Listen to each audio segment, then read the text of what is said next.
Bínú, mo tún sáré attend táwọn kankan mi báyìí ni. Torí àwọn tó wà lókè òkun mi ò fẹ́ já wọn tọ̀ mọ́. Yes, page 64 of my memoir. Màá kà lédè òyìnbó. Ibẹ̀ náà ti sọ̀rọ̀ nípa àwọn tí wọ́n jẹ́ ìkan nínú eré FUJI per generation.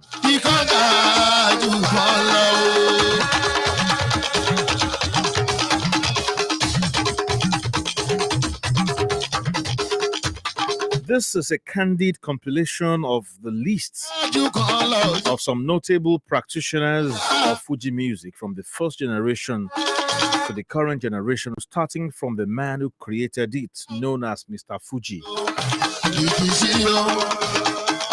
to the current generation of stars. A similar list was recently compiled and posted on the social media by a renowned London-based FUJI music adherent and follower, Mr. Olayinka Olaribigbe. Additional information is hereby provided by a veteran journalist and entertainment writer of note, Elder Dayo Odeyemi, in the following order. The first generation was led by the undisputed FUJI music creator, Alhaji Chief Dr. Sikiru Ayinde Balogun Barrister MFR, also known as Mr. FUJI. First generation. Number 1, Alhaji Chief Dr. Sikiru Ayinde Barrister MFR, the first and the only FUJI artist till date to hold a national award and twice won P-Man Award in 2 different categories, the best FUJI and traditional musician. Magbagbe wípé ìwé yìí wọ́n ti kọ kò kì í ṣe ọdún tó kọjá o, kì í ṣe èyí tó lọ lọ́hùn o. Ṣọjá máa fọkàn bá bọ̀. Ẹ̀wọ̀n pé lẹ́yìn ìyẹn Alhaji Wasiu Ayinde, àwọn náà ti gba national award. Ẹ máa fọkàn bá mi bọ̀. Number 2, Alhaji Wahidi Akangbe. Number 3, Alhaji Dauda Epo Akara. Number 4, Alhaji Maitama. Number 5, Alhaji Ayinla Kollington, second FUJI artist to win P-Man Award in FUJI category. Number 6, Amao Barrister, trained by Sikiru Ayinde. Number 7, Aremu Barrister, trained by Sikiru Ayinde. Number 8, Adio Fatai. Number 9, Ayinde Commissioner, etc. Then one first generation of Parisi. Second generation, Agbadawo, Raimi Atolagbe, Iyanda Sawaba Ewenla. Number 4, Ayinde Raimi, Alhaji Bokos. Number 5, Isiaka Komu. Number 6, Ilori Latif. Number 7, Love Aziz. Number 8, Saka Danfo. Number 9, Akoni Ramoni. Number 10, Micky Adisa. Etc. Third generation, Sule Maitama, Fancy Ayalamu, Rashidi Adio, Ejure Bonanza, Shino Akoni Ogo, Wasiu Ayinde, Taju Abiodun System, Micky Kazim, Adio Majesta, Easy Kabaka, Sule Maitamabi, Shaura Suraju, Fatai Alao, Muideen Ashekun, Adewale Kota, Adewale Kota, Ganiyu Composer, Sakarabo, Rocky Maitama, Sulaiman Adigun, Ayinde Majesta, àti Sikiru Atonda Mashal, pẹ̀lú ta ló wà ńbẹ̀?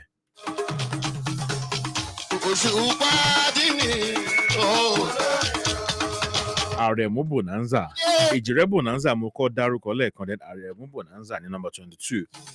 Daily Origin, then Morufu Shadow, àti Ashana Omaje.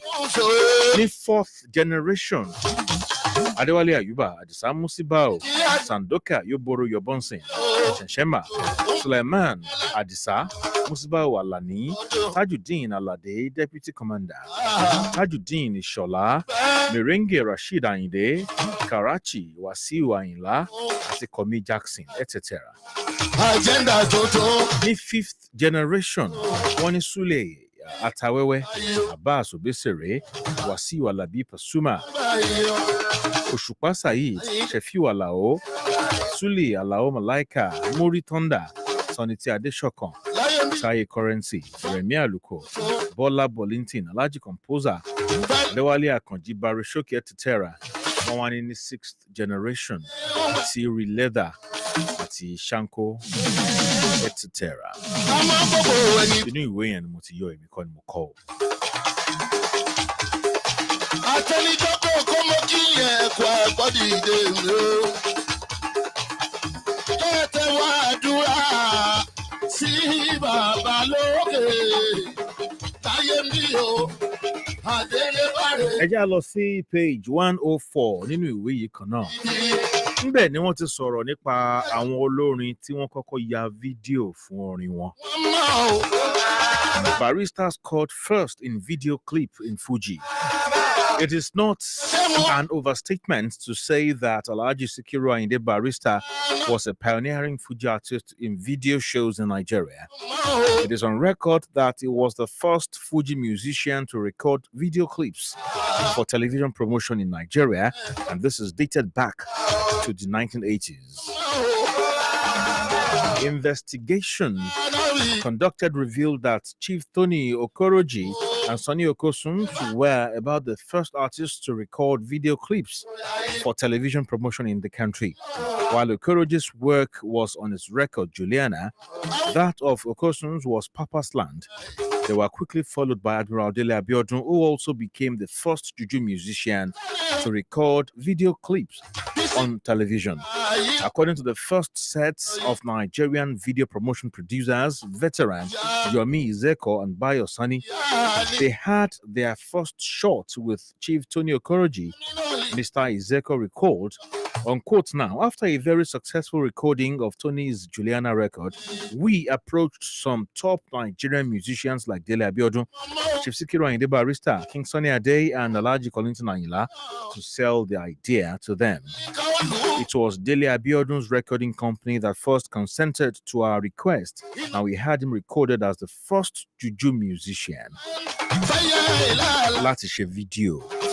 Alhaji Sikiru Ayinde Barrister too signified his intention to do so after full consultations with his late general manager Alhaji Gbadamosi and Mr. Joseph Afolabi, the chief executive of Ogoluwa Kinto Records.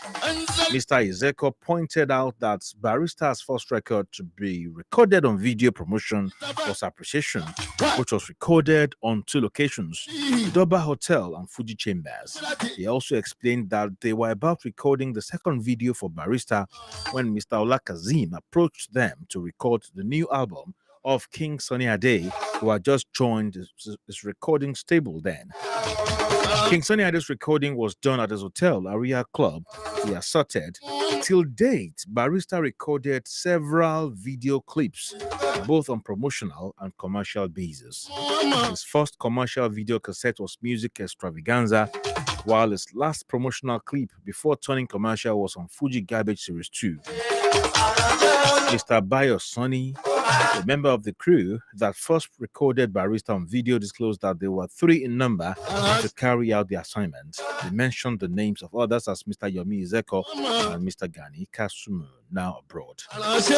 Page 104 to 105 ni mo ti yọ ibẹ̀ yẹn. Mo ní ọjà kan tí mo fẹ́ sáré polówó láàrin ìṣẹ́jú 5. Tí n bá padà dé láàrin ìṣẹ́jú 5. Màá tún tẹ̀síwájú. Mo sọ fún yín pé iṣẹ́ tó wà lọ́wọ́ mi pọ̀ yín náà ti kó pọ̀ díẹ̀.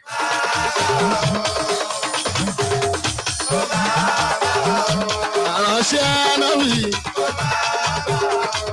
Ramanu wala malikuriana.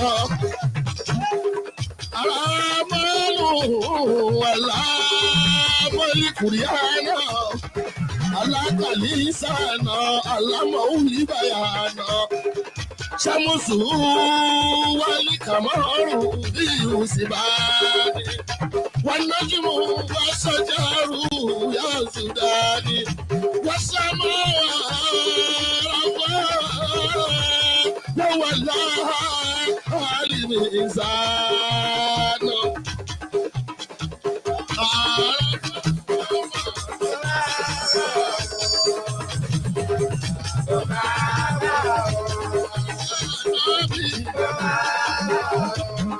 ṣe mú ọmọ.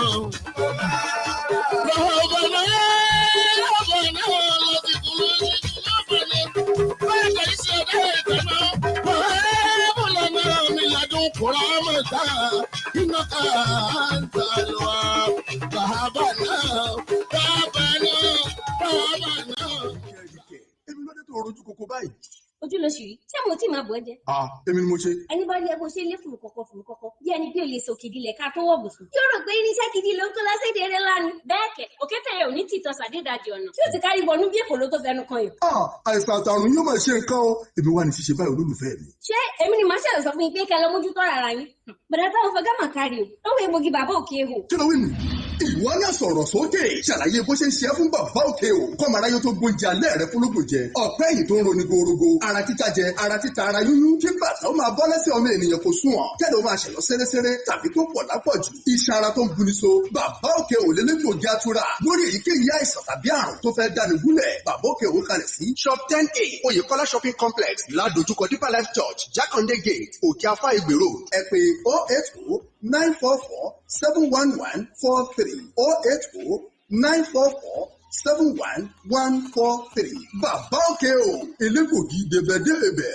Àlàáfíà Ọlọ́run kó máa bá gbogbo wa. Mo kí ọkùnrin bẹ́ẹ̀ ni mo sì kí obìnrin. Èmi ọmọ yín bàbá òkè o. Gbogbo àwọn èèyàn náà ti mọ bàbá òkè o lórí nǹkan ẹyọ kan. Òun náà ní iṣan ara tí máa fa ìdákọ́lẹ̀ fún ọmọkùnrin. Tí kì í jẹ́ kí ọmọkùnrin lè sojúṣe rẹ̀ déédé lọ́dọ̀ aya ẹ̀. Àwọn nǹkan tó máa fa àwọn nǹkan yìí. Àkọ́kọ́ bẹ́ẹ̀ òun ni tọkùnrin bá ti ní àrùn gbajúmọ̀ rí. Ẹlẹ́ẹ̀kejì òun ni ká máa ṣẹ̀yọ bí ẹ̀mejì bí ẹ̀mẹ́ta kílẹ̀ ò tó mọ́. Àbí kẹ́lòmíì máa ṣẹ̀yọ tiẹ̀. Tẹ́yọ rẹ̀ ò ní jáde dáadáa àbí kó máa jáde ṣeréṣeré. Àwọn nǹkan wọ̀nyí a máa ṣe àkóbá fún iṣan ara. Ẹlòmíì kó máa bá obìnrin ṣeré lásìkò tó ń ṣe àládà lọ́wọ́ a máa ṣàkóbá fún àwọn iṣan ara tí máa sọ ara di ọ̀lẹ. Ìwọ mọ ọkùnrin tó jẹ́ sí pé láàrin ìṣẹ́jú kan sí méjì ara rẹ tó bá ti dìde yóò ti sáré wálẹ̀. Àbíkọ́ tiẹ̀ má lè ṣe bí ẹ̀mejì bí ẹ̀mẹ́ta kílẹ̀ tó mọ́. Àbíkọ́ jẹ́ sí pé ara àti ò tiẹ̀ ní dìde dáadáa dépò pé o lè bá olólùfẹ́ rẹ ṣeré dáadáa. Ìwọ tó bá ti ní ìpèníjà nípa ìtì máa sọ ọmọkùnrin di ọ̀lẹ. Mo ní kó dìde ńlẹ̀ kọ́ ọmọ bọ̀ wá bá bàbá òkè o. Bàbá òkè o ti wà ní shop number 10A Oyèkọ́lá Plaza níwájú Deeper Life Church Jákàndé Gate Òkè Afá Ìgbè Road. Ẹ̀rọ ìbánisọ̀rọ̀ mi 080-944-71143 lẹ́ẹ̀kan sí 080-944-71143. Lórí àìlera ọlọ́mọkùnrin tí mo ń sọ̀rọ̀ nípa ẹ̀, ó jẹ́ nǹkan tó ti ṣèmi gan fúnra mi rí tí mo sì lo oríṣiríṣi nǹkan. Ọlọ́run tó gbé mi pàdé bàbá tọ́lọ́run lò fún mi. Òun ló fi jásí pé ní gbogbo àwọn èèyàn tó ń wá sọ́dọ̀ bàbá òkè o. Lórí ìdákọ́lẹ̀ tí máa sọ ọmọkùnrin dọ̀lẹ, àwọn náà mọ̀ pé Ọlọ́run fún ẹnìkan sí ju ẹnìkan lọ. Ọmọ ọdún mélòó wá nìwọ? Ó tí ju ọmọ 40 years, ó tí ju ọmọ 50 years, ó tí ju ọmọ 60 years. Tó jẹ́ pé láàrin ìṣẹ́jú kan sí méjì irú ara rẹ̀ ó ti wálẹ̀. Mo ní lọ́dọ̀ bàbá òkè o tó bá lo oògùn láàrin jọ́ kìíní jọ́ kejì jọ́ kẹta tó bá ti rí yàtọ̀ ọwọ́ gbà pé oògùn náà ò ṣiṣẹ́. Ìyí ò náà fi mọ̀ yí pé ní Ọlọ́run fún ẹnìkan ṣe ju ẹnìkan lọ. Bàbá òkè o ti wà ní shop number 10A Oyèkọ́lá Plaza níwájú Deeper Life Church Jákàndé Gate Òkè Afá Ìgbè Road. Tí ìgbésàrà ètò bá wà lágbára a máa fà kéèyàn má lè rẹ́sẹ̀ gbé kárìn láàrin ìṣẹ́jú kan sí méjì ká bẹ̀rẹ̀ sí máa mí hẹlẹ́hẹlẹ́. Ẹlòmíì yóò máa rìn gèégèé bí ẹni tí fàtà fẹ́ bọyọ̀ lẹ́sẹ̀ rẹ̀. Kárìn ká máa tẹ̀rìn kí nǹkan máa rìn káàkiri inú ara àbí kí ara bẹ̀rẹ̀ sí máa ta ni. Ẹlòmíì yóò dàbí ìgbà tó fẹ́ pọ̀ nǹkan tí kò ní rí pọ̀ nínú ara. Mo ní tó bá ti mọ̀ pọ̀ nípèníjà àwọn nǹkan tí mò ń dárúkọ yìí. A ní ẹ̀rọ ìgbàlódé èyí tá a máa fi àṣẹ àyẹ̀wò tí wọn náà sì máa fojú rí gbogbo n tí ń ṣe ọ nínú ara. A sì ní ajẹ́gùn àdáyébá èyí tá a kọ́kọ́ fún àwọn èèyàn náà kó tó di pé yóò bẹ̀rẹ̀ sí lògùn. Pẹ̀lú àṣẹ tọlọ́run ọba tó mú tiwa tó mú kúrò níbẹ̀ tí ẹ gangan náà ní sọ̀rọ̀ ṣe. Bàbá òkè o ti wà ní shop number 10A Oyèkọ́lá Plaza níwájú Deeper Life Church Jákàndé Gate Òkè Afá Ìgbè Road. Ẹ̀rọ ìbánisọ̀rọ̀ mi 080-944-71143 080-944-71143. Ire o. Adamimogo 93.1 FM. Ó dùn, ó yàtọ̀, ó ìmọ̀mọ́. Ọba tó wo ṣùgbọ́n jábèsí, wo ṣùgbọ́n. bẹ́ẹ̀ gẹ́gẹ́ ló ṣe máa ṣẹlẹ̀ níbi àkànṣe ìṣòro ọlọ́jọ́ mẹ́ta ni èyí tọ́lọ́run tọwọ́ kìnìún àdúrà Soul Winning Evangelical Ministry gbé kalẹ̀. Àkòrí èmi yóò sì wo ilẹ̀ wọn sàn. 2 Chronicles chapter 7 verse 14. ṣòro rántí obìnrin onísun ẹ̀jẹ̀ ni Bartholomew afọ́jú ń kọ́ tara ṣàṣàkó onípín nínú iṣẹ́ ìránṣẹ́ èyí tí Ọlọ́run yóò máa tọwọ́ ẹ̀mí mímọ́ látara ọ̀pọ̀lọpọ̀ wòlíì rẹ̀ láti bá ayé rẹ̀ pàdé. Ìṣòro ọlọ́jọ́ mẹ́ta yìí yóò bẹ̀rẹ̀ lọ́jọ́ Tuesday 14th February títí di ọjọ́ Thursday 16th February 2023. Aago 11 àṣálẹ́ mọ́jú ni yóò máa wáyé lójoojúmọ́ Wesley Street off 5th Avenue Abẹ́sán Estate Ìpájà Lagos. Ọlọ́run yóò ti máa ṣàwòtán ṣùgbọ́n ayé gbogbo nípòjìpò tó bá farahàn pẹ̀lú ìgbàgbọ́ tó yọrantí. Evangelist Kẹ́hìndé Makọ́lé ọmọ tó rà àánú gbà ni Ọlọ́run yóò lò nínú orin ẹ̀mí láti fa ọwọ́ Ọlọ́run sọ̀kalẹ̀. Olùgbàlejò ní Revivalist Apostle T.O. Ajíbóyè tá a mọ̀ sí kìnìún àdúrà. Fún àdúrà ohun ìtọ́ni ẹ pè sórí ẹ̀rọ ìbánisọ̀rọ̀ yìí 070-8685-2350. Jésù ni Olúwa.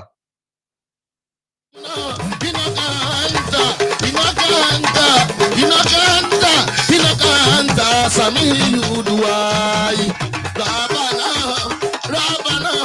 Atayna fi dunya hasanata wa fil akhirati hasanata wa qina azaban adele bare arasi Ọlọ́run. Ẹ káàbọ̀ padà. Ẹ ṣeun tí ẹ̀ ń bá wa bọ̀ lórí ètò àgbàlẹ́tù pẹ̀lú Délé Adéyanjú. Bàmí ṣì wà ń kalẹ̀ Ájì Micky Adisa Orija. Kẹrí tí ó bá ti kún ẹ̀mí àti wọn ní ìsìn kò ní sí interruption. Wàá ṣì ń ṣe ti 75th posthumous birthday Sikiru Ayinde Barrister lọ́wọ́lọ́wọ́. Mo kàn wò pé àwọn nǹkan wo la mọ̀ nípa Barrister tí àwọn kan ti fi pamọ́ sínú ìwé. Ìyẹn ni mo ní kí n tú jáde. Page 59 ni mo wà báyìí in my memoir with untold stories of Sikiru Ayinde Barrister. Page 59 also wípé the making of FUJI music. Successful people know that dissatisfaction is the key element that drives achievers to forge ahead to overcome perceived or imaginary obstacles in their desire to make an impact in life. Perhaps if the satisfaction had not cropped in for Sikiru Ayinde Barrister at the point of seeking recognition in the music scene, the creation of FUJI music might have been mere wishful thinking. For record purposes, Barrister's Adisa group was signed on as a weary artist by Niger Songs Limited. A note. For record purposes, Barrister's Adisa group was signed on as a weary artist by Niger Songs Limited, a company which was later owned by the late Chief Bolaniwa Abioro in 1965. The Baron's interview to Moshe fún Pashino Biodun Bakari was on interview in African songs originally on Leko Salami Loni Leko Salami àti àwọn kan kó tó wá di wípé Abioro rà. So the company Take Your Choice, that's TYC, at the African Songs Limited, took Barrister's group to Studio 2 of the Nigerian Broadcasting Corporation, Ikoyi, Lagos, in 1965 to wax their first record. At that time, there was no private recording company in the country. Barrister's Adisa group therefore fell within the first group of entertainers alongside King Sunny Ade, who had their first stint in record making at the federal government-owned radio station. The excitement of Barrister and his boys was soon to give way to anxiety as the release of the group's first record came almost 1 year after the recording at the former NBC studio in Lagos. Ìyẹn túmọ̀ sí wípé wọ́n ti record ní 1965, iṣẹ́ yẹn ò jáde until 1966. While the release of the record propped up Barrister's fame and popularity, it provided the ground for his competitors in the Adisa genre to mount intense pressure physically and supernaturally to pull him down at all costs. Ẹ jẹ́ kí n sáré lo first record wọn tí wọ́n ṣe ní tí wọ́n record in 65 to jáde in 66 yẹn. Ẹ jẹ́ ká gbọ́ t'Olúwa. Gbọ́jọ́ mọ́ mi ò abẹ́yìn ẹ̀mẹ́jì balẹ̀ wá ìgbọ́nà sí ìyàwó ní gbogbo ọjọ́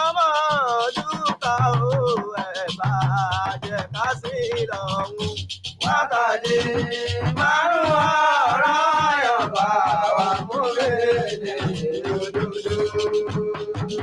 Ìyá bá ń kírun o, ẹ̀tọ́ ni ká sì máa gbà wẹ̀ o. Sàkáyé yáyá ọ̀rá yọ̀gbà sínú lọ́ọ̀lì ìwà rere. Àjò ṣàlàbàrè o, Àyìndé abá ti kú láyé yìí mọ́ o. Ayé là bá máa ṣe o, àyíbá ti ṣàn o. Ọ̀run aláre máa bọ̀ o. Ẹ jẹ́ ká rántí ọjọ́ kan ọjọ́ tẹnu ọkọ̀ jíjẹ o. Látẹ̀lẹ́sẹ̀ ó kọ̀nà ọjọ́ tó ní ṣe gbé. Àwọn ọmọ tó bá bí sílẹ̀ o, wọ́n lọ sí gbẹ̀rẹ̀ kan fún ọ o. Nítorí kìíní wọ́n má lè rí bàbá wọn o. Lágbájá ọmọ lágbájá o. Ìdè ń gbéra nílẹ̀ o. Ìyó aṣọ sọ̀rọ̀ àwọn ọwọ́ òní. Ṣé gbé àmì ẹsẹ̀ òní kú? Ró níbi tó wà òun á ní kú tí ẹ̀yìn rí lọ. Ẹ jẹ́ ká bọ̀ lọ́rùn wọn bá. Gbogbo wa lè rọrùn àjòjòjò náà. Gbogbo wa lálàáfíà ara. Láyé títí lọ́jọ́ alẹ́, màmá lè ní alẹ́ bá wa. Táwọn mi jáde láyé, ó wà lọ́mọ tí ó ṣojú kẹ́yìn. Àjòjòjò náà. Àtẹ̀yìntẹ̀yìndé ọmọ rere. Nítorí owó lẹ́wà ọmọ rere lẹ́ṣọ́ ayé. Ìsìmọ̀ wá bú sí yá ó mọ̀ dàmúra. Bìlíyàdì wá sí ìlìyà lámúná jíra. Ìsìká ìlìyà ó mọ̀ dàmúra. Iná wa ta iná palẹ̀ ká ó sára. Iná wa ta iná palẹ̀ ká ó sára. Iná wa ta iná palẹ̀ ká ó sára. Iná wa ta iná palẹ̀ ká ó sára. Sikiru Ayinde Barrister nínú rẹ́kọ̀dù wọn àkọ́kọ́ tó jáde 1966 on here. Mo ń tẹ̀síwájú, mo ti kúrò lórí the making of FUJI music. Mo ti bọ́ sí page 134 nínú my memoir, ìwé Elder Dayo Odeyemi. Bí èèyàn bá báyàn rìn fún 45 years náà, tó bá kọ ìwé, how many pages mo pè lẹ́ẹ̀kan? 242 pages, ó tó bẹ́ẹ̀ ojú bẹ́ẹ̀ lọ.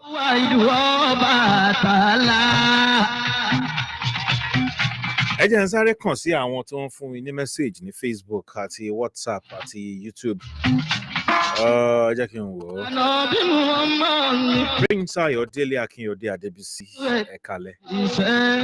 And may the Lord continue to strengthen you in all your endeavors. Ẹ ṣé gan, Olúwakẹ́mi Deborah. Yes, it's good you are able to resolve the network issue on time. Tonight's program will provide answers to lots of controversies as regards FUJI music. Ololade Olowo Kero, you are too wonderful. Ẹ ṣé gan, Ọlọ́run ló ń tì wá lẹ́yìn. Wọ́n ní greet Sir Micky Adisa for me. Tell him Sir Rufi Akoni Ololade from Oshodi. Àwọn náà ń gbọ́ bẹ́ẹ̀. Ọ̀gá mi, bàbá mi, ẹ̀gbọ́n mi, bàbá Yẹmí Ṣẹ́gun Babs, wọ́n ní àmúyọ̀gbọ̀n alálùbáríkà. Ẹ ṣé gan ni sọ, ọwọ́ yín náà bó tẹ̀lé. Prince Olúwatóba Omidele láti Belgium. Ẹ ṣé gan ni Kadri Almi.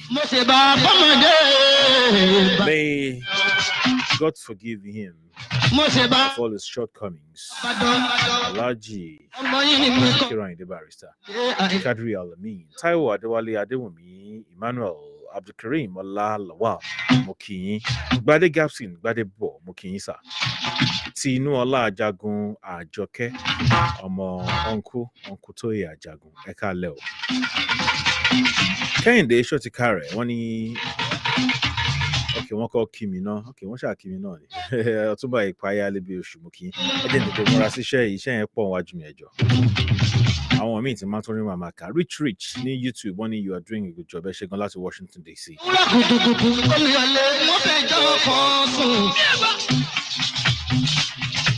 Page wo ni mo wà? Page that's 134, Abi. Yeah, page 134. Ma'am, 135. Tí Barrister bá ń bínú. Báwo ni? Because ó ṣe jẹ́ Barrister tí gbogbo èèyàn fẹ́ràn ẹ̀. Èèyàn náà ni after all. Èèyàn ni. So kò sẹ́ni tó ní good side tí ò ní àwọn side kan. Nǹkan tí mo ṣe fẹ́ràn ìwé yìí nìyẹn, ó sọ̀rọ̀ all round nípa irú èèyàn tí Barrister jẹ́. Whenever he is upset, tó bá ń bínú. Whenever Barrister was upset, it could be likened to when the lion sneezed and other animals trembled. Physically, Barrister's countenance would change. They would keep indoors and would refuse to receive visitors. Those of us who are very close to him would, as a result of his bad mood, not be spared either. In case somebody very special came to see him during this period, he would politely tell the visitor, "Please, pardon me. I am upset." And until his temperament was fully assuaged, he would remain elusive. This was his way of ensuring that he did not vent his anger on others by way of transferred aggression. Lórí stage ńkọ́, characteristically, stotters are people known to be naturally impatient with anger at any slight provocation. Late Alhaji Sikiru Ayinde Barrister belongs to this class of people. But finding himself in this difficult position, Barrister had no choice but to tame his temperament in order to avoid being a frequent confrontation. In order to avoid being in frequent confrontation with his fans, families, and friends. Each time he was confronted with something that would annoy him, instead of reacting, he would resort to sobbing and crying because of his image, which makes it impossible for him to fight back physically. By nature, Barrister was very understanding, but had a way of addressing issues as they emerged. He was very strict on the issue of business.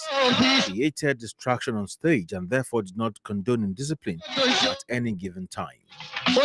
Should one of his friends call at the wrong time, probably at the time a program was on, thereby distracting him on the stage, Alhaji Agba would simply call on his managers, Haji Majid, K, Tunji, hey, you are looking at me. I will hit somebody's head with the microphone and get two people into trouble.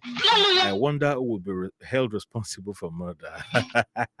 It's Makalede Oyinbo. Tomatini Barrister said, Esha fi voice Barrister. I don't see, you know, Oloma fi tun dada.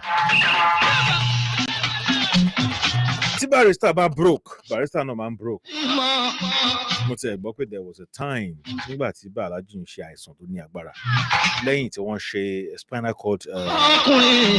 cord surgery. Pé gbogbo tó wà ní ọwọ́ ní account Alhaji ń gbà yẹn, mo gbọ́ pé kò ju 450 naira lọ. 450 naira. Torí ẹ̀ nígbà míì, wọ́n máa ń sọ wípé àwọn tí wọ́n ń pani lẹ́rìn-ín, tí wọ́n ń dùnyàn nínú, tí àsìkò àti ṣe iṣẹ́ yẹn bá dé, wọ́n máa gbé àgọ̀ kan wọ̀, wọ́n á gbé wọ̀ sí ojú wọn. Wọ́n á pa àwọn èèyàn lẹ́rìn, inú àwọn èèyàn á dùn wípé dúpẹ́, thank you, inú wọn á dùn, wọ́n á rẹ́rìn, wọ́n á lọlé.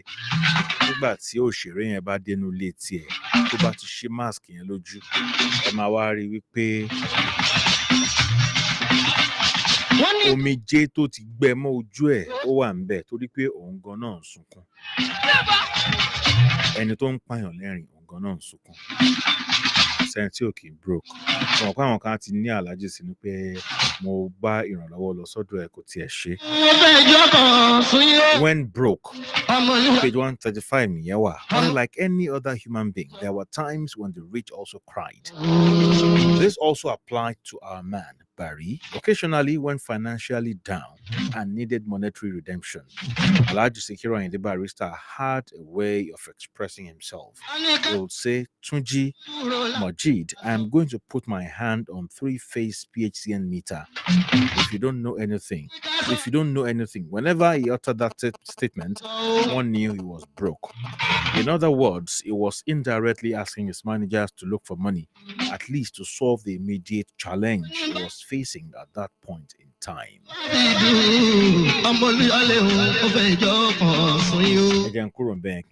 Page me. Tí ebi bá ń pa Barrister ńkọ́. Ìyẹn wà ní page 136. Ebi ò mọ. Mo fẹ́ ṣe àwàdà kan. Nígbà tí Aláàjì gan dé studio lẹ́yìn, Aláàjì Micky ebi ló pa wọ́n dé pé mi ì sì jẹun látara bí wọ́n ń gbà rẹ̀ ni. Nígbà Aláàjì jẹun tán náà wá ní pírẹsẹ́ńtà ẹsẹ̀ rí mi ẹ wá jọ sọ̀rọ̀ lẹ́ẹ̀kan. Ebi ò kì í ṣọmọ ìyá rẹ̀. Wọ́n máa ń jẹ́ kí wọ́n kanra ni. So when hungry, when Barrister was on the trip or in the car and was being driven either within or outside Lagos and he was hungry, he would look at me and ask, Dayo, are you hungry? I won't respond. Then he would sigh and say, Selling the driver. Is that not Akara Elepo by the roadside? If the driver answered in the affirmative, he would then say, go and buy some. Buy puff and chocolates or sweets, preferably toffee for me as well. Barrister will then turn to me and say, Dayo, since you did not indicate that you wanted to take anything, just watch my mouth as I eat. At that stage, I will snatch whatever he wanted to eat from him. That was Barrister for you. Very pleasant, humorous, and accommodating.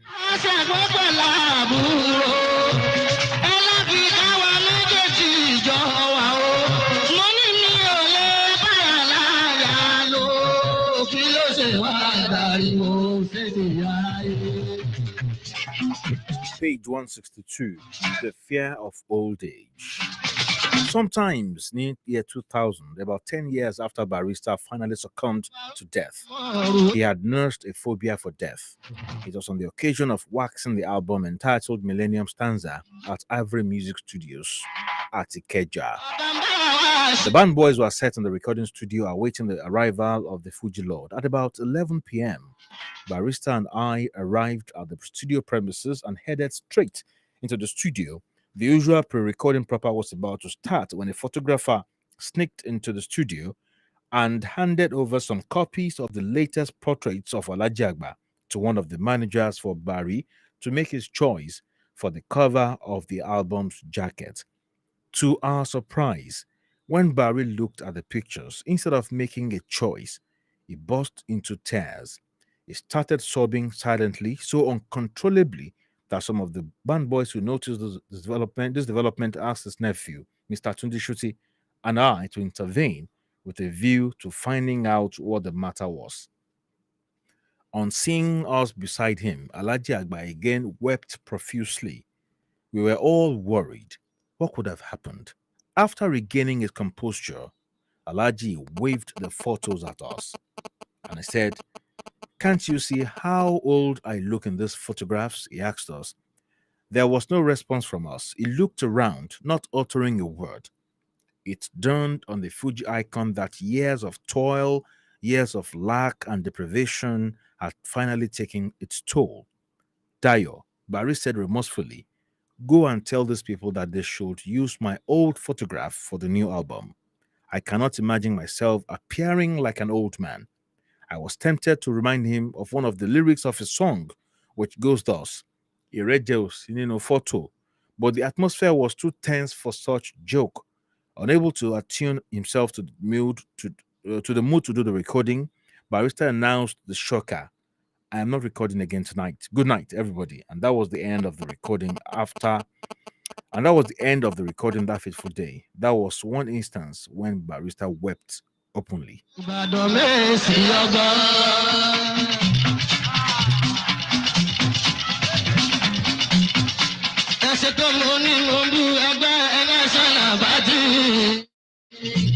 Mo mọ̀ wípé ẹ máa fẹ́ gbọ́ ẹ máa fẹ́ kí n yọkà nínú ìjàbàrí àti Kollington lágbájá ló dá fújì sílẹ̀ tàbí ló dá bẹ́ fújì sílẹ̀ mo mọ̀ kẹ́ ẹ máa fẹ́ kí n kà ó wà ń bẹ̀ mo mọ̀ kẹ́ ẹ máa fẹ́ gbọ́ nípa ọ̀rọ̀ Barrister àti Àyìnlá Ọmọwúrà ìyẹn náà wà ń bẹ̀. Bákan náà Anthony Adi wọ́n ní pé kí n sọ̀rọ̀ nípa Ọlábísí Àjàlá màá sọ̀rọ̀ níbẹ̀.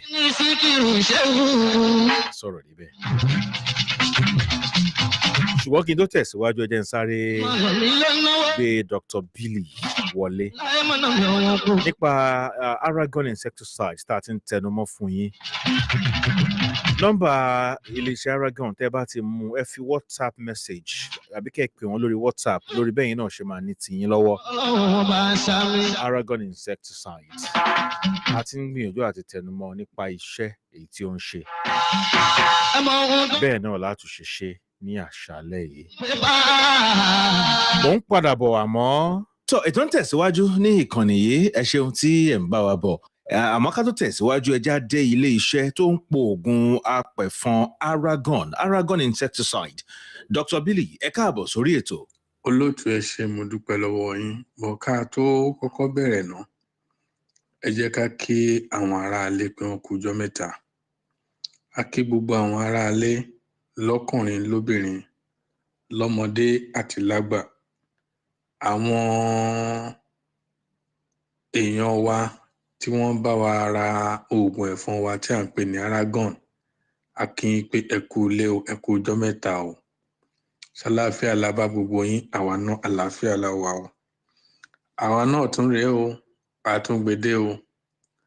Oògùn ẹ̀fọn tẹ́ ẹ ti mọ̀ bí ẹni mo wó Aragon insecticide tó ń pa aáyán tó ń pa ẹ̀fọn ó ń pa ọmọlé ó ń pa ìdun gbogbo nǹkan tó ń pè ní kòkòrò tó ń bá wa jà nínú ilé pátápátá Aragon insecticide ń pa wọ́n o.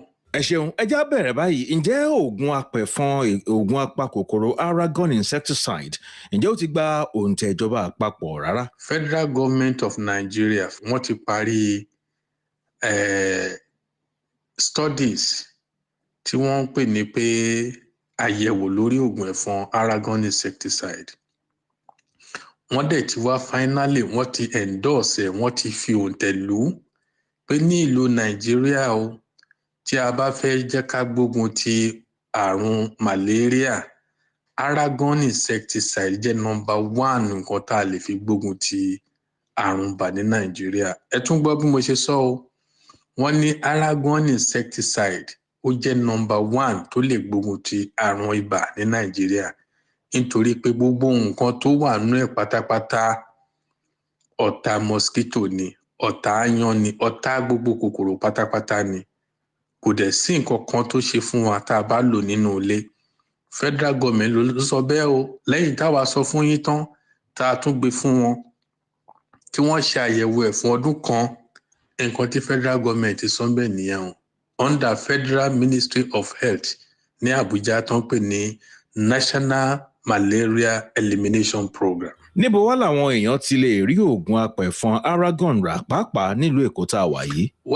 Ibi tẹ́ ti lè gẹ̀ẹ́tẹ̀ olóòtú à ń ṣàlàyé fún yín ṣẹ́rí ní gbogbo Èkó yìí a ti bá wọn a lot of supermarket ṣe ṣùgbọ́n a wá ṣèǹjẹ tactics wa because gbogbo wa náà owó làwa báwa ṣe ń fowó làwa náà ń fowó ṣùgbọ́n a wá ṣe é ní pé bá a ṣe ń ṣe tẹ́lẹ̀tẹ́lẹ̀ mọ́ so àwọn tí ọ̀rọ̀ wa wọ̀ pẹ̀lú ń sìn ẹ mọ̀ pé a sọ ń gbà kan pé kì í ṣe gbogbo ibi tán ti ń ta mọ́tò lè máa rí Mercedes ń bẹ́ẹ̀ olóòtú ṣe mọ̀ pé a sọ bẹ́ẹ̀.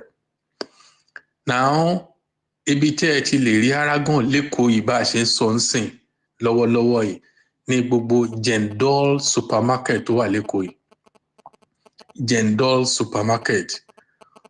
supermarket ó wà lábúlé Ẹ̀gbá ní roundabout ó wà ní Alákùkọ ó wà ní Ẹgbẹ́dá ó wà ní Kòròdú ó wà ní Ìṣẹ́rí Ọ̀ṣun ní Gàndò ó dẹ̀ wà ní Sọlọ̀ so gbogbo bí tẹ́ bá ti rí Jendol supermarket ẹ rí Aragon insecticide ńbẹ̀. Àwọn tó wà ní Gbàgádà side ní Ìfàkọ̀ tí wọ́n bá dé the Prince supermarket wọ́n á rí Aragon insecticide ńbẹ̀. olóòtú wọ́n tún lè rí Aragon insecticide rà ní Blenco supermarket tó wà ní Marwa bus stop ní Ṣàngótẹ̀dó wọ́n á rí rà ńbẹ̀. Wọ́n tún lè rí rà ní Hartley supermarket tó wà ní Victoria Island tó wà ní Ìkòyí tó wà ní Onírù tó wà ní Lẹ́kì Hartley supermarket. Àwọn tó tún wà ní Admiralty Way wọ́n lè rí rà ní Delis supermarket wọ́n á rí rà ní Admiralty Way àti Delis supermarket tó wà ní Akin Adéṣọlá ní Victoria Island. Àwọn tó bá wà ní Ìkòyí náà wọ́n lè rí Aragon insecticide rà ní Ebano supermarket tó wà ní Ìkòyí àti tó wà ní Lẹ́kì. Wọ́n tún lè rí rà náà ní Ìkẹjà ní Allen Avenue number 50 Allen Avenue lọ́dọ̀ Glory of God supermarket. ṣùgbọ́n kì í ṣe price tó ń rà tẹ́lẹ̀ lẹ́ máa bá ń sìn ó ti wọ́n díẹ̀ sí i gbogbo wa náà la dẹ̀ mọ nǹkan tó ṣe wọ́n ẹ mọ̀ pé a sọ fún yín pé kì í ṣe pé bí la ti ń produce ẹ̀ à ń produce ẹ̀ ní Portugal Germany la ti ń mix ẹ̀ papọ̀ Portugal la ti ń produce ẹ̀ ká tó gbé wá sí Nàìjíríà bí ọ̀rọ̀ Aragon ṣe rí nìyẹn. àmọ́ kí ló dé tó jẹ́ pé a ò lè rí oògùn yìí Aragon insecticide ní gbogbo supermarket pátápátá téèyàn bá dé. ẹ wò ó ṣe rí tá a bá ń retí pé gbogbo ìgbà tó bá wà níbi ọ̀dọ̀ wa la máa ríra nílé kejì àbí ní ṣọ́ọ̀bù bá a ṣe ń ilé kẹta ṣọ́ọ̀bù tó wà ní street kejì ó ṣe pàtàkì kó rí bẹ́ẹ̀ lóòótọ́ à ń ṣiṣẹ́ lé lórí ṣùgbọ́n nǹkan tó bá wúlò fún health èèyàn ẹ̀yin èèyàn mi ẹ dáríjì wa o ó nídìí kéèyàn wá lọ síbi téèyàn máa ti rí nítorí health oníkálukú fúnra rẹ̀ torí pé gẹ́gẹ́ bí àpèjúwe mo ti sọ ń gbà kan lórí ètò yìí pé ṣebí látèkó à ń lọ báyàn ṣe pàtí ń Bàdágìrì látèkó à ń lọ báyàn ṣe pàtí ń Bàdàn látèkó à ń lọ báyàn ṣe pàtí ń Jẹ̀bú-Òde kí là ń lọ ṣe ń bẹ̀ ṣebí ká ṣe fàájì ká padà ni ṣebí ara tó bá lè lèèyàn ṣe fàájì sí olóòtú ẹ má jẹ́ ká sọ kọjá abẹ yẹn à ń bẹ̀ àwọn èèyàn wa ibi tẹ́ ẹ bá gbọ́ pé ó wà ẹni tó bá nífẹ̀ẹ́ sí kán lọ rà kó sẹ́ni tó máa ra Aragon tó máa regret ẹ̀ tó bá dẹ̀ ti ra ìgò kan kì í ṣe nǹkan tá à ń fúnyàn lò ní lékejì má fún yàrá ẹni tó wà lékejì inú yàrá lékejì ẹ lò toró wọ́n ṣùgbọ́n ìgò kan ṣo tó bá rà yẹn wàá lò fún odidi ọ̀sẹ̀ 4 sọ́sẹ̀ 5 ìyẹn náà ti tó bó ṣe rí yẹn olóòtú.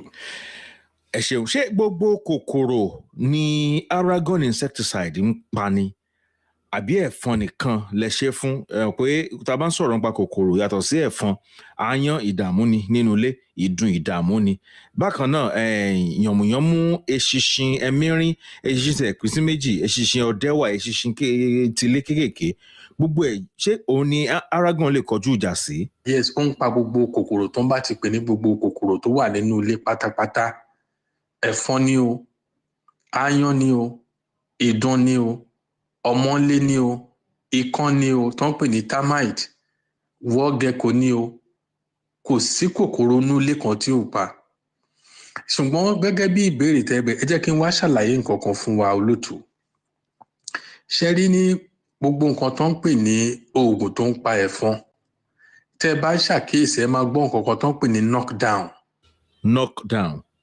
Àlàyé nǹkan tó wà nínú knockdown ṣé mọ̀ pé bí èèyàn bá ń jẹ̀ṣẹ́ lórí táwọn tó ń ja ẹ̀ṣẹ́ àbáwọn tó ń ja wrestling wọ́n máa ń pè nǹkan kan ní ó ti knock ẹ̀ down knockdown ò ní kéèyàn má dìde padà torí tó ń bá gbáyàn lẹ́sẹ̀ tó bá ṣubú gbàm rẹfúrí àkọ́kọ́ wò fún nǹkan bí ìṣẹ́jú kan wọ́n á bẹ̀rẹ̀ sí fọwọ́ lulẹ̀ ẹlẹ́ẹ̀kínní ẹlẹ́ẹ̀kejì ẹlẹ́ẹ̀kẹta á dìde knockdown yẹn ni pé ó gbé ṣubú gbogbo ìgbà tó gbé ṣubú yẹn kò sí nǹkan tẹ́nìyẹn lè ṣe ṣùgbọ́n tára ẹ̀ bá ti balẹ̀ á dìde.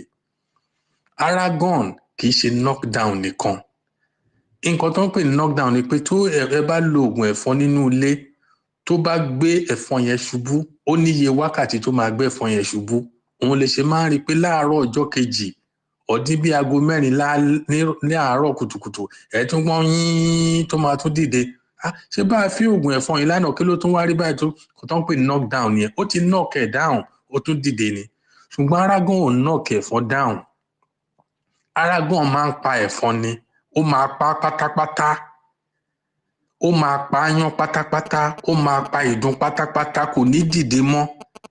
Ẹ̀fọn tó bá gbóòórùn Aragon ó ti lọ, ìyẹn ti da láyìírà nìyẹn, kò tún dìde mọ́ láéláé. Ìyàtọ̀ tó wà nú ẹ̀ nìyẹn. Àwọn tó dẹ̀ ló wọ́n á testify sí pé nǹkan tá à ń sọ ìbò ṣe rí nìyẹn. Ẹ lóòótọ́ ẹ má gbàgbé pé ọdún 8 la fi ṣe àyẹ̀wò pé kí la lè fi ṣẹ́gun ẹ̀fọn láfíríkà. Gbogbo òlú tá a dẹ̀ sí lọ ṣàyẹ̀wò yìí náà la sọ fún yín. Gbogbo ẹ̀ náà gbogbo òwe ẹ̀ la gbé fún federal government, bá a ṣe sọ ni wọ́n bá bẹ́ẹ̀. Ṣé bákan náà wá ní lílò fún gbogbo kòkòrò àbí ó yàtọ̀ síra wọn? Bẹ́ẹ̀ ni lílò ẹ̀ yàtọ̀, olóòtú, lílò ẹ̀ yàtọ̀ sáwọn tó kù. Tí ẹ bá fẹ́ lò fún ẹ̀fọn ó ní bẹ́ẹ̀ ṣe máa lò ó. Tẹ́ ẹ bá fẹ́ lò fún ìdun ó ní bẹ́ẹ̀ ṣe máa lò ó. Tẹ́ ẹ bá fẹ́ lò fún ikán ó ní bẹ́ẹ̀ ṣe máa lò ó. Tẹ́ ẹ bá fẹ́ lò fún ọmọlé ó ní bẹ́ẹ̀ ṣe máa lò ó. Ṣùgbọ́n a ti sọ ní gbogbo ìgbà, ẹ tún jẹ́ ká tún ṣàlàyé ẹ̀ lẹ́ẹ̀kan sí. Tẹ́ ẹ bá fẹ́ lo Aragon fún ẹ̀fọn nínú ilé, ẹ tilẹ̀kùn yín, ẹ ti wíńdò yín. Kẹ wá mú Aragon ibi tí yàrá bá jẹ́ yàrá ojú mẹ́ta, yàrá 3 bedroom flat ni, ẹ má fi yàrá kan kẹ́lẹ́ ti fi gbogbo inú ilé, gbogbo inú yàrá yẹn lẹ máa fi papọ̀. Ẹ ti gbogbo wíńdò yẹn kẹ́ bẹ̀rẹ̀ láti ibi tí yàrá yẹn ti bẹ̀rẹ̀, ẹ fi sára ògiri tíntìntín lára ògiri. Gbogbo nǹkan tó bá dúró tán pè ní standing object nínú ilé yẹn, ara bẹ́ẹ̀dì ni, ara wardrobe ni, ẹ tẹ̀ sí lára díẹ̀ kẹ́ palẹ̀kùn yẹn dé. Ẹ bọ́ sínú yàrá kejì, ẹ ṣe bẹ́ẹ̀. Ẹ bọ́ sínú yàrá kẹta, ẹ ṣe bẹ́ẹ̀. Ẹ bọ́ sí pálọ̀, ẹ ṣe bẹ́ẹ̀. Pálọ̀ yẹn ni kẹ́ gbà jáde. Gbogbo ìtẹ́ máa lò nínú yàrá kọ̀ọ̀kan kò gbọdọ̀ kọjá ìṣẹ́jú kọ̀ọ̀kan, kò tiẹ̀ gbọdọ̀ tó ìṣẹ́jú kọ̀ọ̀kan. Pípípípípípí ẹ palẹ̀kùn yẹn dé, pípípípí ẹ palẹ̀kùn yẹn dé, pípípí ẹ palẹ̀kùn yẹn dé. Ẹlẹ́kẹta ẹ kàn máa ṣe sínú pálọ̀ náà ni, ara ògiri, ara couch, ara wardrobe, ara table tó wà bẹ́ẹ̀, ẹ tẹ̀ sí, ẹ jáde nìyẹn. Tó bá di after 20 to 25 minutes, ẹ wọnú yàrá, ẹ wọnú ilé yẹn padà, ẹ ṣí wíńdò yín, ẹ ṣílẹ̀kùn yín fún odidi ọjọ́ 4 sọ́jọ́ 5. Gbogbo ẹ̀fọn tó bá wọnú yàrá, tó bá wọnú ilé yẹn padà, ọ̀run alákejì ni gbogbo wọn lọ. Gbogbo aáyán tó wà nínú ilé yẹn pátápátá wọn á máa jáde síta, wọn á máa kú. Wọ́n ṣe ń lò fún ẹ̀fọn nìyẹn. Ti ìdun wa ń kọ́? À ṣàlàyé yẹn náà bọ́n ṣe ń lò fún ìdun.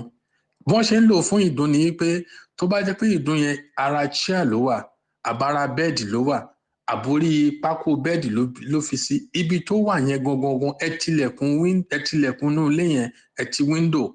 Tí ẹ bá lè gbé nǹkan kan yẹn gbé kinní yẹn síta gbangba, ẹ ṣí ibi tó wà, kẹ́ dá Aragon bò, kẹ́ fi síbẹ̀ ní sport tó wà yẹn, kẹ́ fi síbẹ̀, kẹ́ wá fi ilé yẹn lẹ̀ fún 2 hours.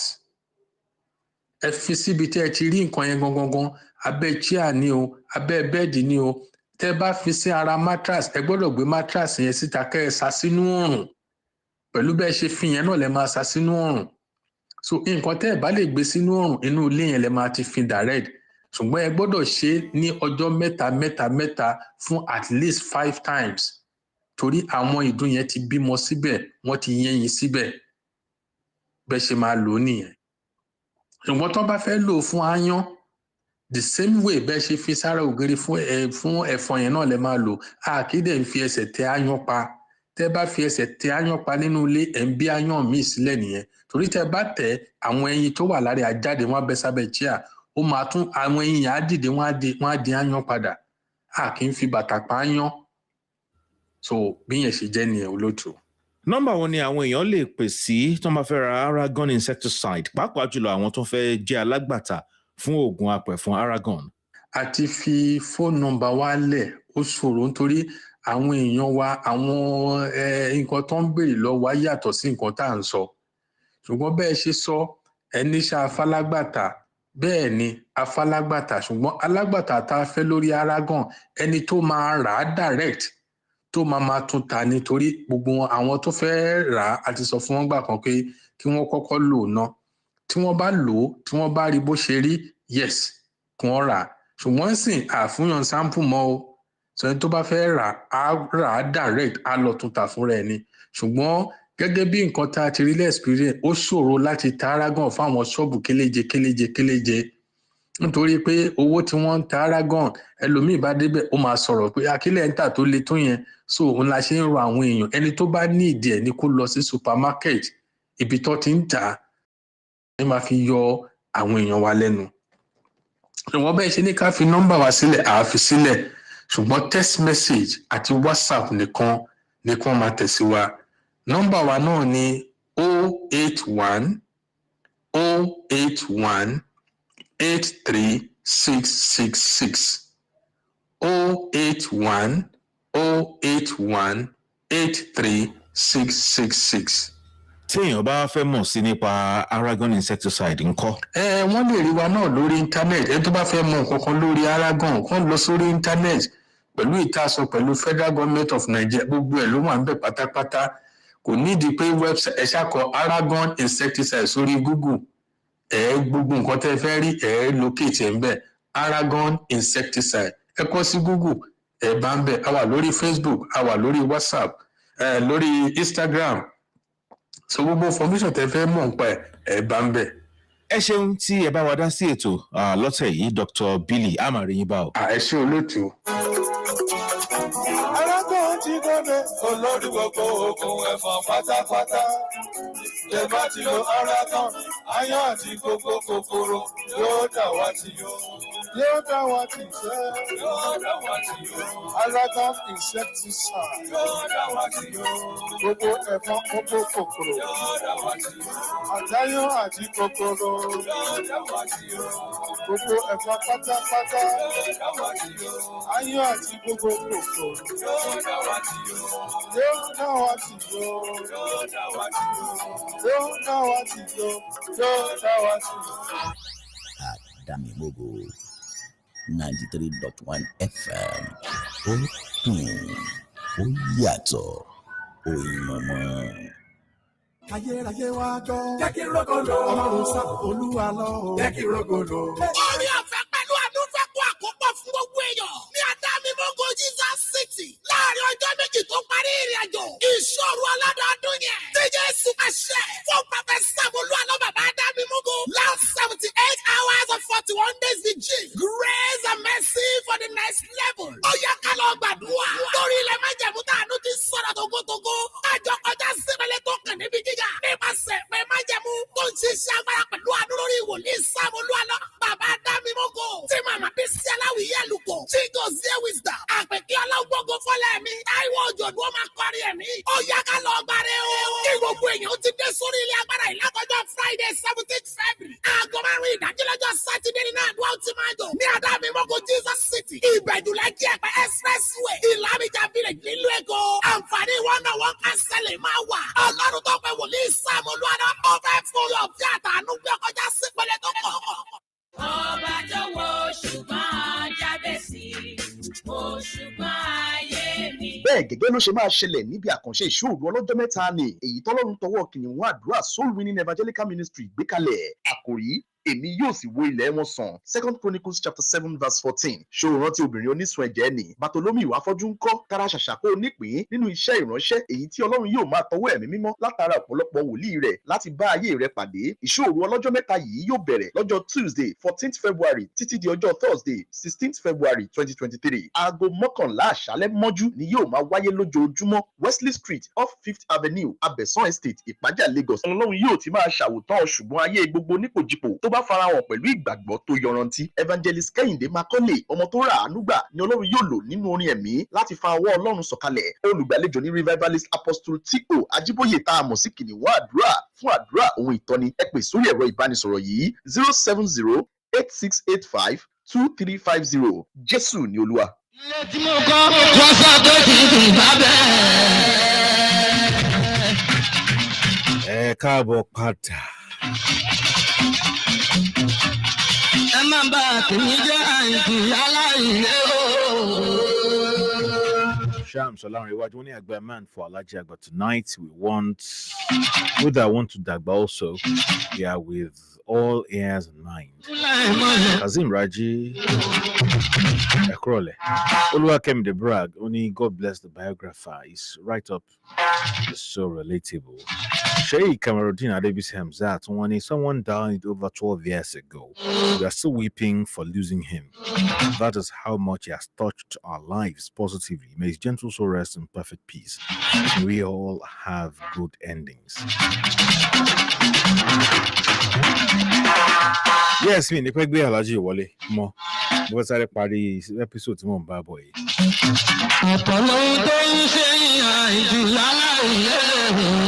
Most of Kenny money the fear of old age.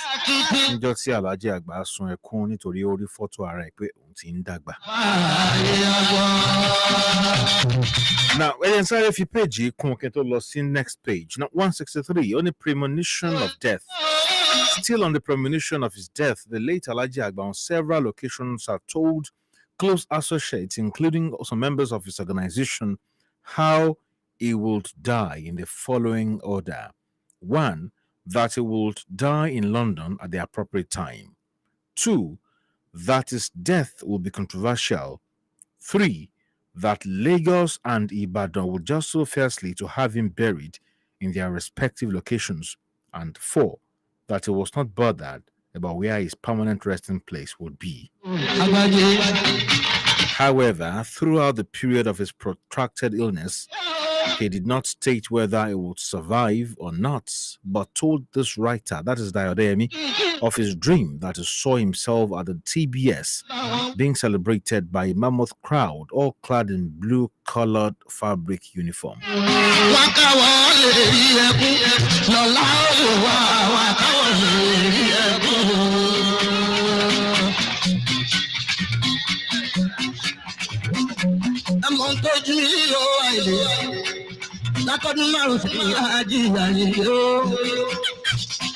That's what I say, page 158. Sikiru and Bed, the feud between Barrister and Kollington Ayinla. The feud between Barrister and Kollington Ayinla was probably fueled by petty jealousy. According to Barrister, the two were very good friends right from their weary music days, even though Barrister, was older than him. While Barrister was doing his thing at Mushin from the late 50s, Kollington Ayinla emerged from Apapa Road, Ebutemeta, in 1963, playing the same weary music in a Lagos that then accommodated more than 100 known and unknown Ajisari, Ajiwere groups. Barrister and Kollington Ayinla had two things in common. They were both professional soldiers and musicians who went into full-time FUJI music at different times. Barrister was, however, 3 years older than him, apart from the long gap of their call into FUJI music, which Barrister created. To underscore the cordial relationship subsisting between the two, it was Barrister who took his first 3-minute record to Kollington Ayinla at Alamala, Abeokuta Barracks, to impress it on him, that is Kollington, that he, Barrister, are taking up music as a full-time profession. Somewhere along the line, the insinuation became rife that Kollington Ayinla was challenging the authority of the originator of FUJI music. At first, Barrister ignored this, attributing the development to marketing gimmicks. On quote now, that can be correct. Barrister told his concerned fans, "My friend Alhaji Kollington Ayinla formed his own band in 1978, which he christened African FUJI 78 Organization, even though he started in 1974, but he turned professional in 1978. That year, 1978, I was on a playing tour of Great Britain with my band boys. My first record was released in 1966, and Kollington was still in the army then. A childhood friend of Barrister, Alhaji Bisiriyu, once told this writer that Kollington received some singing tutelage from Barry at the time Kollington was in the army. According to him, Kollington would travel from Abeokuta to Barry's Coca Street house in Mushin, where Barry would compose and teach him how to blend because Kollington's voice was hard and sharp. According to him, Kollington would travel from Abeokuta to Barry's Coca Street house in Mushin, where Barry would compose and teach him how to blend because Kollington's voice was hard and sharp. Alhaji Lasisi, who is still living in the first house where Barrister lived at Coca Street, Mushin, claimed to be good friend of both artists. Confirming this, Barrister had once told his writer that he had a great influence in changing the singing style of his friend Kollington in those days, apart from advising him to join him in the crusade to enhance the popularity of FUJI music, which he, Barry, created. In reference to one of Barrister's songs that inferred that a faked rancor was a ploy to sell their works, Barrister said he deliberately waxed the album to save himself from further embarrassment the barrage of attacks from Kollington was giving him. It is true that the situation was blown out of proportion. It was a serious feud. Between two jolly friends. How and why Barrister became the target of Kollington's attack remained a mystery. Fortunately, the rift was settled shortly before Barrister died.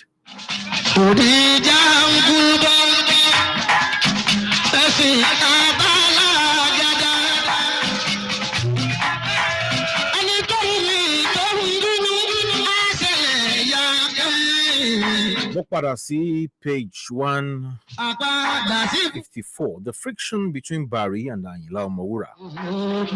The friction that ensued between Ayinde Barrister and late Ayinla Omowura was another interesting story to tell. Ayinla Omowura had waxed an album challenging Barrister for accusing him of copyright violation of his work. Omowura was noted for his no-nonsense attitude and character chided Barrister in the album. Ayinde má jẹ́ kí n gbọ́ pé mo jí ẹ lórin lò, etc. Barrister was equally courageous and bold, replied him thus, alápàlà kan tó gbórin jáde kò bá wa wí rárá, etc. Ayinla Omowura saw the reply as an affront and therefore came up with another number where he descended heavily on Barrister, who was then emerging as the rave of the moment in the music industry. The sudden death of Anigilaji Omowura in the hand of his one-time manager at Abeokuta put paid to the emerging battle. The death of Ayinla Omowura nearly cost Barrister his hard-earned fame, as some people came up with insinuations that he was behind the killing. It was court judgment that found Ayinla's manager culpable of the murder that exonerated Barrister. Barrister had to come out with a powerful album titled Aye to debunk the insinuation. It described Ayinla Omowura as his music father in the LP. Truly, before the rift, Barrister was very close to late Alhaji Ayinla Omowura. In fact, he was a member of his fans club in Mushin and rose through the ranks to become the captain of the club in an election between 1974 and 1975 under the chairmanship of Alhaji Wasiu Waslat Motors and leadership of Fela Shoderu. The relationship became strained around 1975 or thereabouts when Barrister was invited to play at the child's naming ceremony of one of the wives of Alhaji Ayinla Omowura at Mushin area. His performance at the ceremony triggered off petty jealousy between the two. Barry at the show was seen as the rave of the moment. As Barrister's profile continued to soar by the day within Lagos, Ibadan, and Abeokuta, which was the stronghold of Omowura, it became crystal clear that a new star was born. Barry was no more active as a member of Omowura Fans Club due to the fact that his own fans club was on a daily basis springing up in almost all the Yoruba-speaking areas of the country and in some faraway northern states. To worsen the matter, all members of the Mushin chapter of Ayinla Omowura Fans Club metamorphosed into Barrister Fans Club, with Alhaji Wasiu Mejindade becoming the President General of the national headquarters of the fans club. Now, key involvement Orlando Owombe Kinsare Fiyenkun. It should be noted that during the Barry Omowura imbroglio, late Orlando Owo, who was a very close friend of Omowura then, waxed an album in which he attacked Barrister thus. Ben Oba Je Oga Fuji, kò ní kó má fi ẹgbẹ́ bàbá ẹ̀ kọrin. Wọ́n ní àwọn ni commander olórin. Ta ló fi wọ́n joyè yẹn ẹ rántí. Late Orlando Owo was one of the Nigerian artists Alhaji Sikiru Ayinde held in high esteem, and his intervention in the matter did not go down well with him. But trust him, Barrister was very philosophical and diplomatic in his response to that record. He simply went into parables to wave off the verbal attack, thereby extinguishing the Orlando fire. Meanwhile, but this is a story coming here. Come on, this one by Ri. Story ọjọ́ tí Orlando àti Barrister tí wọ́n pàdé tí Orlando jẹ́ kí Barrister rọrin kọ. Àsọ̀njọ́ mi ó mú àrùn ló ti ṣẹlẹ̀.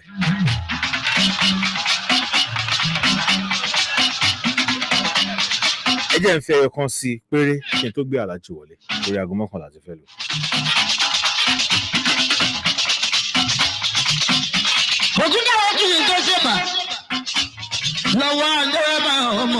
Page 148.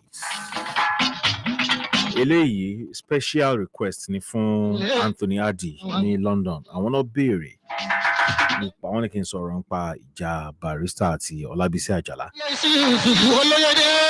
It's filled with Olabisi Ajala. When some musicians emerged after Barrister had created FUJI music to copy his style in the late 70s, this attracted a lot of competition.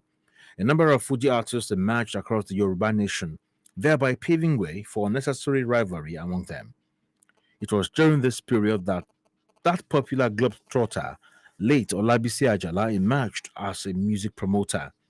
Somewhere along the line, he had a misunderstanding with the late FUJI icon, Alhaji Sikiru Ayinde Barrister, on the ground of frequent money demand, which later resulted into litigation. Barrister at the beginning of the rift had accused Ajala of trying to bring him down by blackmailing him. He reacted first by recording a live play cassette to deal with him, but when Barrister discovered that the globetrotter had taken him to court over the cassette, he then went to the studio to add more lyrics and details to the music, which he called Okeagba. The album sold so well that the globetrotter learned the hard way not to attack anyone who used music as a weapon. It took the intervention of Evangelist Ebenezer Obey and late MKO Abiola with some elders before the case could be settled out of court. Barrister parted with some cash to appease the aggrieved petitioner, while Chief MKO Abiola gave Ajala 15,000 naira to pacify him. Apart from the Ajala saga, there were other records of Barrister that touched on similar grounds. One of them was Owoki Leni Teniko. Owoki Leni Tenikotiniri. It might be no, understand what you're calling. This album was recorded by Alhaji to hit an influential man who cheated on him, but instead of apologizing, snubbed him. The big man was alleged to have tasted the fruit of one of Barry's ladies. When word got to the man that Barrister was complaining, the man invited Barrister for a talk. However, instead of showing remorse, the man snubbed him, and this resulted in the packaging of the album. Abi ekukuro wa pin pe a o le seun rere nile aye. That was FUJI New Waves niye. Other tracks that fall within this category are Efura Everybody, Wọ́n ní wọ́n rí mi lẹ́yìn eléégún, Esimirascality, Oníkálukú ló ní tiẹ̀ lára, Garbage Series 2, Prophecy, Amudawa Shukura, London Special, Àwa Ọjà, Ayé. That was a record released to counter an alleged insinuation being carried about him in connection with the death of late Ayinla Omowura.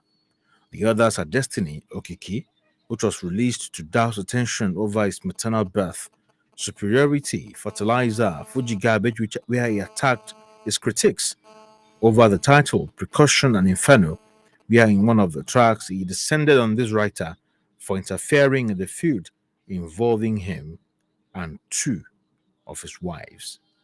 On the fateful day, I was in my house at number 35 Kogberegbe Street in Lagos when one of the staff came to summon me to check 2 of Alaji's wives who were fighting.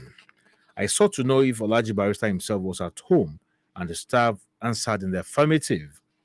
On getting to FUJI chamber, I met Alaji looking very depressed. I quickly went downstairs to check the 2 wives who were fighting. Thereafter, I asked them to follow me upstairs to apologize to their husband for disturbing his peace.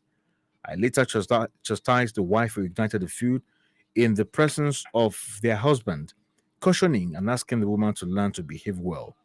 Unknown to me, the barrister was unhappy with my intervention, but he said nothing. Few weeks after the incident, he went to the studios to record a new album. To my dismay, one of the tracks recorded was devoted to vent anger on me. Ọ̀rọ̀ ìfẹ́ le púpọ̀ ẹ̀yin ará bí. Bó ṣe ń bú ẹ lẹ́ẹ̀kan nínú ń bí mi. Insubordination, ta ló rán níṣẹ́. I promptly protested to Barrister, but he denied targeting me. However, after the record was released, he then tacitly admitted. Ẹ wo mi kà mọ́. Ó ń dùn mọ́ mi mo ṣe ń kà. Ó ń dùn mọ́ mi mo ṣe ń kà. Ṣé ó ń dùn mẹ́yìn náà? Ó ń dùn mọ́ mi mo ṣe ń kà. Ó ní kan tó yẹ kí n fi kún ilé Aláàjì tó wà ní Ìbàdàn, but ẹ̀rọ jẹ́ n kúrò lórí ẹ̀. Aago 11 láti ṣe wákàtí 2. Lébà.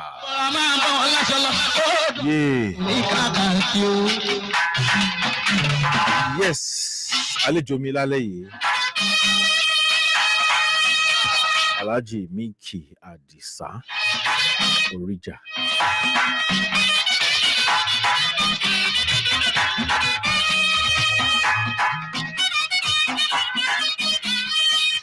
Alhaji ẹ kú kalẹ̀ lẹ́ẹ̀kan sí sà.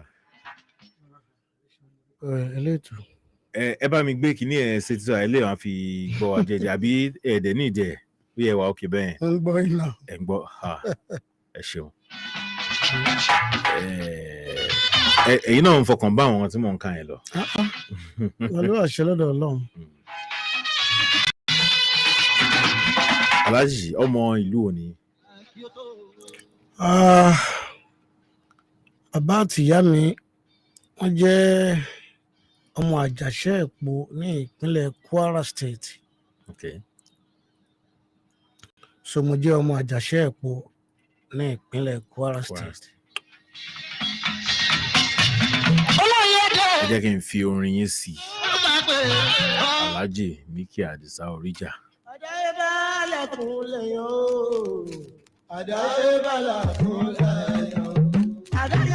Rẹ́kọ̀dì ọdún wo lè ṣe ọdún wo ló jáde?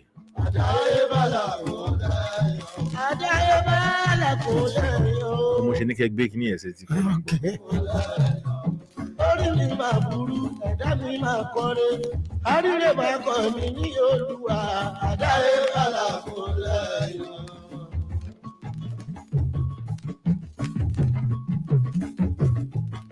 Má gbàgbé tẹ̀lé wa o, Olúwa má gbàgbé tẹ̀lé wa. Ọdún wo lẹ ṣe rẹ́kọ̀dì? 1981. 1981. Okay. Yes. Ìlú wo ni a bí yín sí?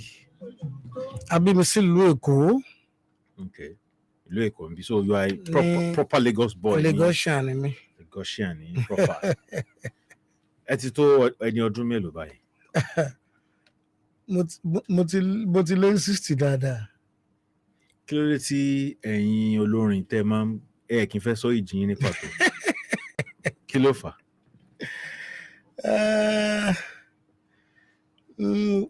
Tí mo kàn lè rí sọ́ńbẹ̀ ojú pé ọjọ́ orí nígbà míì wọ́n lè máa wo èèyàn gẹ́gẹ́ bí ẹni tí ó ìjọ́dọ̀ tí wọ́n dẹ̀ ní mọ̀ pé ọjọ́ orí ẹ̀ ti ju ojú táwọn fi ń wò lọ. Àwa tá a dẹ̀ ń kọrin dẹ̀ ní èyí tá à ń tọ́lọ̀ ní ká máa dáwọn ara èèyàn lára yá. So ọ̀pọ̀lọpọ̀ àwọn tí wọ́n jólólùfẹ́ wa tí wọ́n ń pè wá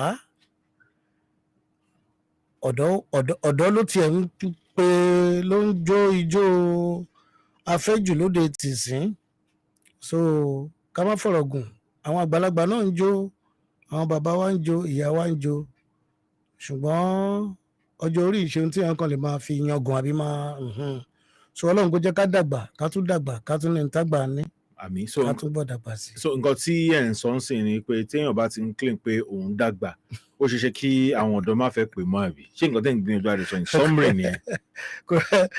kò rí bẹ́ẹ̀ ó dẹ̀ tó rí bẹ́ẹ̀ ṣàdídàkejì. kájà gbà kò rí bẹ́ẹ̀. all right ní ìlú Èkó yìí ilé ìwé wo lẹ lọ. ilé ìwé tí mo kọ́kọ́ lọ tí bàbá mi kọ́kọ́ mú mi lọ ní ọdún 1960 that was Ajeromi District Council School tó wà ní Ajégúnlẹ̀ ṣùgbọ́n gbà yẹn wọn ò gbà mí wọlé wọn ní ọwọ́ mi ò tó etí torí tọmọ ọwọ́ ò báyìí tí ètò etí kó kọjá ẹ̀ wọn ní gbà sílé ìwé a ṣẹ̀ṣẹ̀ wá lọ ní 1961 wọ́n wá gbà mí wọlé 61 mo wá bẹ̀rẹ̀ school. all right now ní 61 yẹn tẹ́ bẹ̀rẹ̀ ṣe ti ń show traits orin nínú yín as at that time. níwájú Ọlọ́run àti èèyàn ò lè pàtún ara ẹ̀ gẹ́gẹ́ bí àwọn òbí ẹ̀ ṣe máa rítan ẹ̀ pa nígbà tí mo wà bí ọmọ ọdún 2 àbọ̀ sí 3 làwọn tó bí mi ti ń wòye wípé kí ló máa ń ṣe ọmọdé yìí wọ́n bá ti gbé rẹ́kọ̀dù sí màá ṣáà máa jó inú mi á máa dùn máa jó tí wọ́n bá gbé rẹ́kọ̀dù yẹn kúrò ṣe máa bínú máa bẹ̀rẹ̀ sí máa yíra mọ́lẹ̀ pé akọ́dù mi àwọn ní akọ́dù ni wọ́n ń pè ṣàpè rẹ́kọ̀dù ẹ bá ń gbé akọ́dù mi sí ẹ bá ń gbé akọ́dù mi sí àfi tí wọ́n bá tún gbé sí kí ara mi tó tún wálẹ̀ kí n tó tún máa dánú dùn so gbà ẹ làwọn ti máa ń ròyìn nígbà tí ní wọ́n ti pé tọ́jọ́ ń gorí ọjọ́ gbogbo ẹ̀ tó olúwa ń dàgbà sí gbogbo àwọn orin bàbá wa àbíbù olùwà ní ẹ̀sàká ní bàbá wa haruna ní àwọn bẹ́ẹ̀ lọ àti kékeré ni mo ti lọ́lọ́run ti fún mi nímọ̀ ẹ̀ ṣáájú kí n tẹ̀ tó máa jíwúrí rárá tí máa kọ́ torí bàbá mi láìkó orin. so ẹ̀yin náà jíwèrè. yá lẹ́kọ̀ọ́ yìí. yá àwọn eré àbọ̀lẹ̀ ti jíwèrè. lájégúnlẹ̀. àwọn wọlé jọ ṣe ẹ̀yin náà ṣe competition gbà ẹ̀. dáadáa. àwọn wọlé jọ ṣe competition wéré. àwọn tájọ́ ṣe competition wéré ní Ajégúnlẹ̀ Saminu Àyìnlá Isiaka Ìjìrẹ́ Ògìdán Olólàájù Bashiru Ajíṣefínní àtàwọn bẹ́ẹ̀ lọ wọ́n pọ̀. lẹ́jọ́ Alájégúnlẹ̀ ń gbà ẹ̀. dáadáa. stein ten ju wéré yẹn ṣé Alhaji Barrister ti àwọn náà wà ní wéré ń gbà yẹn. àwọn ti wà síwájú wa kẹ́ni Mushin làwọn wà Ajégúnlẹ̀ làwọn wà. but ẹ máa ń gbúrò wọn ní fún wa. dáadáa. Kollington Àyìnlá ńkọ́. àwọn wà lébùté Mẹ́ta. ẹ máa ń gbúrò tí wọn náà gbà. bẹ́ẹ̀ni. now ṣé school ẹ fara sí jù àbí orin yẹn ti nà mọ́ yín lẹ́mìí ní gbogbo time tí ẹ̀ ń jí wéré yẹn torí ó ṣe ṣe kí wéré yẹn máa dùn mọ́ yín ṣe pé ẹ̀bùn yẹn máa ń disturb èèyàn nínú ni. èèyàn ń jí wéré ìgbà tá à ń jí wéré yẹn ṣe mọ̀ akéré ọmọdé ni wá ṣùgbọ́n ń wùyàn gẹ́gẹ́ bí tí ó jáyàn mọ́ látọ̀dọ̀ Ọlọ́run ibì kan dẹ̀ lèèyàn ti máa bẹ̀rẹ̀ ìgbà tá a bẹ̀rẹ̀ wéré kí tó máa bẹ̀rẹ̀ sí jí wéré mo ti ń lọ léèwé nígbà tó máa dẹ̀ jáde ìwé àkọ́kọ́ mo tún lọ sí secondary school ní Lagos Cosmopolitan College ní Surulere kò jìnnà sí Batfrima la máa gbà kọjá lọ sí school tiwa Lagos Batfrima so èèyàn ń jí wéré àbí èèyàn ń kọ nígbà tí wọn àlọ ọmọdé èèyàn ò ní kéèyàn má lọ sílé ìwé ṣùgbọ́n látara ìdí kan àbí kejì torí gbogbo àti mò ń lọ school tí n bá gbọ́ pé èèyàn kàwé débì kan ó drop kò kàwé ẹ̀ dé ibi tó tọ́ tó yẹ kéèyàn kàwé dé máa ń bínú ni ṣùgbọ́n gbogbo nǹkan ó wà lọ́wọ́ bọ́lọ́run bá ṣe kọ̀rọ̀ ẹ̀dá kí ọlọ́run má fi ogun ayé jà wá. Àmín. So ogun ayé ó ti wà pẹ̀lú mi láti kékeré. Ogun ayé. Bẹ́ẹ̀ ni. So ká má fọ̀rọ̀. Ẹ ṣáà wò èwo ni ogun ayé láti kékeré. Ogun ayé ni wípé ọ̀nàkọ́nà oríṣiríṣi ni ogun ayé ń gbà dojúkọ ẹ̀dá. Ìyá tó bí mi lọ́mọ ó fayé sílẹ̀ ní 1962 April kí bàbá mi tó wá fẹ́ ìyàwó mi. Ìyàwó tí bàbá mi wá fẹ́ lẹ́yìn ikú màmá mi tí ò rí ìyá mi rí dépò tí tábà rí pé mọ́ra wọn rí dépò tábà rí pé bóyá àbó ṣe àbí hùwà kan sí ó gbógun ti wá ó gbógun tì mí lọ́rọ̀ kan ṣá. Mélòó ni tí ìyá yín fi lọ? Èmi nìkan ni ìyá mi ò bá fi sílẹ̀ láyé ṣùgbọ́n Ọlọ́run ní a máa pé méjì torí ìyá mi ti kọ́kọ́ kú lọ́dọ̀ bàbá mi tó ti wà nílé wọn ṣùgbọ́n wọ́n láṣà máa dédé máa ronú wọ́n á gbé akílódé lágbájá tó túraká tó alámọ̀ ní Míkáílà ní kíní kan kí ló ṣe Míkáílà òun ò fẹ́ fòun nìkan sílẹ̀ bó ṣe wà torí kò mú mi kúrò lọ́dọ̀ kó tó kúrò lọ́dọ̀ bàbá mi rárá ni mo ti wà lọ́dọ̀ ẹni tó já síwájú bàbá mi tíyẹn ti gbà mí tọ́ tó ti ń tọ́ mi. So ẹ̀ẹ̀kọ̀ọ̀kan tó bá ṣàtún wá kóun wá wò mí bọ́lá ń ṣètún ní kí bàbá tún jàǹfààní ètò wa tún bí àwa jẹ́ méjì tàjọjọ́ mọ̀ ọ̀yà. So wàhálà yẹn pọ̀ fún yín gbà tí o ṣe kékeré tẹ́ ń dàgbà lọ́dọ̀ stepmother yín ni mo ń sọ. Òun náà ó ti kúrò lọ́dọ̀ bàbá láti 73 òun náà ló ti kúrò ṣe àwọn oníwà ò ní fìwọ ẹ̀ sílẹ̀ so ìwà ẹ̀ náà ò jẹ́ kí kó lè lo ọjọ́ pípẹ́ lọ́dọ̀ bàbá wa ká dé gbà pé bọ́lá ń ṣe kọ́ nìyẹn ṣùgbọ́n ó bímọ síbẹ̀ ó bímọ sọ́dọ̀ wa. So at what point ni ẹ̀yin wá bẹ̀rẹ̀ sí ní lórin bẹ̀rẹ̀ sí ní jẹyọ yàtọ̀ sí ìgbà wéré? Lẹ́yìn tí mi ò lọ léèwé mọ́ mo lọ kọ́ iṣẹ́ bàbá mi ní kí n lọ kọ́ṣẹ́ mo lọ kọ́ English tailor. Kí ló ń jẹ́ bẹ́ẹ̀? Ìsìlẹ̀ máa ń pè ní fashion design àbí fashion or something what they call it but English dresses. Okay, àwọn tó ń rán aṣọ bíi coat bíi shirt. Thank you safari suit. Okay. English tailor lẹ máa ń pè mọ́. English tailor. Ṣé o ní fashion designer ń sìn? N tó ń pè é sí nìyẹn. Okay. So ṣe ẹ kọ́ṣẹ́ náà ẹ dẹ̀ free? Mo kọ́ṣẹ́ mo free. Ẹ dẹ̀ mọ̀ ọ́rán?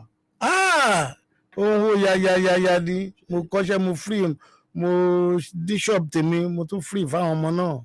Abẹ okay ẹ establish gan gidi. Yes ṣùgbọ́n nígbà tí mo bẹ̀rẹ̀ sí ní kí n tẹ̀ tó ṣe freedom tí n bá ń ṣiṣẹ́ tí n kọrin wo ṣe kúkú máa kọrin ó dà pé orin gangan níṣẹ́ wọn dẹ̀ mọ̀ pé n tó wà lọ́kàn èmi náà láti ṣe nìyẹn so gbàtí mo dẹ̀ free tèmi náà ti wà independent of myself so mo láti dá báǹdì tèmi sílẹ̀.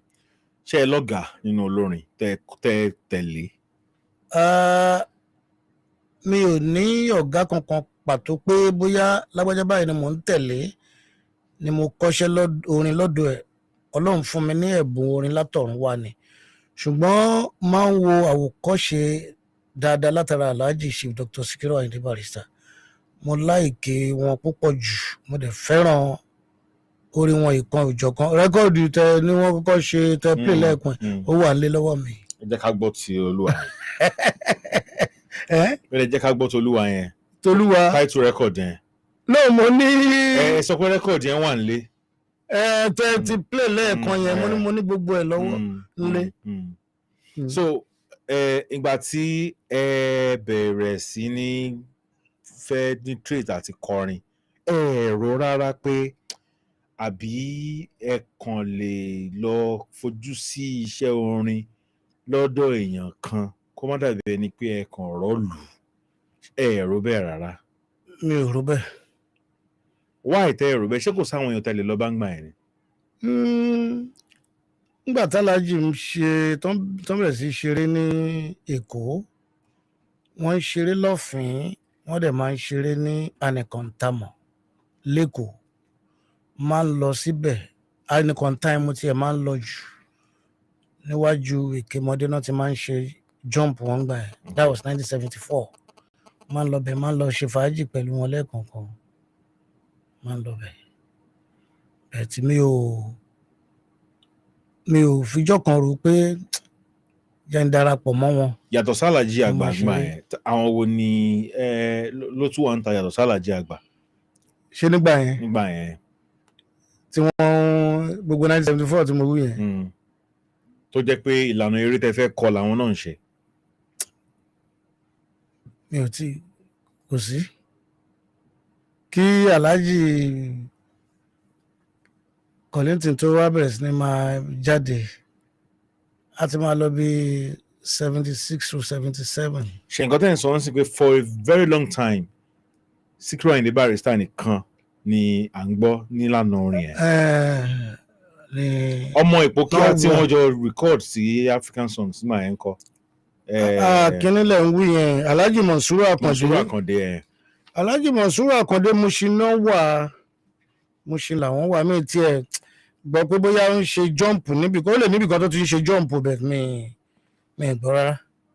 so òkìkí Barrister ó gbalẹ̀ gan ju. Mushin náà ti kọ́kọ́ bẹ̀rẹ̀ sí ní ṣe jump kó tó di pé Alhaji Oyadolu wá ẹ jẹ́ ká máa bọ̀ lẹ́kọ̀ọ́ because Èkó ní fàájì wà. Eléré tí Èkó bá dẹ̀ ti tẹ́wọ́ gbà wọ́n tẹ́wọ́ gbà all over the world nìyẹn. so gbàrà tálájì ti bẹ̀rẹ̀ sí ní ṣe jump lẹ́kọ̀ọ́ báyìí ni ìyàtọ̀ ti bẹ̀rẹ̀ sí ní dé bá wọn. ṣáláàjì kó wá sí wọn kó lọ sẹ́kọ̀ọ́ gbà yẹn. kó wá sẹ́kọ̀ọ́ wọn wá ṣeré láti Mushin. so wọ́n ní jump ní. níbẹ̀ ni wọ́n kọ́kọ́ bẹ̀rẹ̀ lọ́fìn àti Anìkàntàmọ̀ gbà tó yá wọn ṣètò fín mọ́ Anìkàntàmọ̀ yẹn náà dúró sí permanently. so every week. náà máa ń wá síbẹ̀. náà máa ń ṣe jump l'Anìkàntàmọ̀. èyí máa ń lọ́wọ́ wọn. máa ń lọ lẹ́ẹ̀kọ̀ọ̀kan. ibo ni ṣọ́ọ̀bù yín wà ń gbà. Ajégúnlẹ̀ mo wà. ilẹ̀ tí máa wá sí. mélòó wà l'Ajégúnlẹ̀ sáré Èkó. ẹnu ẹni tí yàn bá fẹ́ náà ọ̀dọ̀ ò kì í jìnnà. ọ̀dọ̀ ò jí ẹ.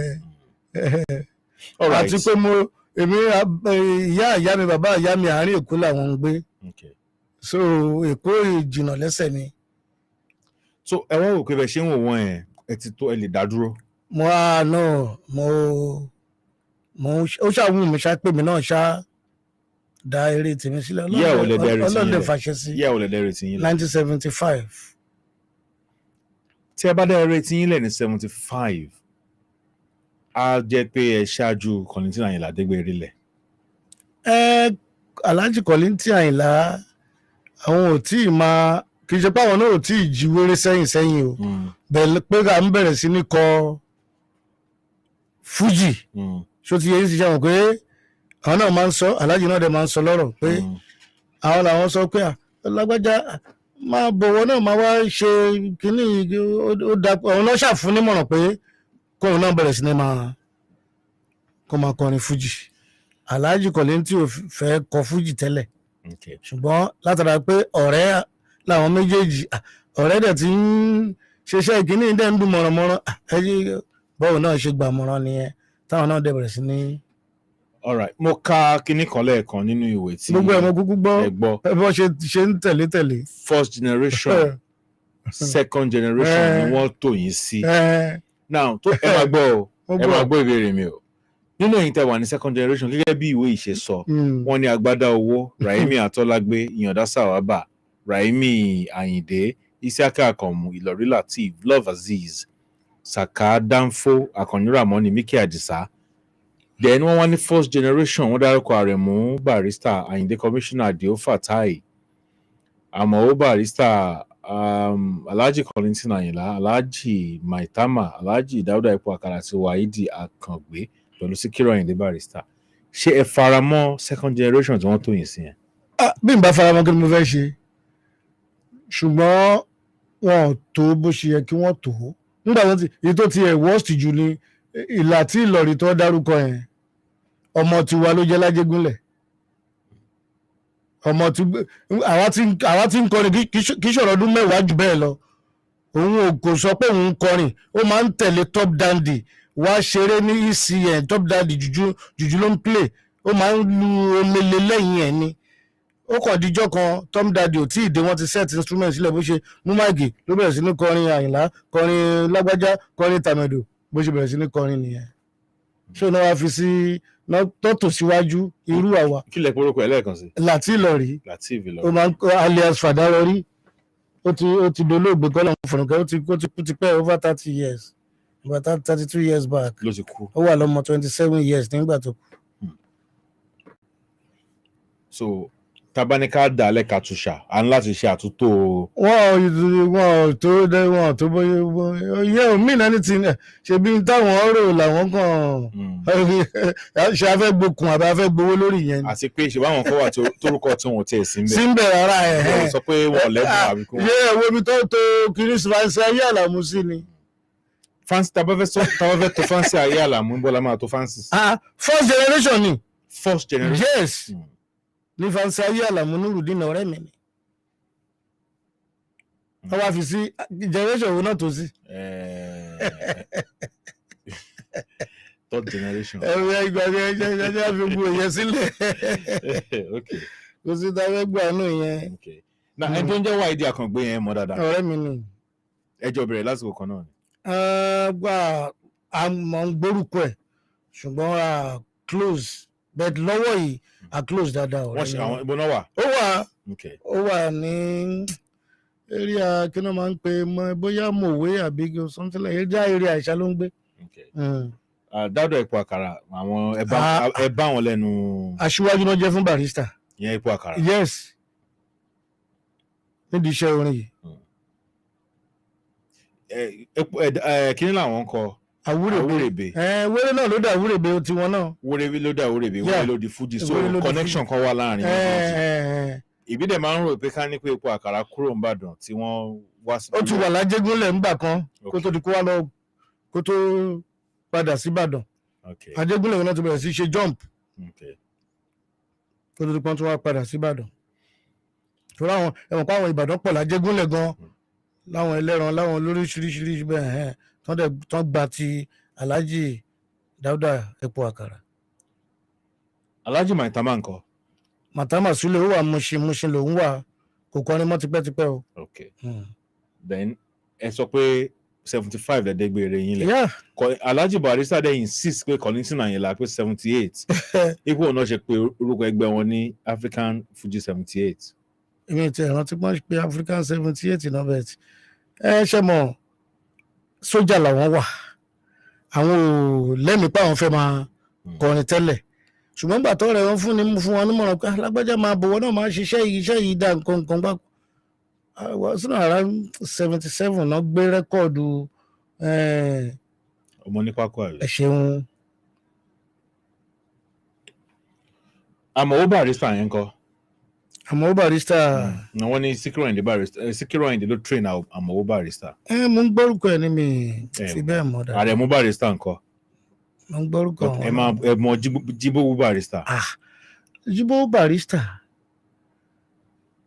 àwọn ńgbà àwọn ló lọ mú Alhaji ní Màṣẹ́wó wá sọ́dọ̀ wọn ní 1966.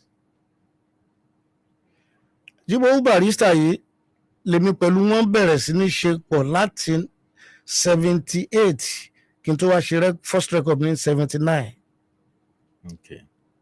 ṣé ti yé yín sìn?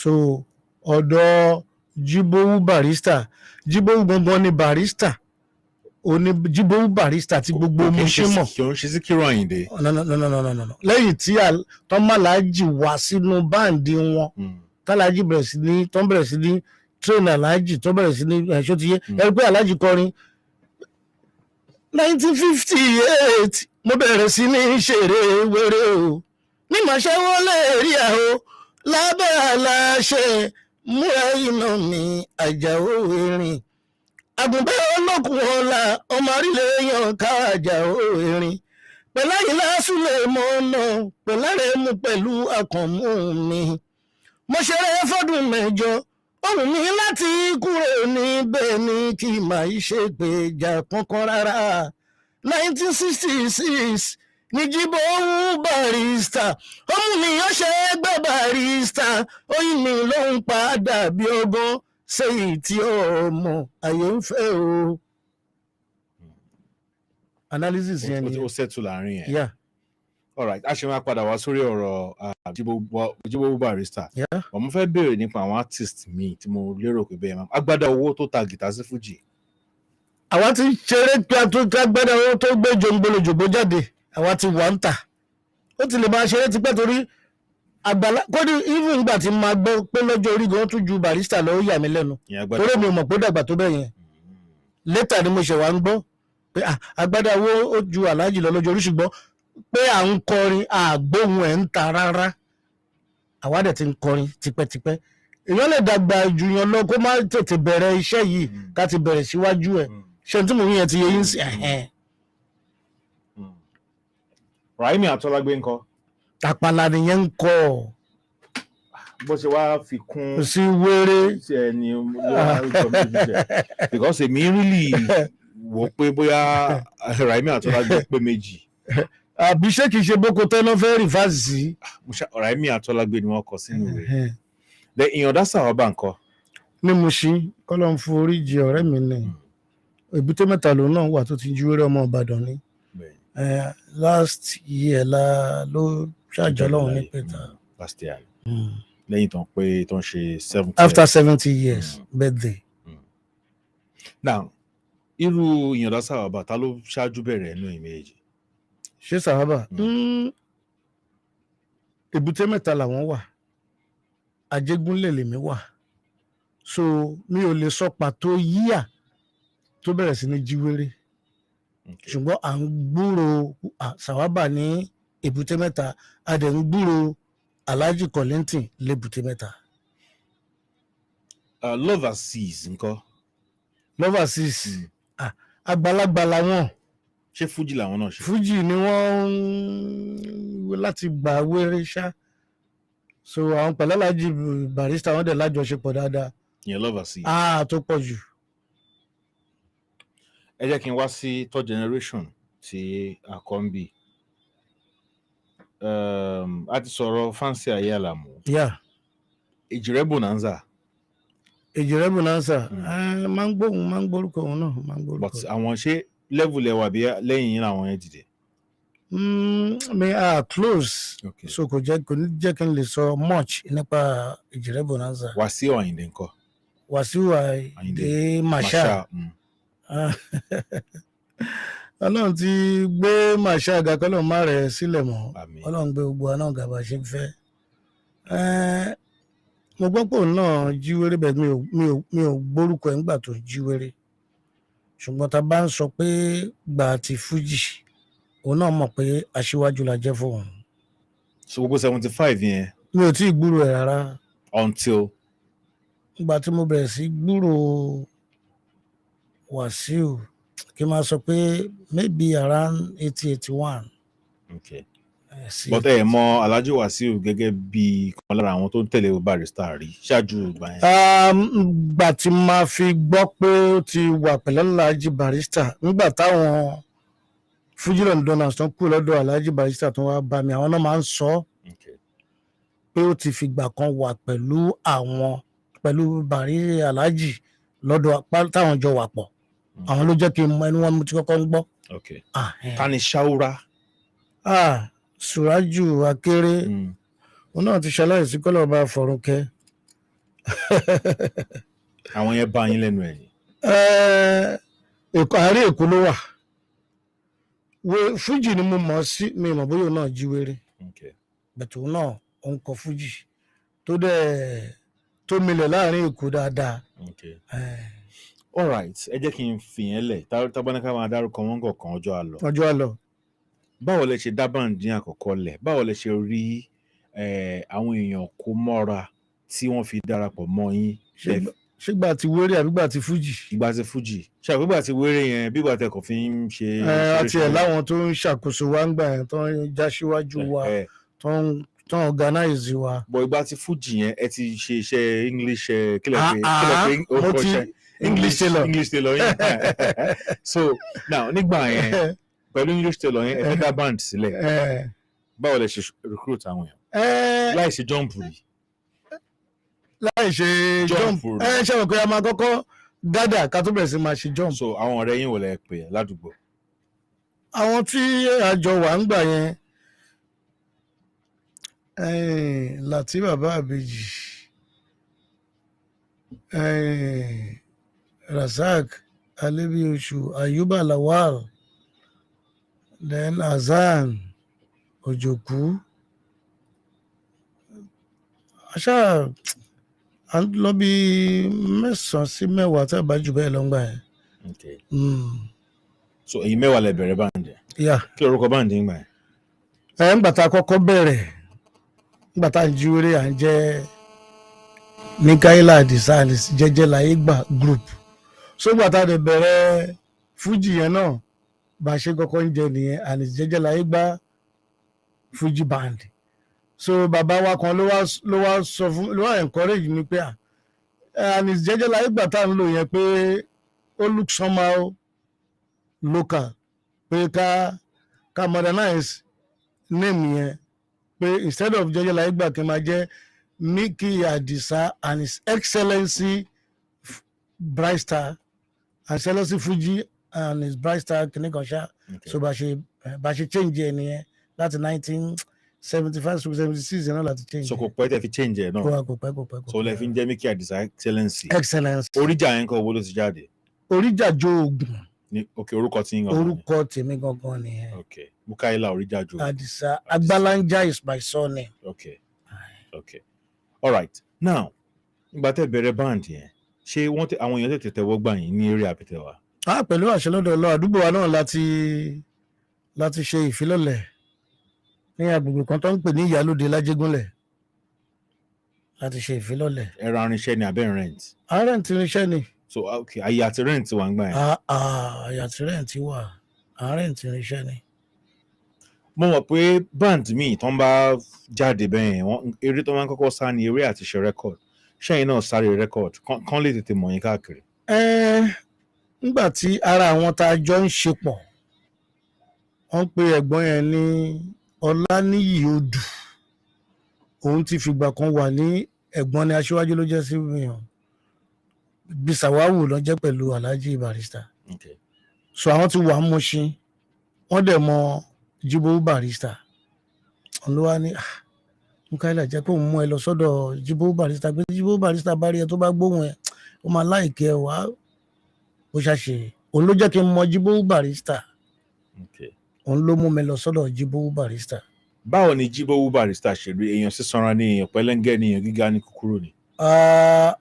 Kò pẹ́lẹ́ngẹ́ kò dẹ̀ sanra jù. Kò ń ṣe èèyàn pupa. Air Force officer ni, aircraft engineer nínú Air Force. Aircraft engineer? Yeah, ni Jíbówú Barrister. Okay. Bọ̀ kò kí ń kọrin? Ó ń kọrin wéré. Bọ̀ kò yà sí Fuji? Òun náà ló brought Alhaji Barrister náà fi jọ ṣe ló fi di Fuji. Okay. Ṣé o ti yẹ yìí sí? Bọ̀ kí ló dé tí ò wá lead band fún ẹ? Well, bọ́lọ̀ ń bá ṣe pọ̀rọ̀ ẹ̀dá. Ṣé o ti yẹ yìí sí? He's a composer. Okay. Ṣé o ti yẹ yìí sí? So nígbà tí o ti sílẹ̀ mi ẹ̀rù pé kò ń dá báǹdì orin sílẹ̀ ìwọ̀nba wéré tó ti jí tí gbogbo ara ayé dẹ̀ ti mọ gbogbo Mùṣín tágbàlagbà báyìí wà tí wọ́n lè above kápẹ́ 80 years plus ní Mùṣín wọn gbọ́dọ̀ sọ pé àwọn ọmọ ẹni tó ń jẹ́ Jíbówú Barrister ní Mùṣín wọn dẹ̀ gbọ́dọ̀ sọ pé àwọn ọmọ pé láti ọ̀dọ̀ Jíbówú Barrister gan lọ́lọ́run ti pòkìkí Alhaji Barrister jáde sí gbogbo ayé lọ́wọ́ ti ní name ní Màṣẹ́wọlé díẹ̀ ṣùgbọ́n nígbà tó wá dọ́dọ̀ Jíbówú yẹn lọ́lọ́run wá ló gbógun wọn jáde. So ẹ̀ ń sọ̀rọ̀ nípa Mr. Odù lẹ́ẹ̀kan. Odù Ọláníyì mo lóun ló mú mi lọ sọ́dọ̀ Jíbówú Barrister. Yíyàwó ni? 78. 78. So that's about 3 years lẹ́yìn tí ẹ bẹ̀rẹ̀ ká tó wá wọ studio ní 79. So ọ̀dọ̀ Jibowu Barrister yẹn kí ni target yín tẹ́ fi lọ bẹ̀? Ó ní Jibowu Barrister torí gbà yẹn òun pẹ̀lú Barrister wọn sí in good order mọ́ pẹ̀lú Alhaji Sikiru. Okay. So ó wá ní pé tó bá rí mi pé ó máa like tó bá dẹ̀ gbóhùn mi á fẹ́ pé kájọ máa lájọṣepọ̀ nígbà tó dẹ̀ rí mi tó gbóhùn mi lóòótọ́ ó dìrọ̀ mọ́ ni. Wípé Jibowu ó lè fẹ́ lóyin as replacement. Bó ṣe rí gan ni. Ohun tí yín ṣe ẹ mọ̀ọ́mọ̀ copy Barrister ni àbí bó ṣe wá nìyẹn. ohun olóhùn ò ṣe é lò kò ṣe é copy ohun tọ́lọ́run bá fúnyàn náà ni. Ohun tí yín lẹ̀ ń lò. ṣe bọ́lọ́run ló ń ṣẹ̀dá gbogbo wa gbogbo ń tà ń ṣe òun ṣe bí mò ń ṣe bẹ́ẹ̀ ṣe ń sọ̀rọ̀ tó dàgbé kẹ́ má da kẹ́mọ́ tó ń dùn lẹ́nu ṣé bí mò ń ṣe yín ni ṣe bọ́lọ́run ló fi yín lẹ́bùn ẹ̀. That is it. Ọlọ́run ló ń fi àwa ẹ̀dá dámọ̀ ló fi ń dára tó wù wọ́n. Ọlọ́run ló ní Mọ́ndàlá. So ìgbà tẹ́ ẹ dọ́dọ̀ Jibowu ẹ wá bẹ̀rẹ̀ sí ní prepare fún record. Lẹ́sẹ̀kẹsẹ̀ tí ta ti pàdé ló ti ń sọ pé yà á máa wọ studio ṣùgbọ́n sẹ́yìn kankan. Ṣé Jibowu ló compose gbogbo orin tó wà ń bẹ̀ fún? No, tá bá fẹ́ wọ studio ó máa compose ojú kan èmi náà compose ojú kejì bá ṣe ń ṣe nìyẹn. So màá tẹ́ndà ètò mo compose fún màá kọ fún á gbọ́ tó bí wọ́n bá ní amendment á fún mi ibi tó bá dé wà okay á ló wà okay inú tó náà bá kọ tó ń bá kọ bó ṣe èmi náà tún ẹgbẹ́ pé èmi ni máa kọ jáde.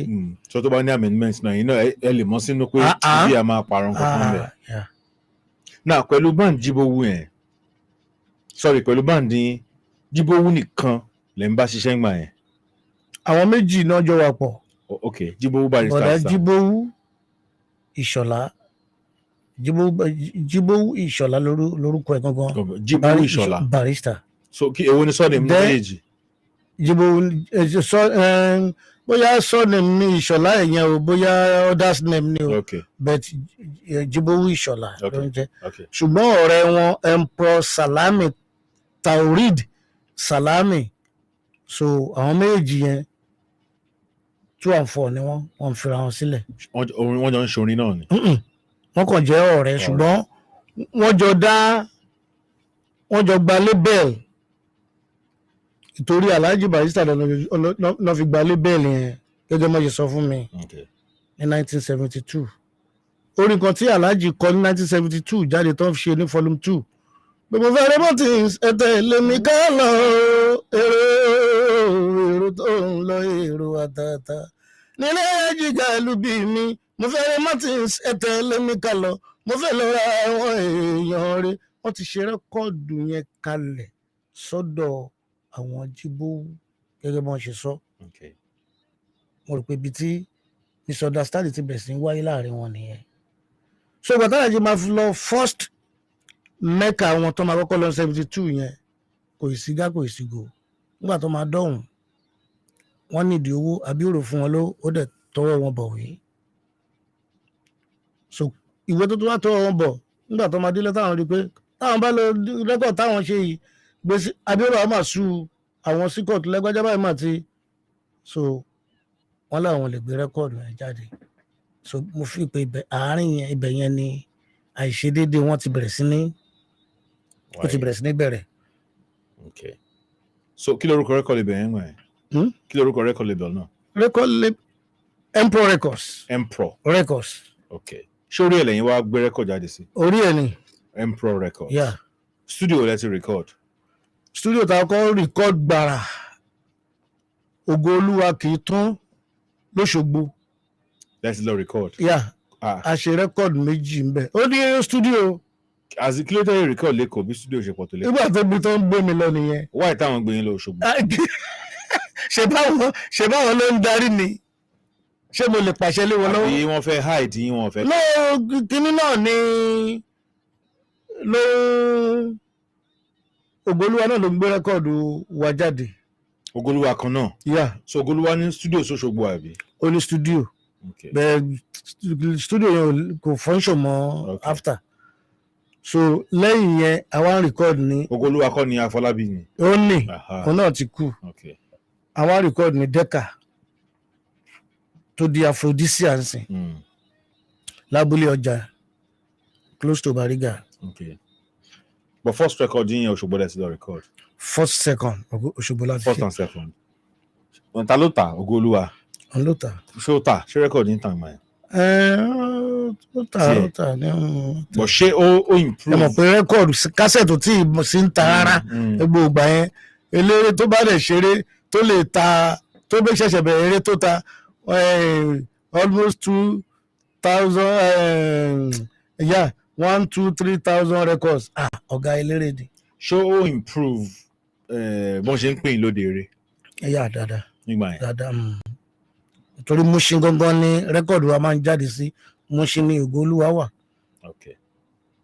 So ní ẹ̀yin náà dẹ̀ wà Mushin gbà yẹn àbí? Ajégúnlẹ̀ mo wà. Ẹ̀dúró lájégúnlẹ̀ náà. náà. Kúrò lájégúnlẹ̀.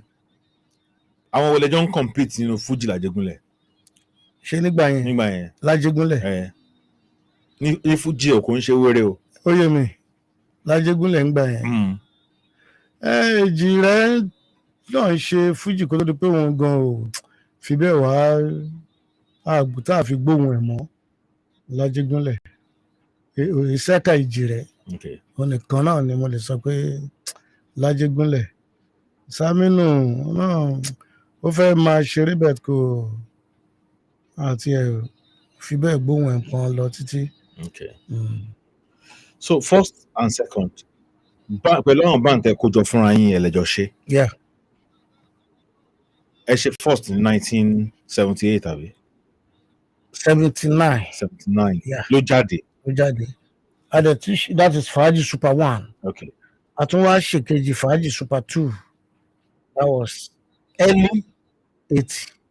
Okay. Towards ending of the year làwọn tó kù lọ́dọ̀ Alhaji Barrister náà wà darapọ̀ mọ́. Kí ló fàjà àwọn tí wọ́n bá Barrister jà ń gbà yẹn? Bàtí èmi ò sí mi sí. Kí lẹ̀yin gbọ́? Ṣé mo pé ọ̀rọ̀ náà ó kàn mí? Kí ló fi kàn mí? Ó kàn yín náà ṣe bọ́dọ̀ yín náà wá. Èmi ò pè wọ́n. Kí náà ló ṣẹlẹ̀ lọ́dọ̀ Barrister? Kí náà sọ fún yín kó ṣẹlẹ̀ lọ́dọ̀ Barrister? Ṣe rí tán ló ṣẹlẹ̀ mi ò fẹ́ ló ń pa ẹ̀ rárá àtọ̀. Mi ò fẹ́ ló ń pa. Ṣọ́rọ̀ owó ni.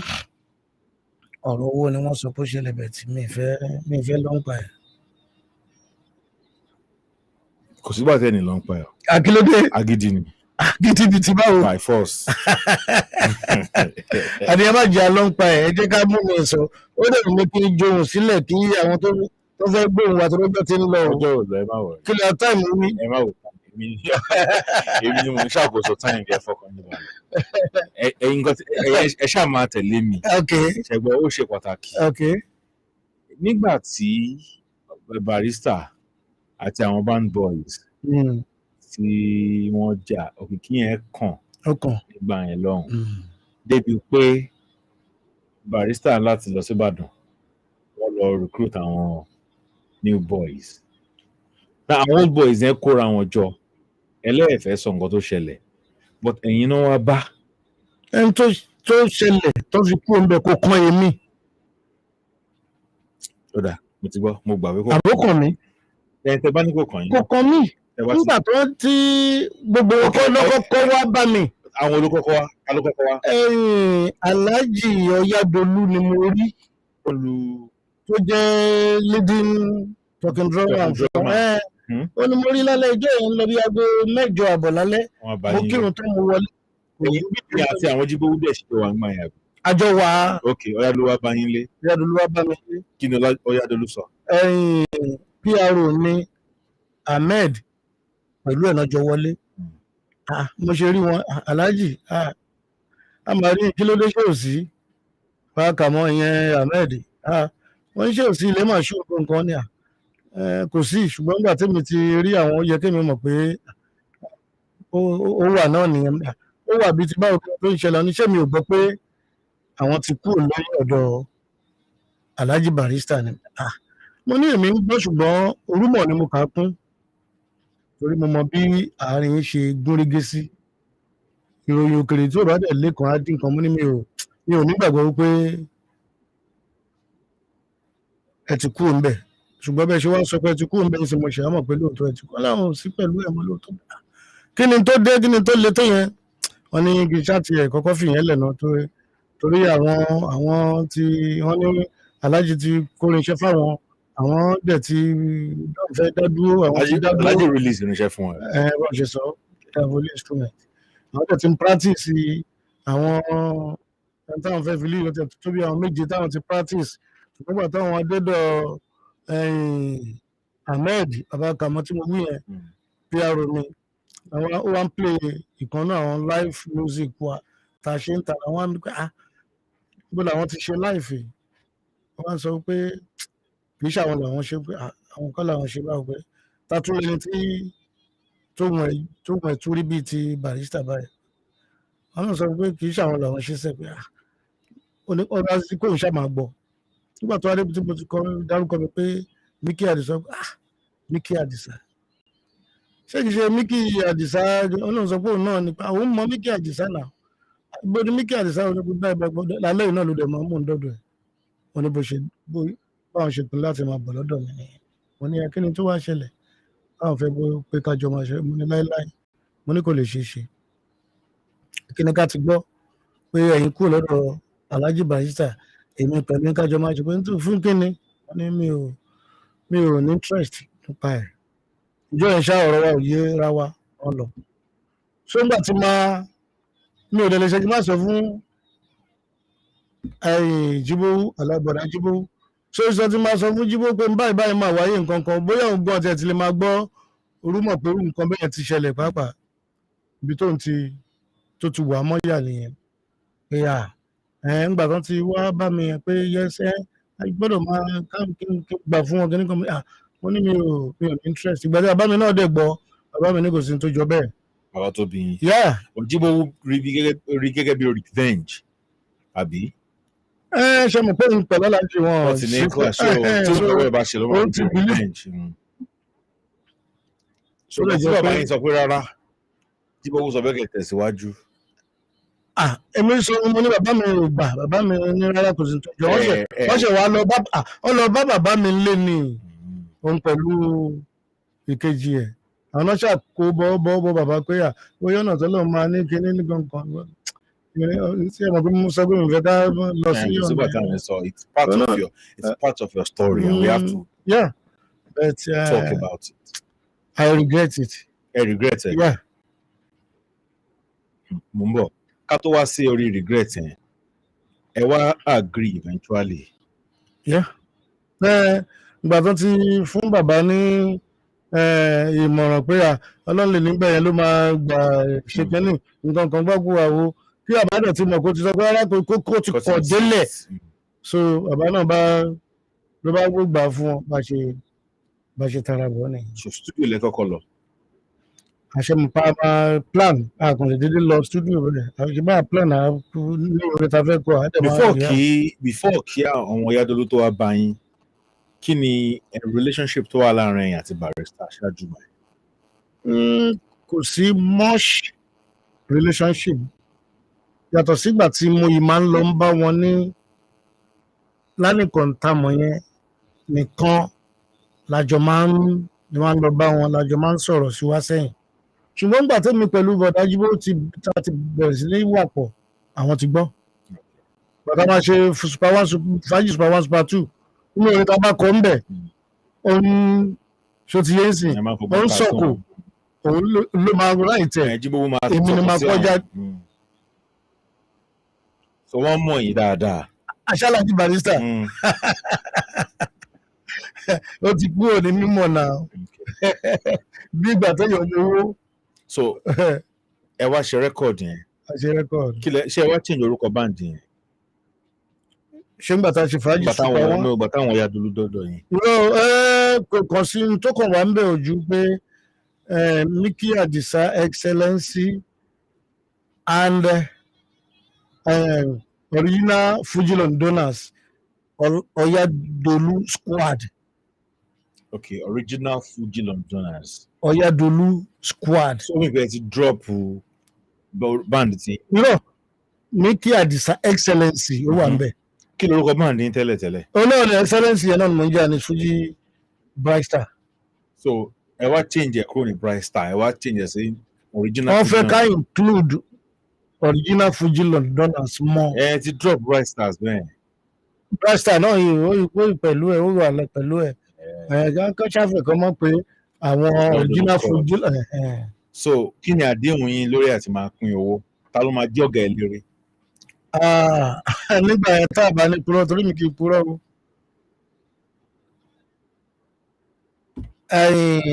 Èmi ntí bá gbà lọ́yà dolú náà ń gbà. So ẹjọ́ wa ní captain.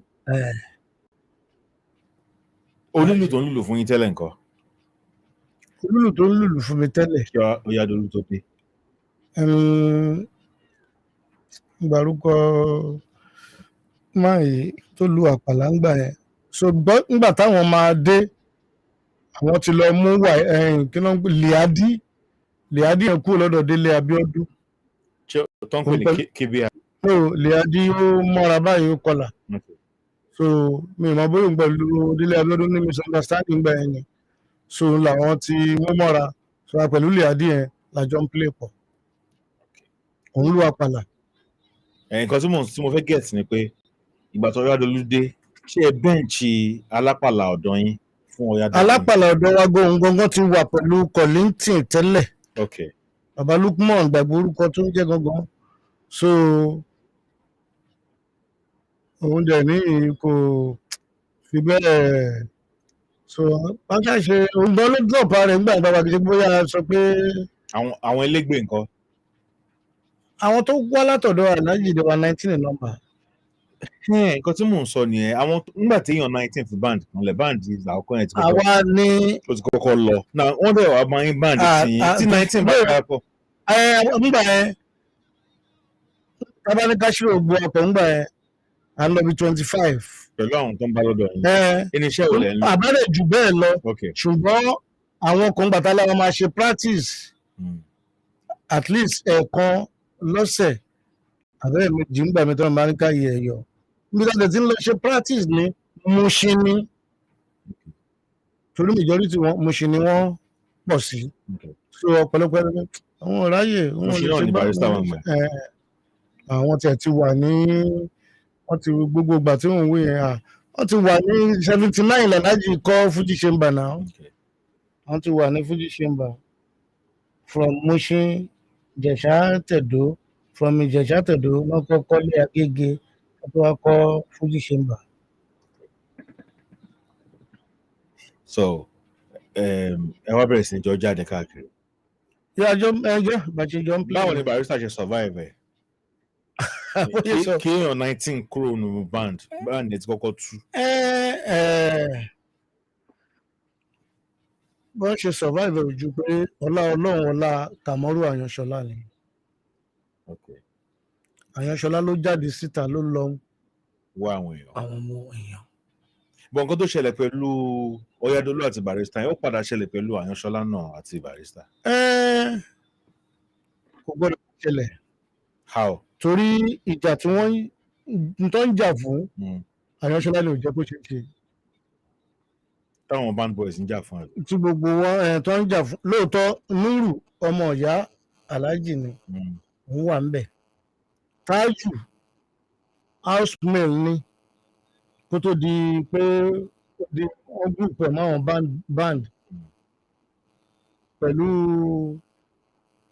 Núrù àtàlájì àwọn mẹ́ta nìyẹn. Kàmọ́rù Àyànṣọlá then Bashiru tó lu backing kan ni fún Àyànṣọlá. There were 5 or 6 in number ṣá tó ti yẹ sí 5 pẹ̀lú Alhaji wọ́n jẹ́ mẹ́fà tí wọ́n torí 25 ní gbogbo wọn tẹ́lẹ̀.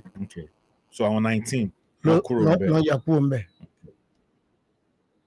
Okay, so Àyànṣọlá ṣé Àyànṣọlá tí wọ́n ní báńdì yẹn tẹ́lẹ̀ ní àbí wọ́n ṣẹ̀ lọ wá? Nígbà tí Alhaji Ọya Dolú fẹ́ lọ sí Mecca ní 78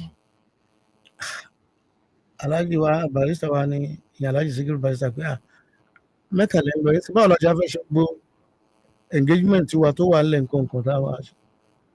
Àní Alhaji Ọya Dolú wa lóun sọ fún wọn pé kán má wọrí wọn máa lọ mú ẹnìkan wá tó máa represent àwọn lórí stage. Wọ́n ṣe lọ mú Kàmọ́rù Àyànṣọlá wá láti ọ̀dọ̀ Bob Aládéníyì ló ń bá play. Okay. Yeah, bọ̀bọ̀ Aládéníyì yẹn wà lọ́dọ̀ Sọ̀ni Adítẹ́lẹ̀ kó náà tó kù kó tó di pé bẹ̀rẹ̀ sí ní. So ńgbà tó lè máa dé torọ́ náà fún Kàmọ́rù Àyànṣọlá ó ní talent púpọ̀ jù. Gbogbo àwọn tó láwọn ń lo àpàlà ń sìn wọ́n ń gbìyànjú ni kò tí ì sá lápàlà ẹ̀. So olùsákàrà wọ́n dẹ̀ ń gbádùn rere wọn. Nígbà tí Alhaji Ọ̀yádolú dé láti Mẹ́kà, Alhaji Ọ̀yádolú sọ wípé Alhaji ní Barrister sọ pé nígbà táwọn ti dé láti Mẹ́kà pé kí Kàmọ́rù padà sí báǹdì ẹ̀ gbẹdẹ báyìí wọ́n ṣe rí nígbà yẹn tó Alhaji Ọ̀yádolú lóun sọ fún Alhaji Barrister pé ṣé bọ́ọ̀lù yẹn ti ń ṣerú ẹ̀ tó bá padà sí ibi tó ti wá ṣé ó lè gba yìí ojú òun kan máa fi wò ó ṣé tiẹ̀ lè rí ìdíjókòó ń bẹ̀ mọ́ pé àwọn ìṣe bẹ́ẹ̀ o ẹ̀jẹ̀ wá nǹkan míì fún kó máa lù bàbá ní kó máa lu bẹ̀m̀bẹ̀ kó máa fi báàkì wọn bẹ̀m̀bẹ̀ náà kọ́ gbé fún. látòrí àpàlà.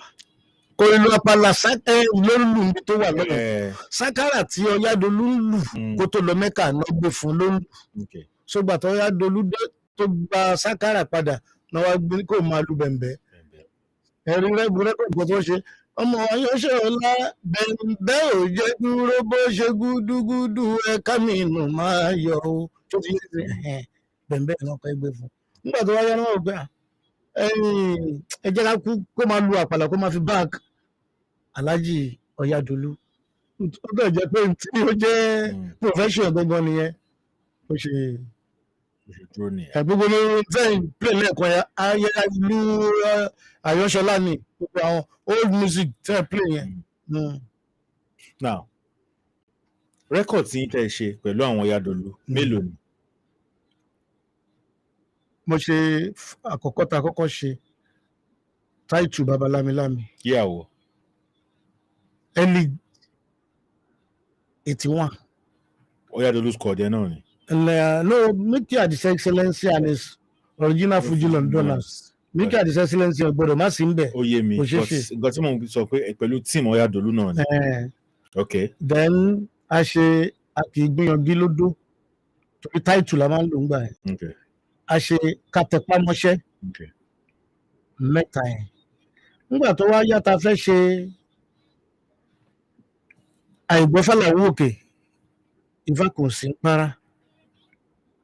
Àkọ́kọ́ ṣèkan Ògolúwa tẹ̀lé ó ní mo kọrin kan bẹ̀ kíní kankan wá kan mi kọrin bú yẹn mo kàn kọrin pé aráàlú àwọn ò gbádùn àwọn náà ò gbádùn ara rẹ̀ nǹkan bóyá rò pé òun ni wọn lè ń bá wí ṣóun ṣàwọn sẹ́yìn ni.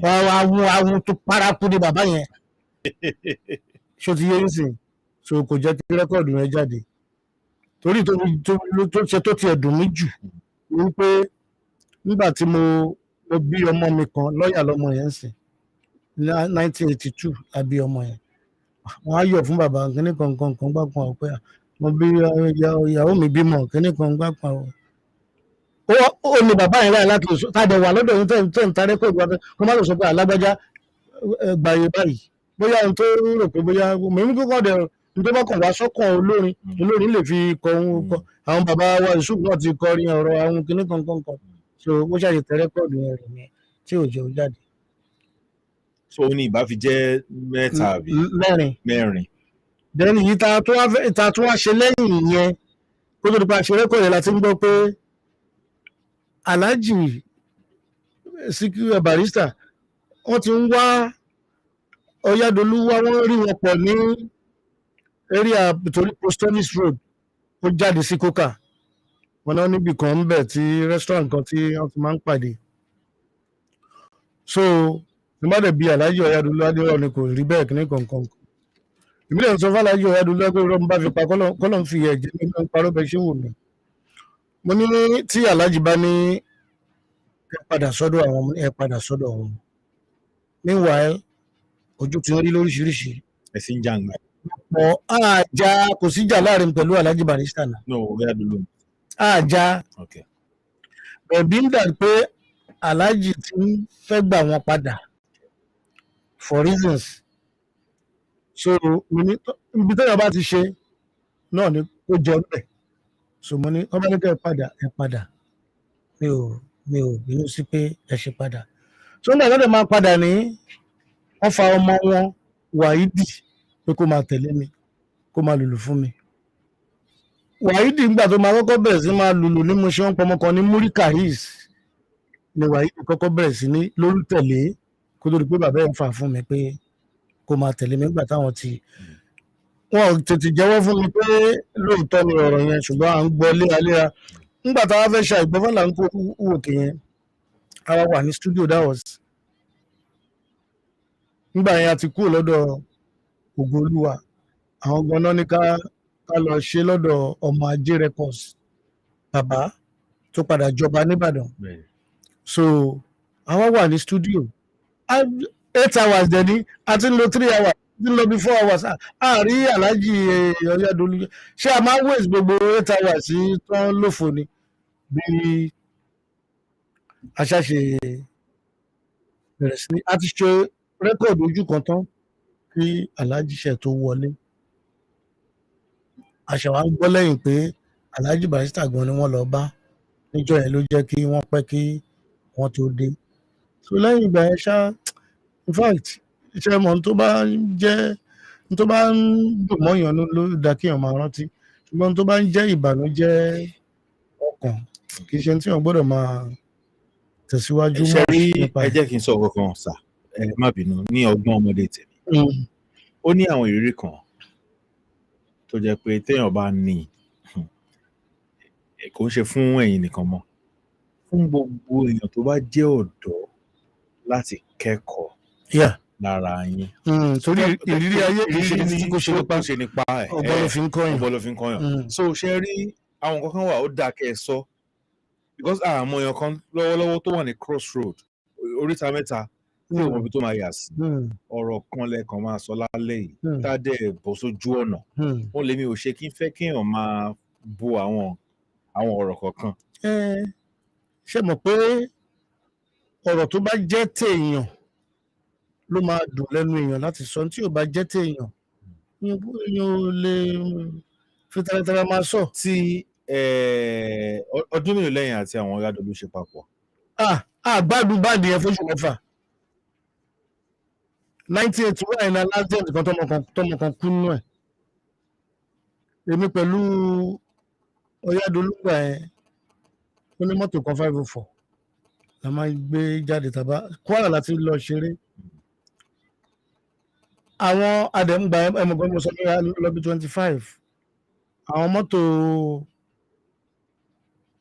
ọ̀fà yẹn ǹjẹ́ méjì kan la gbé ọ̀fà yẹn ṣá dẹ̀ mọ́tò kan àwọn bọ́ọ̀lẹ̀ kájà yẹn la fi lóòdù instrument sí so àwọn ti kúò lẹ́kọ̀ọ́ síwájú wa káwa tó wá kúò nígbà táwa máa kúò ọ̀nà Òṣogbo la gbà títí ta fi dé ilé àárí wọn adẹ̀délé àárí wọn pé kí ló dé wọn ti kúrò ní Èkó síwájú wa àjẹ dáàfin rí wọn lọ́nà táàdé bá wọn ọ̀gbọ̀nà Òṣogbo nìyẹn àwa ní ká máa wá wọn padà lọ sọ́nà Ìlọrin pé ọ̀nà Ìlọrin náà máa gbà ó wá kù díẹ̀ ká dé Ìlọrin la pàdé wọn lójú ọ̀nà kí ni tó dé nígbà táwọn dé ìgbọ́ àwọn yà àwọn jẹun mọ́tò tó táyà ìtúnṣe nǹkan gbà láti ẹ̀sìn ìdókòwò so àwọn ń bọ̀ nígbà tó wá díẹ̀ torí tàbá ti fẹ́ dé ọ̀dọ̀ wa gangan nílùú Alájàṣẹ́kù ọ̀nà yà sọ́nà méjì kan gbà àárín ìlú kan lọ́wọ́ ẹ̀yìn àwa ní ọ̀kẹ́ ẹ jẹ́ ká overtake wọn wọ́n bá di pọ́n máa lọ gbàbí tí ò yẹ àwọn overtake wọn rìn síwájú ìyá dúró ìwọ̀nba ìṣẹ́jú tá a fi rìn síwájú yẹn mọ́tò kan ń bọ̀ so bí mọ́tò yẹn ṣe lọ overtake nìyẹn ó ṣe lọ pẹ̀lú bí bàbá yẹn ṣe jáwọ́ tó lágbàlagbà ló wa mọ́tò yẹn ó yìí bú lẹ́gbẹ̀ẹ́ dráìvà yẹn gbà bí tó ti bù tó yá lọ báyìí lọ́mọ kan náà tó ìṣojú instrument wa ló gbórí sí ní gíga lórí ibẹ̀ ló kú sí instantly. ara problem ta kọ́kọ́ ní nìyẹn tó fàtà lẹ́yìn ìgbà yẹn ló di pé èdè gan ò yẹra wọn mọ́ kankan ní wọ́n ṣàyẹ̀yọ títí tó di pé so nínú àwọn ó dẹ̀ tó stage kan ní Ọ̀yádolú náà dé pé àwọn boys ń sọ pé irinṣẹ́ àwọn káwọn wá bá mo ní ó yá ẹ máa kó lọ so ó dẹ̀ kó irinṣẹ́ àwọn lọ. so nínú àwọn 19 yẹn gan díẹ̀ wọ́n ti ń yọ fúnra wọn. pátápátá ṣé gbogbo wọn náà padà sọ́dọ̀ Barrister ni àbí kálukú wọn fọ́nká? wọ́n fọ́ká ni. Ọ̀yádolú nìkan ló padà sọ́dọ̀ Barrister. no kìíní padà síbẹ̀ Isiaka Adéyínká Kálájì tó wá group ẹ̀ sọ́dọ̀ Tájú Àlàdé.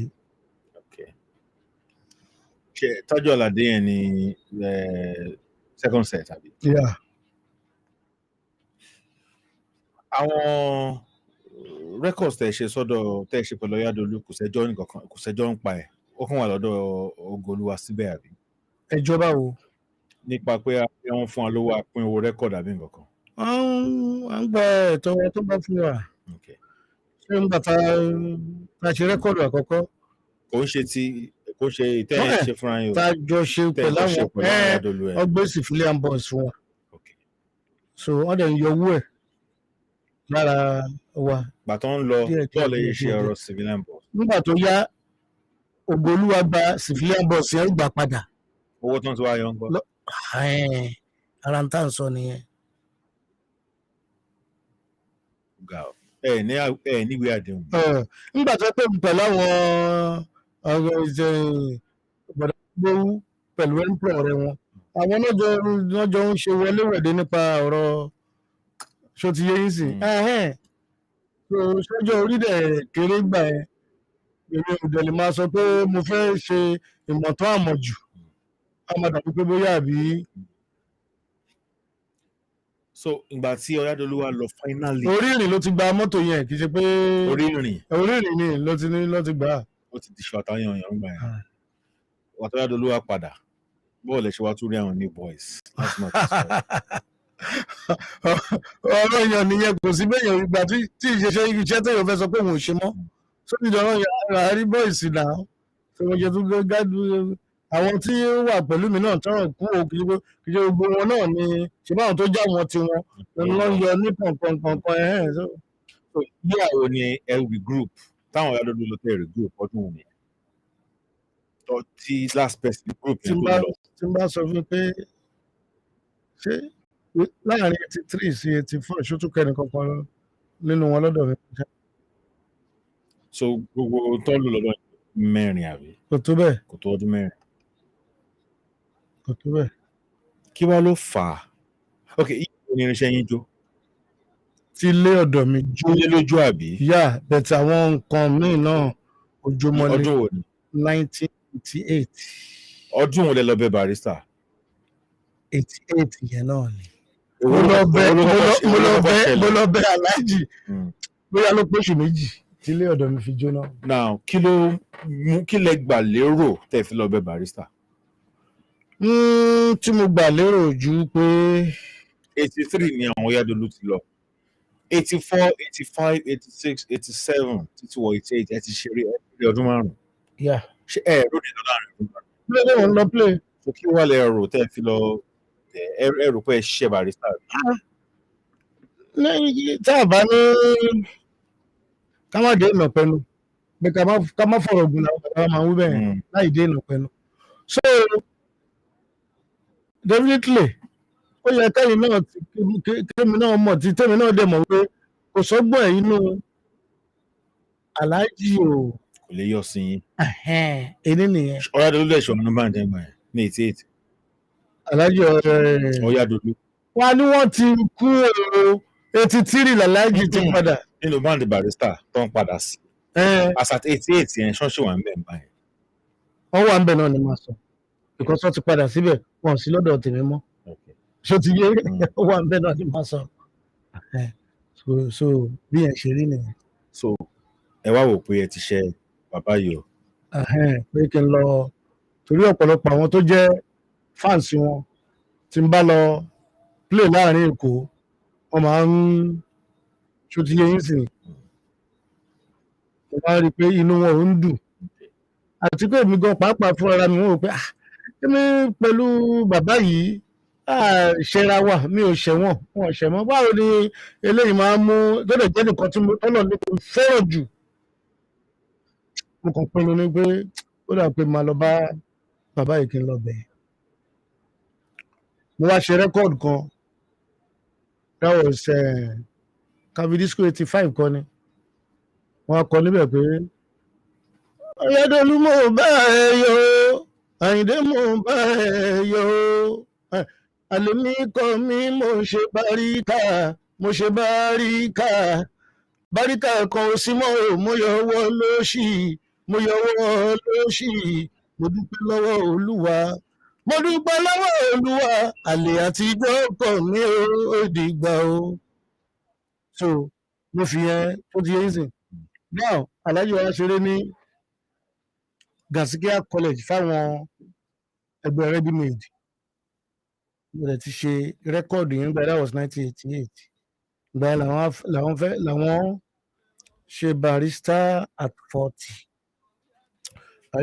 yẹn ò tí ì jáde wọ́n yẹn ń pò lọ́wọ́ ni so èmi tẹ̀ ti ṣe ti bí yẹn láti 85 mo dẹ̀ ti mú lọ fún wọn mo ti mú lọ sílé fún wọn mi ò bá wọn ṣùgbọ́n mo fi sílẹ̀ ìwọ ṣáà ń fẹ́ pé ṣáà ká fojú ríra so ìgbà tí mo wá gbé pọ́ńpù àṣírí ní Gasikia College ìyẹn ò dẹ̀ jìyà bí àdúgbò wa náà ní ká pé wọ́n á pinnu pé màá lọ síbẹ̀ kí n lọ rí wọn ìgbà tí mo dẹ̀ lọ síbẹ̀ mo ti ṣeré ọwọ́ kan ìgbà tí wọ́n ṣeré lọ́wọ́ mo débẹ̀ ìgbà wọ́n dẹ̀ stop mo lọ sórí stage Alhaji àwọn náà rí mi àkíra wá sẹ́yìn mo ní mo délé gangan wọn ni wọ́n jíṣẹ́ mi fáwọn mo ní dà mo fẹ́ wá rí yín báwo ni kí n wá wọ́n dẹ̀ fún mi ní date ọjọ́ yẹn jọjọ Wednesday ọjọ́ tó ń fún yín àbí kí n wá mo dẹ̀ lọ nígbà tí mo dẹ̀ débẹ̀ Alhaji Majid máyàbí kan kọ́ ló ń fọ ọ̀kẹ́ wọn nígbà tí mo kọ́ débẹ̀ gbogbo àwọn tó wà nínú ọ́fíìsì tí wọ́n create sẹ́gbẹ̀ láti wọnú chamber wọ́n ní Alhaji ò sí nílé bí mo ṣe rí Alhaji Majid ni Alhaji wájà kí wọ́n Alhaji Majid wá sọ fún mi pé Alhaji tí ní tí n bá ti dé kan jẹ́ kí n rí àwọn so ok n bá dẹ̀ bá jókòó so kò pẹ́ làwọn wá jáde pẹ̀lú onílùwànú Ifádé wọ́n ṣe jáde mo dẹ̀ rí wọn bá dẹ̀ kí wọn ìgbà tó máa wọlé padà. wọ́n sin Onífádé lọ àbí. wọ́n jáde sí gbangba bẹ̀ wọ́n sì jáde láti inú sínú premises yẹn so wọ́n wá ní kán pè mí wá mo dẹ̀ wọlé lọ bá wọn ní ọ́fíìsì wọn tó wọ́n create ọ́fíìsì sí tábà ti wọlé by the left mo ní Alhaji mo ní mo wá bẹ̀rẹ̀ ni kí ẹ ṣàforíjì fún mi torí bí èèyàn bá ṣe ń pẹ́ láyé ní òye àti làákàyè kó máa ń lékún fẹ́ni tí Ọlọ́run bá fẹ́ jogún ẹ̀ fún mo ní mo nígbàgbọ́ pé mo ti ṣẹ̀yìn pé kẹjọ kẹ foríjì mi mo bá dẹ̀ dọ̀bálẹ̀ ó dẹ̀ ní ó ti tán nù àwọn. wọ́n sọ pé náà ò bí àwọn tẹ́lẹ̀ wọ́n sọ pé náà wọ́n ní kò dùn àwọn. wọ́n sọ wọ́n ló ti tán even tí n bá fẹ́ káwọn gbé Kùránì jáde pọ̀jù sọ náà nìyẹn tí n bá fi rọ́kọ́ lọ́n fi àjẹ́ mi tó ti bá tiẹ̀ fẹ́ káwọn gbé Kùránì jáde káwọn kí n fi lè mọ̀ pé ó ti tán nù àwọn náà ẹ bá ti ló ti tán náà nìyẹn níjọ́ tí mo wí nígbà tí mo kó ń bẹ̀ he gave me 50 naira ṣe òpó yìí ń ṣe díẹ̀ náà. ẹ̀mí ìrẹ̀lẹ̀ lọ bẹ̀ wọ́n how many times. ẹ̀kan yẹn náà ni. ṣùgbọ́n gbà míì tí n bá kàn ṣeré bí báyìí mo lè yọ síbẹ̀ kí wọn ká kíra káàdì mọ́ra wa. bàtà yẹn àti Ọ̀yádọ́lù ẹ̀ pàdé lẹ́yìn ìgbà yẹn mọ́. à ń pàdé tí n bá lọ play lé àárín Èkó máa wá tí bá wà. ìṣèpọ̀ participate ọba wa tí bá dẹ̀ ń lọ tí bá ń lọ́gbà máa fún. jíbó wúwà lè sàkọ́. àṣepọ̀ mọ́ra. so kí wàá ló ṣẹlẹ̀ sí ilé tó jóná. ẹ̀yin lẹ kọ́lé yẹn àbí. no mo rent ẹ̀. so a máa fọ̀rọ̀ gùn ntọ́lọ́n bá ti ló máa ṣẹlẹ̀ ń gbèsè ayé ẹ̀dá kò ní ṣe aláìṣẹlẹ̀ ṣé ó lè wòyàn kí lè yọjọ. ṣe long story. irinṣẹ́ náà jó pẹ̀lú ẹ̀. torí mo láwọn ibi tó pọ̀ mẹ́mọ́ tó dúdú kan tá a máa ń kó mo ṣe ra àwọn irinṣẹ́ kan gbà installment tá àti ìsan gbèsè ẹ̀ débì kankan rárá tó gbogbo ẹ̀ ó jóná mọ́lé ó lágbára jàre. so láti ìgbà yẹn bọ́ọ̀lù ṣe ń survive bọ́ọ̀lù ṣe survive ṣe record me after that time. mo ṣe record lẹ́yìn tí mo ní Alhaji Ọ̀yádọ́lù pẹ́ kan tó dé yẹn lẹ́yìn yẹn ni mo ṣe ti kẹ̀kẹ́ lẹ́yìn yẹn mo ṣe Kabisco 85 kí n tó tún wá ṣe no more illiteracy ó wá mi mọ bí wọ́n máa jí cd yẹn ni. lẹ́yìn tí lè jó ṣe rẹ́kọ̀dù. mo ṣe rẹ́kọ̀dù náà mo ń kà sílẹ̀ fún ẹ ti ka àwọn 85 mo fẹ́ kẹ́ ka àwọn after 80 ewé 88 lè jó àwọn tẹ̀ ṣe after 88. ṣé kílé tó jó láti ṣe àìgbọ́fà làwọn òkè yẹn then Kabisco 85 yẹn náà kílé tó jó ni lẹ́yìn tí lè jó tán a ṣe ti kẹ̀kẹ́ mo tún ṣe kí náà orúkọ ẹ̀ no more illiteracy. Okay. So band yín ṣì wà sí dìsìn. Anyway náà mo mọ̀ pé through ètò yìí ẹgbà eré kan ní ṣé fún mi last year kọ́ni. ṣèdè November or December. Okay. Àníbàdàn mo ń lọ play ẹ bí wàá ṣe gbogbo rádaràdà tí wọ́n tún gbé sílẹ̀ tó ń jà ràn wọ́n ta àwọn eré ta ní lọ́nà wọn ṣáà postpone ẹ̀ pé owó ṣáà máa fi ṣètò gbogbo tó fẹ́ ṣe ọlọ́run tó bá kó tí wọ́n nú kí gbogbo ẹ̀ ó padà sí bó ṣe dà. ẹni àwọn ọkọ̀ tẹ fẹ́ ju ẹ̀sọ́ lẹ́ẹ̀kan.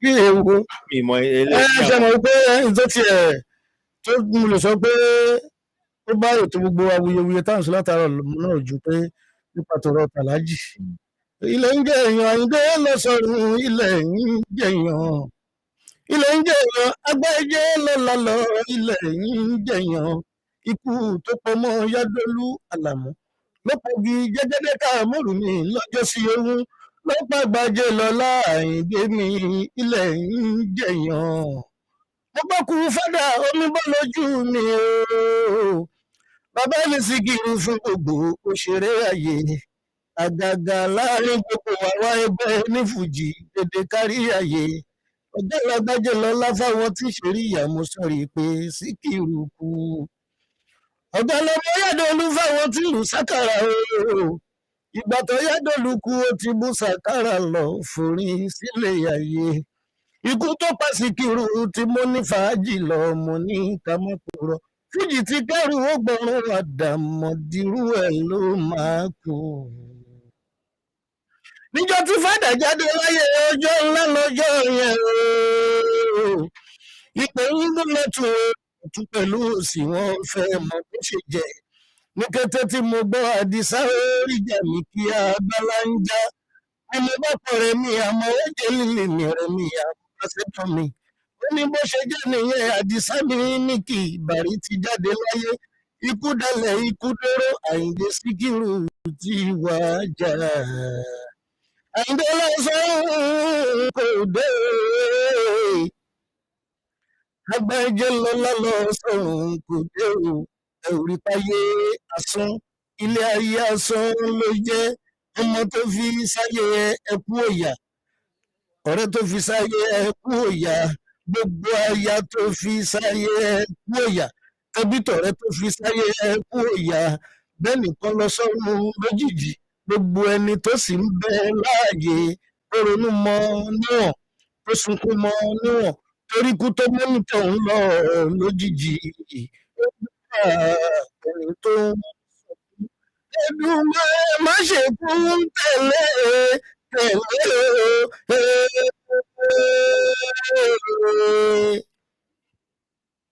ikú ti ń dọ́rọ́ pé ikú ó ti ṣe ìtọ́fẹ́yẹ ipò mẹ́ni àbá pẹ́láyé o òjò ẹ̀dẹ̀ pé mẹ́ni ọ̀rọ̀ Àyìndé Sikiru ló mú lọ o agbájé lọ lámì Bẹ̀rùsáàtì alájí àgbálẹ́lẹ́ tó ọlọ́run fẹ́ràn níṣẹ́ FUJI sí gbogbo àgbáyé gbogbo ọ̀pá tójú mọ̀ bá ti mọ́ a ó máa ṣèrántí Sikiru ọmọyàwó olóògùn ọmọ òru ní ìbẹ̀rù àgbẹ̀ nínú ọdún kẹ́ àjìfẹ̀yìntà pọ̀ èèyàn kan bẹ̀rí bí ẹni ìyẹn kọ́ Àyìndé èèyàn gbàǹbarì bí ẹni dèní àkàrà Àyìndé fọmọ ṣara ó dàálẹ̀ òtútù pé lógún ìjọ òun òpè dáadáa Àyìndé ajẹ́kẹ́ dàbí èṣù láyẹyẹ ọ̀run rèé ají àgbálẹ̀ ní tó ọlọ́run fẹ́ ọ́ níṣẹ́ FUJI sí gbogbo àgbáyé gbogbo ọgbà tójú mọ̀ bá ti mọ́ a máa ṣe ìrántí ẹ Síkírù. Ẹ ṣeun ẹ máa kú àṣeyìndé Àyìndé ẹ kú àṣeyìndé. Ẹ máa kú àṣeyìndé Àyìndé lọ ẹ kú àṣeyìndé. Sìkẹ́ Agbájé lọ́lá Síkírù ọlọ́sọ̀rùn ẹ kú àṣeyìndé Àyìndé o. Tẹ́lẹ̀ tagbá ẹ kú dárò ọ̀gá wa o. Àyìndé olóhùn dídùn olórí pípé. Tó bá jẹ́ ti ká akọrin nígbà tó ń bẹ láyé. Ẹni tó bá yọjú àrò rẹ̀ ó dá mi lójú. Ó ní láti kú sínú odò. Gbogbo ìjọ lọ́la lọ́rọ̀ ṣe. Gbogbo oníyọ̀lé kù lédè ẹni re. Ká sọ̀rọ̀ bí ẹni fẹ́ nà akọrin bí ẹni kéwú. Kò má sígi méjì òbí nínú igbó. Egungun bí eyín ṣọwọ́ lẹ́nu. Àyìndé ti lọ, ó ń bẹ ní kì í yẹ ọmọ. Síkírù fàyè sílẹ̀ rọrùn. Ọmọ orí ọlálẹ̀ ìjọ náà. Bàǹkì Àbíbù Olúwa. Bàǹkọ́lá Túnjí Yusufu. Bàǹkì bàbá mi Haruna mi Ìṣọ̀lá. Pẹ̀lá wá ní ọmọ òwúrà. Ayẹyẹ wá kọ̀rọ̀ òye yín. Káwa náà tó lójú pé Ọlọ́run. Àyìndé lọ sọ̀rọ̀ o. Àyìndé mẹ́kọ̀ọ́ máa gbàgbé lọ́lá. Síkírù lọ sọ̀rọ̀. Ọ̀rọ̀ Àyìndé mẹ́kọ̀ọ́ máa. Àgbàjẹ lọ́la ó di ìgbésẹ̀ o. Àgbàjẹ lọ́la ó di ìgbésẹ̀. Àgbàjẹ lọ́la ó di ìgbésẹ̀ o. Àgbàjẹ lọ́la ó di ìgbésẹ̀. Àyìndé Àyìndé Àyìndé ọba pé di ara. Àgbàjẹ lọ́la ó di ìgbésẹ̀. Òṣèré ọ̀hún bí ìṣe wá ilé ayé tó jẹ́ pé ti ilé ayé ló ń dẹ̀rù tó ń gbọ̀rún lọ. Àgbàjẹ lọ́la ó di ìgbésẹ̀ o. Àgbàjẹ lọ́la ó di ìgbésẹ̀. Àgbàjẹ lọ́la ó di ìgbésẹ̀ o. Àgbàjẹ lọ́la ó di ìgbésẹ̀. Àyìndé o, Àyìndé o, Síkírù Àyìndé ọba pé di ara. Àgbàjẹ lọ́la ó di ìgbésẹ̀. Mo clear sí ojú rẹ́kọ̀dì kan fún mi. Mo ṣe fẹ́ wọ síkírù. Happy logistics when I can't hold back my tears when he started singing Ayinde, Barrister's praises. He sings so good. Èmi kan ó dà pé ẹkún fẹ́ máa gbọ̀n nígbà tí mò ń wojú níbẹ̀ ṣe ń kọrin pé eléyìí pọ̀ o, eléyìí pọ̀ o. Àwọn èèyàn ti bẹ̀rẹ̀ sí ní pè wọlé. Hello. Hello. 080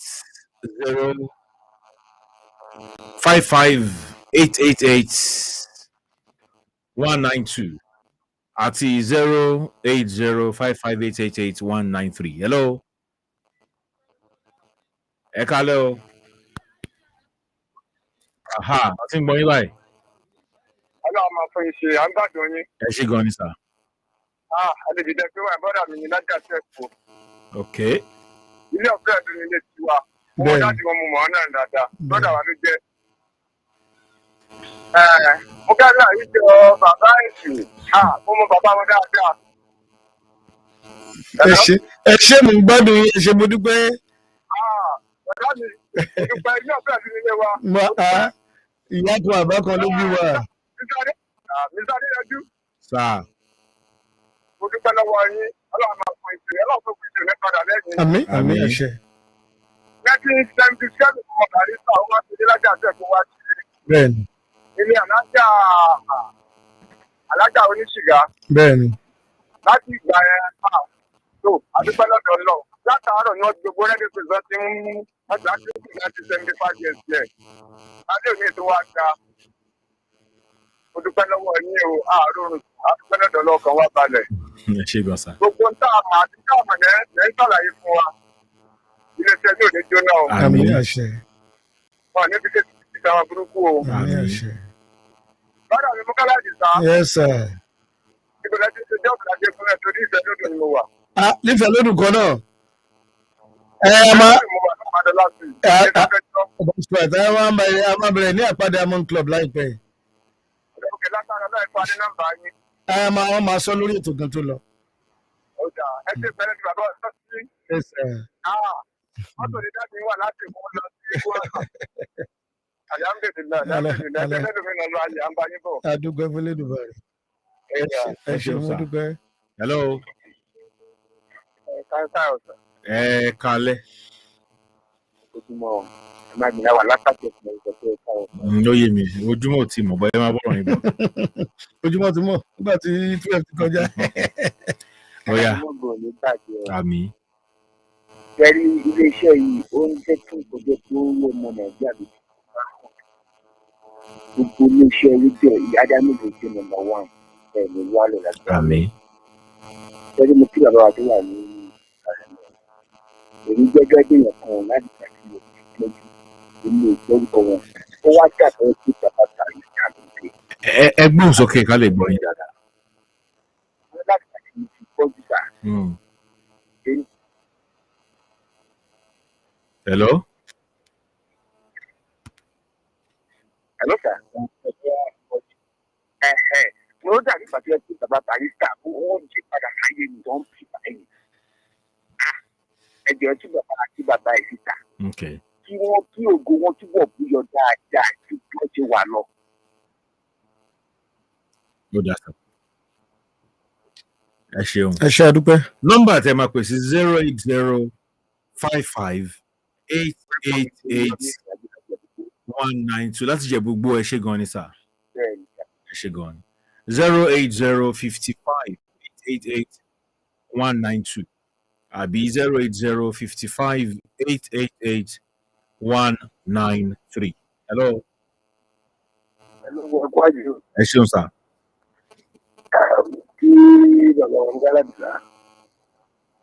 Ẹ ṣe mo dúpẹ́.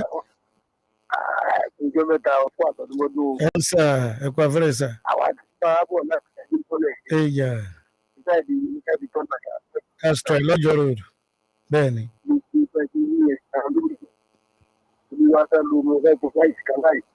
Bẹ́ẹ̀ni.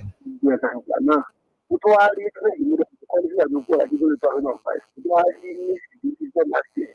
Bẹ́ẹ̀ni. Ládùúgbò rẹ̀ ló gbé ìgbà. Ìmúdẹ ni mo wà.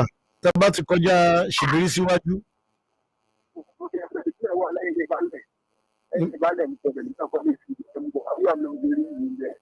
Ládùúgbò Baálẹ̀ ní ti roundabout. Lọ́ọ̀kẹ́ ibẹ̀ lẹ́ àjìnà síra wa náà. Bẹ́ẹ̀ dọ́dọ̀ Baálẹ̀ bẹ́ẹ̀ bèrè ní a sọ mi pé a máa ń ríra. Bẹ́ẹ̀ni.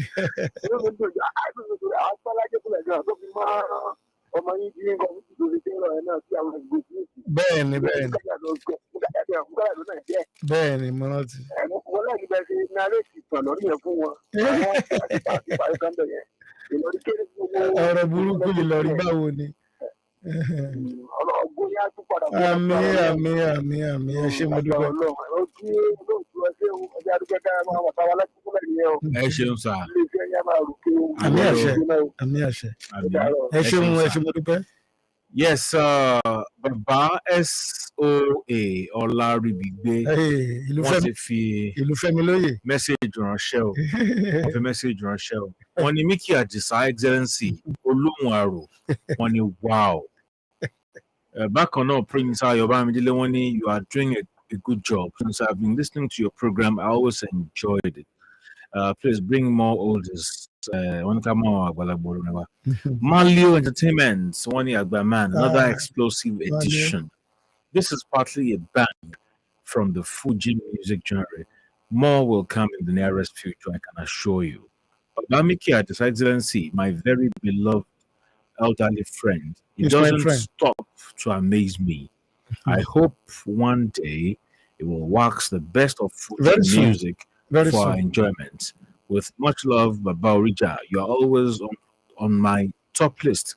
With lots of respect, Agbama Lekweto, 7 Gosans for you and your team. Eshegoni Malio Entertainment. Mashallah, Wani Agbaletu is an extraordinary program. You are making history for the yet unborn generation. More wisdom and knowledge, sir. May God open the door of mercy for this daddy with this your program. Hello. Ẹ ṣeun. Abdulwahab Máṣíkà láti Àgbọ̀rọ̀ Alágbàdo. ẹ ṣeun gan ni sà. Mo kí Alhaji Micky. Yes, sir. Ọpọlọ yóò ní dàrú lágbára Ọlọ́run. Àmì bàbá àtẹ̀yìn náà sà. Ẹ dárúkọ Rocky Maitama. Èmi àti wọ́n jọ ń gbé Market Street Mo ṣe. Bàbá wọn ìgbàdí ló rán. Bẹ́ẹ̀ni. Àwọn ẹ̀ náà jìyà níbi fújì dáadáa. Tó tọ́jú. Lágbára Ọlọ́run iṣẹ́ yín ò ní ṣiṣẹ́ lágbára Ọlọ́run. Àmì àṣẹ. Gbogbo tí ó ṣẹlẹ̀ ń ta iṣẹ́ tó wá dìtàn ní ìgbà yìí. Ẹ wà ní pìtàn ìbànújẹ́ lágbára Ọlọ́run. Amina yalla. Ògo yóò ní wọ mi. Amina yalla. Ṣùgbọ́n mo rí pé ẹ̀ṣì lóhùn orin. Ẹ má bínú sáà o. Ṣé torí ọgbọ́n yẹn sì wà ń bẹ̀, ọpọlọ yẹn sì wà ń bẹ̀. Ọlọ́run ni kì í ṣe mímọ̀ ṣe. Tá a bá dẹ̀ wo àwọn tó ń kọrin ìgbàlódé ní ìsìn ṣé ẹ ò lè máa fún wọn ní ìṣìtí tàbí àmọ̀ràn? Ìyẹn ní ẹlẹ́ẹ̀kejì nígbà tí ẹ̀ ń kọrin ẹ̀jẹ̀ lẹ́yìn tó to orin fún yín. Ọlọ́run ló ń bá mi tó. Ọlọ́run náà dẹ̀ ni. Àmì sà. Ó dà pé kí ló ń pè credit àbí nǹkan kan. Credit kẹ̀. Hello. Okay, hello. Yes, ẹ jẹ́ kí n tún wo messages tó wà bí ní YouTube Agbaletu TV Dele Adeyanju lórí YouTube. Sheikh Kamaruddin Adebisi Hamzat, when I have heard this interview with Nigbati TV and olùdásílẹ̀ FUJI, he's a very good singer. His glory continue to shine. Amen. No. Hello. Ẹ kálẹ́ o. Yes, sir. Orúkọ mi ni Sunday mo ń pè ní Ajá area. Látàjà. Ẹ kú ètò sà. Ẹ ṣé sà. First thing tí mo kọ́kọ́ fẹ́ complain, radio station yìí yẹn ní ìmọ̀ torí pé lọ́dún mẹ́ta tí mo ti ń bọ̀ ẹnu màtẹ́ ti bẹ̀rẹ̀ ẹnu àsìkò yìí mo ń gbọ́ tí program kan lọ lọ́wọ́ báyìí nígbà yẹn. Ẹ máa gbọ́ tí nǹkan máa jáde lábẹ́ fún pé ìjọba fẹ́ gbóhùn yẹn dáadáa. Lẹ́ẹ̀kọ̀ọ̀kan ni mo lu àwọn ìpàdé ti gbọ́ ẹ̀wọ̀n báyẹ̀ ló ní ògbọ́ ẹ̀jẹ̀ náà complain. Mo kí yín ẹ kú iṣẹ́ gidi gan. Àti àlejò tí ẹ mú wá mo kí àlejò yín o. Ẹ ṣe mo dúpẹ́ sà. Ẹ kálẹ́ àlejò. Ẹ kálẹ́ kó dé àsìkò yìí sà. Ẹ jọ ẹ má bínú fún ìkọ̀kọ̀ tí mo fẹ́ béèrè lórí ọ̀rọ̀ Alhaji Àgbà Barrister. Mo gbọ́ nǹkan kan yìí pé wọ́n ti gbọ́dọ̀ fi báńkì aláriwo wípé báńkì aláriwo tó contribute sí nǹkan tí ó fa tí ìṣẹ̀lẹ̀ ikú yẹn ti ṣẹlẹ̀ nígbà yẹn ẹni mo tó fẹ́ confirm. Ṣé ẹ gbọ́ mi sọ? Wọ́n bá yín wí. Bàbá ẹ̀yin ló ń bá wí nìkan ẹ wá tì sí. Ẹ̀yin ló lótú. Ẹ̀yin ló nítàn. Ẹni wọ́n ní wọn gbọ́dọ̀ yẹ. Tí ò ń sẹ́ni ẹnìkan tí ò ń sẹ́ni ẹnìkan tí ò ń sẹ́ni ẹnì méjì kò ń sẹ́ni àwọn ṣe rí àwọn tó jẹ́ pé wọ́n súnmọ́ bàbá ni o. Àwa náà gbọ́ bẹ́ẹ̀ gẹ́gẹ́ bẹ́yìn náà ṣe gbọ́ yẹn pé wọ́n ní wọ́n sọ wípé. Ẹnìkan ló ṣokùnfà bá jẹ ìyẹn nǹkan kan pé bàbá kan mọ̀ pé àwọn gbọ́dọ̀ fi láláriwo. Ẹ ṣáàjẹ ká gbà wípé bọ́lọ̀ ń ṣe ní Alhaji máa rìnrìn wọn. Ẹ jẹ́ kí n kọ́ sí kí n bá gbọ́ lórí rédíò. Sá. Kí n máa gbọ́ lórí àtòmù rédíò. Ok, fóònù náà ti ń. Wọ́n làwọn fẹ́ gbọ́. Ẹ fẹ́ sọ pé ẹni bọ́lọ̀ ń ṣe kọ́ pé wọ́n. Bọ́lọ̀ ń ṣe kọ́ ni ẹ̀dá kan kò lè ṣokùnfà ikú ẹnìkan tí ò báyìí tí ì tásìkò tọ́lọ̀ ń fẹ́ sọ pé kó ní kó jáde láyé. So ẹ̀yin tí ẹ fẹ́ fún wa ní messages ẹ lè lọ sí ojú òpó Agbaletu TV Dele Adeyanju lójú òpó YouTube. Bó ti ẹ fẹ́ kẹ́ ẹ lọ bẹ̀ ẹ lọ síbẹ̀ kẹ́ ẹ lọ subscribe sí page yẹn Agbaletu TV Dele Adeyanju. Tẹ́ bá ti type ẹ síbẹ̀ ẹ subscribe sí ẹ rí ètò tó ń lọ lọ́wọ́ yìí ń bẹ̀. Ẹ comment, ẹ like, ẹ love, ẹ ṣe gbogbo tó lọ bá ní pé kẹ́ lè ṣe ń bẹ̀. Agbaletu TV Dele Adeyanju. Mo fẹ́ wo iye subscribers tí mo máa ní kún ìta sí ní tẹ́lẹ̀ àti wà ní mélòó lélẹ̀ òkè mo ti rí. Ẹ lọ síbẹ̀ kẹ́ subscribe sí page yẹn àbí ẹ̀yin tẹ́ wà ní Facebook ẹ lọ sí Baálẹ̀ Dele Adeyanju Agbaletu kẹ́ lọ follow mi ní orí Facebook àti Agbaletu Radio bákan náà ní orí Facebook ẹ lọ síbẹ̀ kẹ́ lọ follow mi ṣùgbọ́n ètò important jù orí YouTube olówó important jù ẹ̀yin tí ẹ fẹ́ fi message ránṣẹ́ ní WhatsApp nọ́mbà mi personal line mi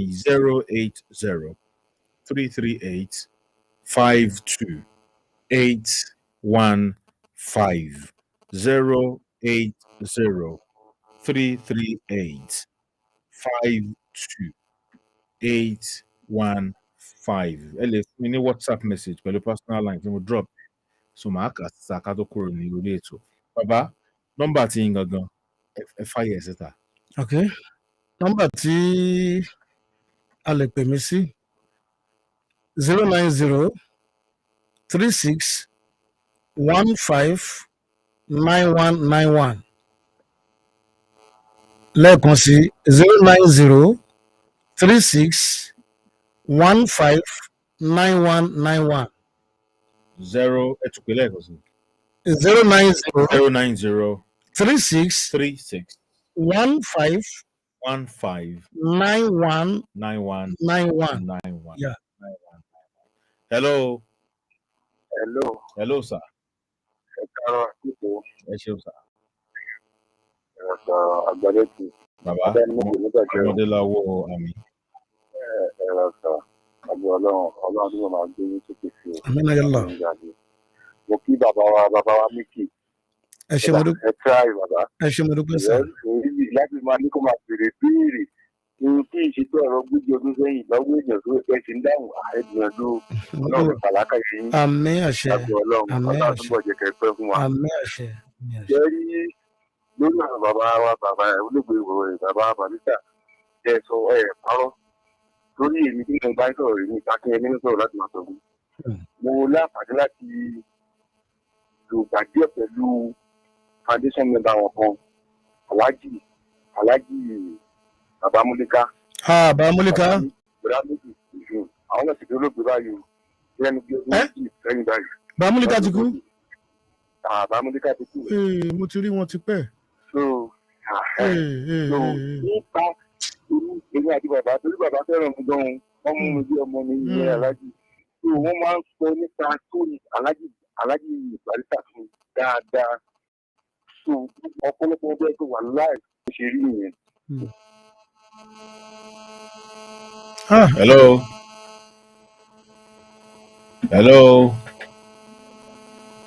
Ṣé network ni? Hello. Yeah, ẹ kálẹ́. Yes.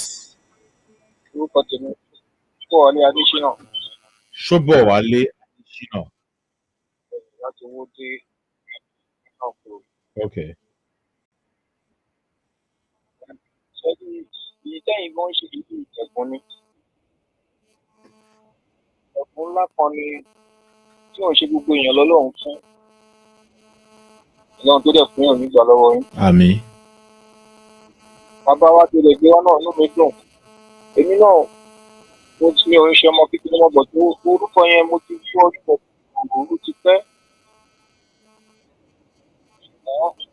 Gbogbo wọn ò ní wọ mí o. Ẹ̀gbọ́n kan tẹ̀síwájú ìfẹ́ ìfòfíṣàn olóògbé náà wà òfin máa bẹ̀rẹ̀ sí gbé láti lọ. Àdámi mógo. Ó ṣe máa rí. Ní àṣẹ. Ẹ ṣé àdúpẹ́. Ó dàárọ̀. Hello.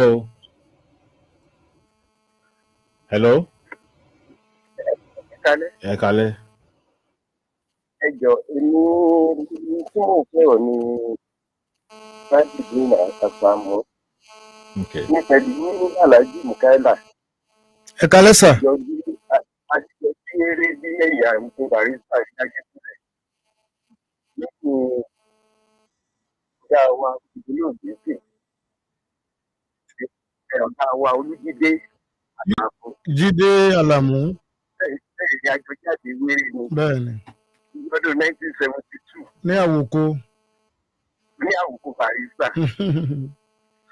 Inú mi ti láti lọ́hùn-ún Aláàjì Mukaila látẹ̀. Lórí ti pẹ́ ta ti kúrò ká kúrò àwọn akẹ́yìn. Olúwa yóò wà pẹ̀lú yín. Àmín àṣẹ. Wàá ràn yín lọ́wọ́ á tẹ̀síwájú. Àmín àṣẹ Ìdùmarè. Olóòrùn ní jẹ́ kí sẹ́yìn ojú bàjẹ́ lọ́wọ́ yín. Àmín àṣẹ Ìdùmarè.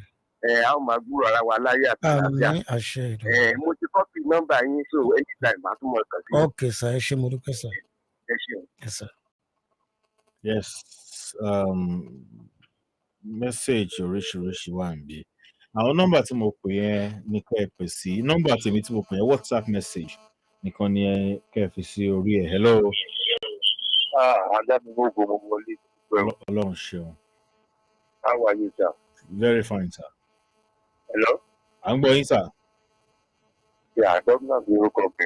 Àwọn tech ẹ kálẹ́ o. Ẹ kálẹ́ o. Ọmọ Yorùbá kan nínú ẹgbẹ́ ìpínlẹ̀ tí mo láìkó orin gan láti kékeré. In fact, orin Yorùbá ni mo kọ́kọ́ gbọ́ ń gbà yín bàbá. Hello. Ó dà pé kí ni ẹ̀ sí. Ṣé service náà bí kí ni? Ṣé èyí ni? Hello. Hello. Yes, messages is ń wọrí fóònù yìí lọ́kàn òjọ̀kan o. Ìtàbá lè kà mẹ́ àwọn àkà. My brother, well done. This is another good topic tonight. Please, how can I get the book you read about Dr. Sikiru and Barrister? My reply message ní orí WhatsApp later. Engineer Kẹ́hìndé Chọ́tíkàrẹ̀ láti Ìpẹ́rù Rẹ́mọ. One good evening, sir. You always keep people happy. You will be happy for the rest of your life. Amen. Amen. You are wonderful. All what you said about Sikiru and Barrister is completely true because I was close to him in the Solo, Lagos, at Lamina Street before he later packed to Okota. Laji is a very good man, like everybody around him. Fuji Chamber, lo wà ní Isolo abi. Yeah. Èwo ló wà ní Okota. Okota. Fuji. No. Ó dẹ̀ kàn fún ọ̀nà lórúkọ. Just resident nìyẹn. Wọ́n fún yẹn lórúkọ. Mo ṣe Fuji Theatre. Kìíní náà ti sọ di theatre ń sìn Fuji Chamber. Fuji Chamber. Náà ti sọ di theatre. Hello. Hello. Hello, sir. Àdámi gbogbo. Gbogbo yín ò ní wọ́n mi. Àmín. Mo fẹ́ bá Micky Adisa tẹ̀ ń bá sọ̀rọ̀ yẹn sọ̀rọ̀ mi. Wọ́n gbọ́ yín bẹ́ẹ̀. Ok, èmi ni Ọláníyì, àjọṣe kékeré ni. Ẹ̀yà ọ̀rẹ́ mi. Níbi tó ti kọ́ṣẹ́ lọ́dọ̀ ọ̀gá ẹ̀. Ọ̀rẹ́ mi ẹ̀yà bẹ́ẹ̀ni. Báwo ni lórúkọ Jésù ojú ẹ máa bẹ̀rẹ̀ sí í bí àṣẹ Èdùmàrè. Ilé iṣẹ́ tó wà yẹn Adámi Mógo náà ń pè é. Bẹ́ẹ̀ni. Ìjáwọ̀ náà Mógo. Àṣẹ wà. Inú mi dùn mo tún gbọ́ ohun yẹn bí mo ṣe mọ ohun yẹn sí láti ọdún tó ti pẹ́. Lọ́dún gbọ́dọ̀ náà. Mo dẹ̀ dúpẹ́ lọ́wọ́ àwọn tó gbà ẹ́ lálejò. Lórúkọ Jésù iṣẹ́ náà ò ní bàjẹ́ mọ́ yín lọ́wọ́. Àṣẹ Èdùmàrè. Ọwọ́ yá máa ròkè. Àṣẹ Èdùmàrè. Ẹ ṣé ọ̀rẹ́ mi o, ẹ ṣé mo dúpẹ́ o. Have a nice day. Ẹ ṣeun. Hello. Hello, sir. Good evening. Nọ́mbà yìí kọ́ lẹ máa pè sí. Ẹ fún wọn nọ́mbà náà máa pè sí. Nọ́mbà tẹ máa pè sí 08055 888 192 àbí 08055 888 193. Kò jù bẹ́ẹ̀ lọ. Hello. Ẹ̀yin lójú oyin sílẹ̀. Láàrin Abidoye, wọ́n ní Mr. Adeyanju, well done. You are doing a great job. Ẹ ṣé gan ní Mọ́tà Ọlápẹ̀jù, wọ́n ní ẹgbàá tó bàbá à ń pín yín àgbà túbọ̀ dalẹ̀ o. Àgbàdùn yín gan ni láti Túmọ̀jà Ìkòròdú. Emmanuel, wọ́n ń ṣe Alhaji Sikiru ní ilé nìbàdàn. Ok, ó ní ìbẹ̀yẹn ni last one tó yẹ kí n kà jáde nípa ilé wọn tó ń bàdàn. Ẹ jẹ́ kí wọ́n bó ṣe lè sáré kà kí a tó close. Adédọ̀ṣù Àkàndé. Ok, Bello Tóyìn, wọ́n ní ṣé bàbá níṣẹ́ ní information nípa Micky Ìlọrí. Sọ díẹ̀ nípa ẹ̀ lẹ́ẹ̀kan. Micky Ìlọrí. Ok, lẹ́yìn tí Láti Ìlọrin kú ni wọ́n ṣẹ̀ṣẹ̀ ní kí ló ń porúkọ ẹ̀ Ládùn ọmọ Balógun ló ṣẹ̀ṣẹ̀ tún lóun promote Micky yẹn wọ́n wá fi orúkọ Ìlọrí kún ló fi jẹ́ Micky Ìlọrí but Micky Ìlọrí náà mi ò rò pé ó tún kọrin mọ́. Taju system. Ó wà ń bàdàn. Nìbàdàn. It's a friend. Okay. Yes, messages tó wà ní Facebook ẹ̀yẹn sáré kan. Olúwatóyìn Hamzat wọn ní balẹ̀ kó ètò orin alẹ́ yìí o, ẹ ṣeun. Jimoh Akẹran JJ wọn ní Micky Adisa, a great talent. It's awesome to know that the voice and Barry semblance is still there. I remember most of the events he recalled. It's nice that he and Barry settled before Barry left. Agbaletu, you don't disappoint as always. God bless. Eshegonisa. Mayor Walagade, Baba, may Almighty Allah continue His blessings on you for still maintaining this legacy. Ogunshino Abiodun Agbaletu Esheku ètò àgbàdùn yìí ní alẹ́ yìí o. Kò ní sú yín o. Ẹ máa tẹ̀síwájú. Àgbàdùn àlejò tí ẹ mú wá Alhaji àgbà. Salami Idowu Ganiyat, okay, ẹ ṣé gan ni. Yeah, àwọn messages tó wà níbẹ̀ ní ẹjẹ́ tó wò. Hello. Hello, sir. Ẹ kálẹ́ sá o. Ẹ kálẹ́. Orúkọ mi ni Bello Mustapha, mo ń pè láti Oníbùkù. Inú mi dùn láti rí bàbá láti gbóhùn bàbá Micky ní alẹ́ yìí. Ẹ ṣé mo dúpẹ́ sá, Olúwa wà pẹ̀lú yín. Gbogbo wọn tó ti tàn lálẹ́ yìí á tẹ̀síwájú lágbára Ọlọ́run. Àmín àṣẹ Ìdùmarè. Báwọn tíwájú bí wọ́n ṣe ṣe tí wọ́n ṣe láṣeyọrí, àwọn náà ṣàṣeyọrí. Àmín àṣẹ Ìdùmarè. Mo ń rọ olóòtú ẹ bá wa promote bàbá wa kí wọ́n fún wa ní àwọn orin ọgbọ́n tó jíire yàtọ̀ sáwọn ọ̀họ́ tá à ń gbọ́ káàkiri. Olúwa gbé yín ga o. Àmín àṣẹ Ìdùmarè. Ẹ ṣé mo dúpẹ́ sá. All right. Okay, how to kú ìṣẹ́jú mẹ́wàá tá a máa lò ní. Ẹ bá mi tún nọ́mbà yín yẹ pẹ̀lẹ́. So àwọn èèyàn ti máa try ẹ̀. So tá a bá ti kúrò lórí ètò lẹ́ máa tán fóònù yín padà. Ó yẹ ẹ pè bí ẹ̀mẹ́ta kán lè. Orí ẹ̀rọ. Oh, hello. Ẹ kálẹ́ o. Ẹ kálẹ́ o. Bàbá Ọlọ́run jọ dáa fún yín o. Àmín sà. Bàbá tẹ́ gbé wá sórí rédíò lálẹ́ yìí, orúkọ náà yóò bá mi rò ó. Àmín sà. Orúkọ náà àárọ̀ ẹ̀yìn náà. Àmín sà. Àdánimógo ni Ọlọ́run dá gbogbo ní mọ́kò. Àmín ọ̀yàlá. Ọ̀dà gbogbo àwọn náà mọ́kò. Àmín ọ̀yàlá. Bàbá Mọ̀súrà lẹ̀ ń bá sọ̀rọ̀. Bàbá Mọ̀súrà. Síbẹ̀ ni bàbá ilé ọba tó jó ẹ̀wà lóbùkún Ọlọ́run ọ̀run yóò wù náà láàrẹ̀ yóò kàánú fún lọ́dún yìí. Àmín ọ̀yàlá. Ẹni tí ó gbé ń débi ògùn ayọ̀ ní Ọlọ́run ọba ń tarí ẹ̀. Àmín ọ̀yàlá. Ẹ ra àánú gidi gbà. Àmín ọ̀yàlá. Ògo ní abúlé, ògo ní afárá wọn. Àmín ọ̀yàlá. Ló jẹ́ kó yí padà. Ẹ ṣeun. Àmín ní orúkọ Jésù. Ẹjọ́ Mọ̀súrà ń kọ́ bàbá. Ó wà láyọ̀ àtàlàáfíà. Mo ti kọ́pì nọ́mbà yín, a máa sọ̀rọ̀ létà. Ní Adélẹ́yẹ. Ládélẹ́yẹ lọ́jọ́rò òde ṣe. Ibi tí ilé yẹn gan ti jó. Ẹ ṣé mo dúpẹ́, ẹ ṣeun. Ó dàrọ̀ sà. Lẹ́ẹ̀kan sí fún àwọn tí ẹni kí n pe nọ́mbà mi 09036159191 09036159191. All right. Ẹ jẹ́ kí n sáré dáhùn ìbéèrè ti Ìbàdàn yẹn ká tó máa lọ. Ibadan House, I must first of all commend Alhaji Dr. Sikiru Ayinde Barrister for having implicit confidence in me by asking me to recruit workers and also supervise the building of its Ibadan mansion home situated at Felele area in Ibadan. The project started around 1991-1992, and everything was almost put in place before we discovered that a piece of land, which Barrister had in mind to buy to make space for swimming pool, was not sold to him. Chief Waide Ekun's assistance in getting the place is duly appreciated. This development delayed the completion and its eventual movement to the house. Alhaji Chief Mufta Olani deserves to be commended for acquiring the land for his friend and assisting in its initial takeoff. So also Alhaji Oki, whose contribution was laudable. After all preparations had almost been concluded for the final movement of Alhaji Sikiru Ayinde Barrister and his family from Lagos to Ibadan home, with all furniture, new vehicles imported into the country, perfectly stocked at FUJI Chambers in Solo, awaiting movement, Barrister suddenly took ill. Sensing that he might not survive the health challenge, he quietly sneaked into the house, after a performance in Ibadan on December 29, 2009, with his driver and 3 aides, and arranged for a foam, that's a mattress, to pass the night. He never stepped into their house again until he passed on 1 year after.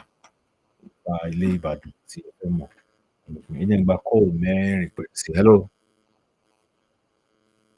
Hello. Hello. All right. Hello. Hello. Sir. Madam Imogo. Go on, you want me? Ìyá láti fi láti ṣàgámù ní sà. Okay. Fèsì náà. Yes. Ìyá náà ọ̀pọ̀ ẹnìkẹ́ni tó fi ọwọ́ Àmín sà. ilé ìsàsùnmọ̀ Àmín àmín lọ. ẹ̀rẹ́sà. Fún wa. Ẹ ṣé àdúpẹ́. Téèyàn bá ń sọ̀rọ̀ tó bá ń rí ẹlẹ́rìí ọ̀rọ̀ ìjà. Ìgbà tẹ́ sọ̀rọ̀ tó fi ọ̀rọ̀ wà síwá yìí. Ní sọ́nù dé pé lẹ́sìn ètò wà ní ọ̀dẹ́ ìdáhùn lórí ètò ètò wà ní ọ̀dẹ́ tó pápátá kò sí rọ́nú ẹ̀. Ẹ ṣé mo dúpẹ́ sà. Ẹ ṣé púpọ̀ sà. Ẹ ṣeun sà. Àdìpadà Yorùbá káwọn ọmọ. Àmín wa gbọ́ ẹ ṣé àdúpẹ́. Ó dàárọ̀. Oorun ayọ̀ ló máa sùn. Yeah, bàbá wa Micky Adisa, Ọlọ́run á jẹ́ kí a rí yín pẹ́. Àmín Àwa àmín tí àmín. Tóyìn Àdìó, Mr. Performer, ló ń kí ní AAC. Àbúrò mi ni. Olórin lòun náà. Okay. Oní FUJI ni o. Yeah. Tóyìn Àdìó. Yeah, Mr. Performer. Adé Odùsànyà, ẹ kú ètò, báwo la ṣe máa rí ìwé ìtàn Barrister àti FUJI? Ẹ lè kàn sí mi ní orí WhatsApp nọ́mbà mi. Àdírẹ́tì Ọ̀túnba Ìpàyà Alíbíoṣù, wọ́n láwọn ṣe wà pẹ̀lú mi. Yes, mashallah, Mashal. Wọ́n ní kí ni relationship yín pẹ̀lú Besco Azeez? Besco Azeez. Well, it's a friend. Àbúrò náà lè tún jẹ́ fún mi. Ìlọrin ló wà. So. Okay. Yunus Sikiru, baálẹ̀ àgbàlẹ̀tù, baálẹ̀ Adéyanjú, kò ní bàjẹ́ fún yín o. Bàbá Micky, Ọlọ́run yóò wà pẹ̀lú. Àmín ya Allah. Ọlá Ànábì wa Muhammad sallallahu alaihi wasallam. Ọlọ́run kó bá wa kẹ́ Alhaji Dr. Sikiru Ayinde Barrister. Ọ̀túnba Ìṣọ̀lá Kọ́láwọlé, Ọ̀túnba Sọ̀lúdẹ̀rọ̀ Atlanta, Georgia. Wọ́n ní ọmọ Adéyanjú máa regard to Baba. I'll call him later. Ẹ ṣé mo dúpẹ́. All right. Abdulkareem Ọlọ́làwà, bàbá wa Micky Adisa, Ọlọ́run á jẹ́ kí a rí yín pẹ́. Àmín ya Allah. Àwa tí Tóyìn Àdìó, okay, then Sheikh Ardeen Adebisi Hamzat, everything has its time. It's like the time of this old good musician is here. Bẹ́ẹ̀ ṣe ṣe tẹ́ gba eré, mo nígbà tá a kọ́kọ́ ṣe lọ́jọ́ sí, mo gbàdúrà pé ilé náà mú nǹkan tó Àmín ya Allah. Àmín ya Allah. Wọ́n ní kí ni ìbáṣepọ̀ yín àti kọ̀ọ̀tì ìlà Ṣónúbí Ọlálẹ́kan Ìdòwú ló béèrè. Ṣónúbí Ọlálẹ́kan Ìdòwú. Ẹ̀yà Alhaji Kọ̀lẹ́tì Àyìnlá kọ́lọ́mbà lọ́rẹ̀ mi wọn. Ẹ̀gbọ́n mi àtàtà mi, adẹ̀ ti wà ọ̀nà jìn o. Àti wà ọ̀nà jìn ti pẹ́. Even ìgbà tó lọ ń ṣòkò àkọ́kọ́ ní 1981, Alágbàdo, ilé tó wà lágbàdo ńgbà yẹn tá bá kà bóyá ló pé 50. Èmi mo jẹ́ nìkan tó kọrin ńbẹ̀ tó ṣeré ńbẹ̀. Èmi àti Olúfájẹ́mirókùn lájọ ṣeré alẹ́. Ẹ̀yìn Dáúdà Ọmọwúrà ó ṣeré ọ̀sán. So kò dẹ̀ sígbà tá a máa ríra àríkẹ́ àríyọ̀ náà ni ẹ̀gbọ́n mi àbúrò mi bá ṣe ń kíra wa, tá a ṣe ń yọ̀ mọ́ra wa nìyẹn. Àjọṣepọ̀ tó dáa tó dán mọ́rán wà láàrin wa. Orúkọ tèmi ni Alhaji Táwà Júdà Àyìnkẹ́ Alágbádá, tọkọtaya tó ń kọ FUJI. Mo fi àkókò yìí kí bàbá mi. My daughter. Kí o kí mà kí o ṣe takuntakun. Tọkọtaya tó ń kọ FUJI. Ọlọ́run máa wà pẹ̀lú yín o. Thank you, my dear. Bàbá mi Micky Adisa Àgbàlẹ́jà. Ọlọ́run á wà pẹ̀lú ẹ̀yin náà. Human unity. Ilé aláyọ̀. Ayọ̀ ni.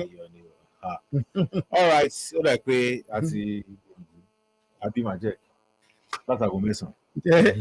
Ṣé ti tó bẹ́ẹ̀? Ṣé ó rẹ̀ pé ká máa ṣe. Ṣé ti rẹ̀ já tẹyin ni? Kìí mi. Tó bá dórí ètò yìí. Hello. Hello. Wọ́n mi dàrí.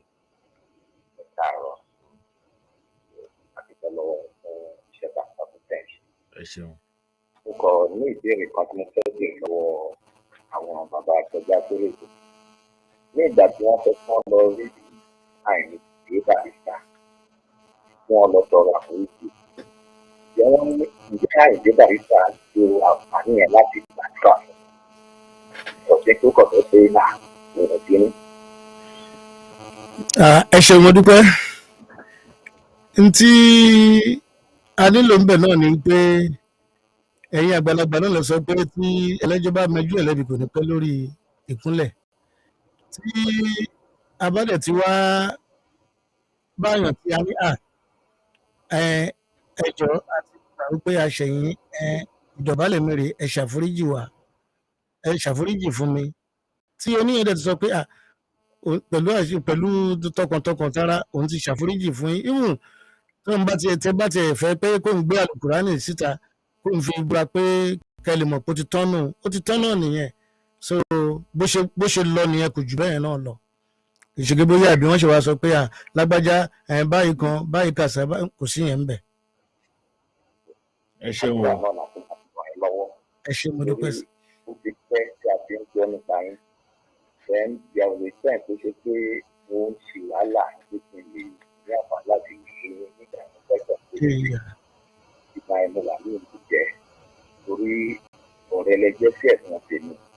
Nígbà ìgbà tí ọ̀rọ̀ ìjà ẹ̀dẹ̀ fi wáyé tán fún sọ pé bóyá Barrister kọ́ ni nípa wẹ́wẹ́ yóò fi kiri. Pé nígbà ẹjọ́ ń pa àpẹẹrẹ ayé gbogbo ìgbà yẹn ẹgbẹ́ ìṣàkóso gbogbo wa. Ìfẹ́ni tí ó gbé ìfẹ́ tó mọ̀ ṣe tó fẹ́ jáde máa rìn. Bẹ́ẹ̀ni. Ọmọ bàbá dé pé nígbà tó bá tàkùkù gbogbo tí ó bá pa lọ́wọ́dù ẹ̀dá àmọ̀ gẹ́gẹ́ bẹ́ẹ̀ni. Ọwọ́ Ọlọ́run á gbé padà. Àmín àṣẹ. Àmín àṣẹ. Gbàgbára Ọlọ́run ohun tó Ọlọ́run fẹ́ kẹ́ ìjà ẹ̀dá kẹ́tù. Àmín àṣẹ. Àmín àṣẹ. Orúkọ tó ìfẹ́ ìkọlá tó pọ̀ pẹ̀jọ. Láti ìlú. Ẹ ṣé adúpẹ́. Ọlọ́run máa wà pẹ̀lú yín o. Ẹ ṣé mo dúpẹ́ o. Tọ́ ẹ bá mi pé nọ́mbà yín lẹ́ẹ̀kan abẹ́ méjì sí kí yọ̀ǹda yín kẹ́ ẹ tán fún yín àwọn èèyàn fẹ́ pè yín.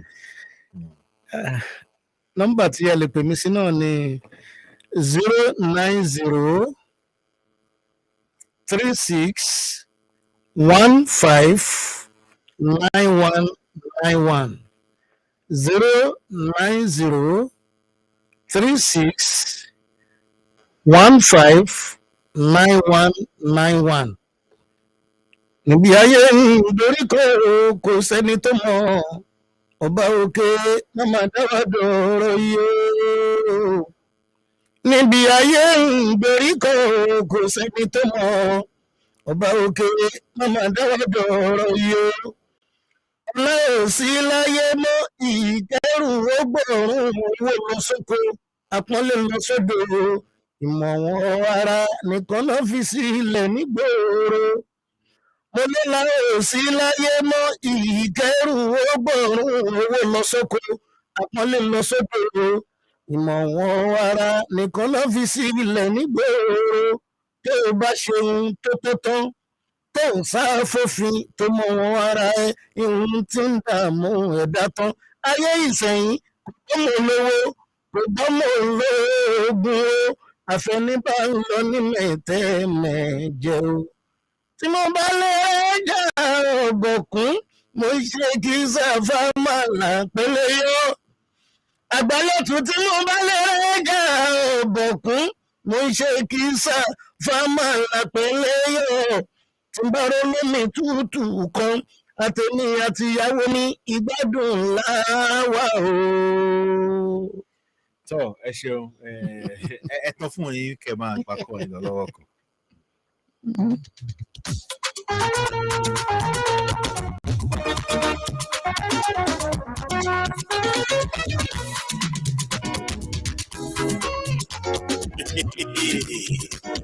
Okay, all right,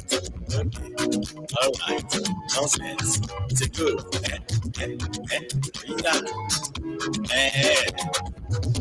Èmi làgbà máa ń tó lóṣọ́ra sígbó. Ọmọdé lè má pa mí náà. Ẹ má pa mí náà.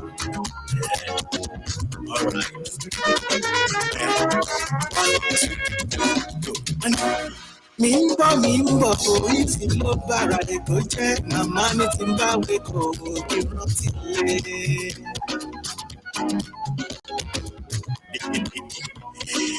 Ẹyin ti kó ilé, alright, bàbá fún yín náà.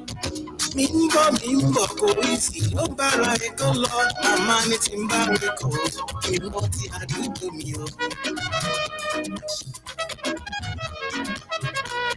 Wọ́n tún ní ìdíkò kí n máa ṣọ́rọ̀ ẹnu wọn bọ́ ń pèèyàn ní bàbá ẹ̀kọ́ àgbà ló jẹ́. Wọ́n ń pèèyàn ní bàbá ẹ̀kọ́ àgbà ló jẹ́. Kò ní rántí ilé o, fàájì ní òye. Kò ní rántí ilé o, ìgbádùn ní òye. Èyí ti kú ókè náà. Wọ́n sọ pé owó ìkó ẹ̀kọ́ ló ń gbé. All right. Wọ́n ní mi ní kí n bá wékọ̀ kí n rántí àdúgbò mi o. Wọ́n ní ìdíkò kí n máa ṣọ́rọ̀ ẹnu wọn fún pèèyàn ní bàbá ẹ̀kọ́ àgbà ló ń jẹ́. Kò ní rántí ilé o, fàájì ní òye. Wọ́n ní kò ní rántí ilé o, ìgbádùn ní òye. Mọ̀mí sì tún kìlọ̀ fún mi. Wọ́n tún bá lákàn fi ń ṣọ́rí. Tí bá rí sísè ní ẹ̀kọ́ kí ni a sá fún un. Àwọn 5 girls yẹn. Lókè náà. Lójú àgbo ti wá. Àgbà máa ló ń ṣèrè lọ́wọ́lọ́wọ́. Ẹgbẹ́ mi lágbà máa ń ẹgbẹ́ mi ní kéde àtẹ̀yọ̀jú ẹgbẹ́ mi ní àgbàlẹ̀ tí ọmọdé làwọn. Olówó ẹ̀kọ́ sọ́mù yẹn ìkọlógbé.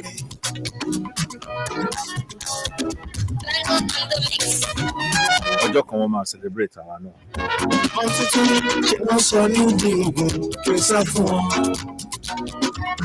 Wọ́n sọ ní ìdìmọ̀gùn kí n sá fún wọn.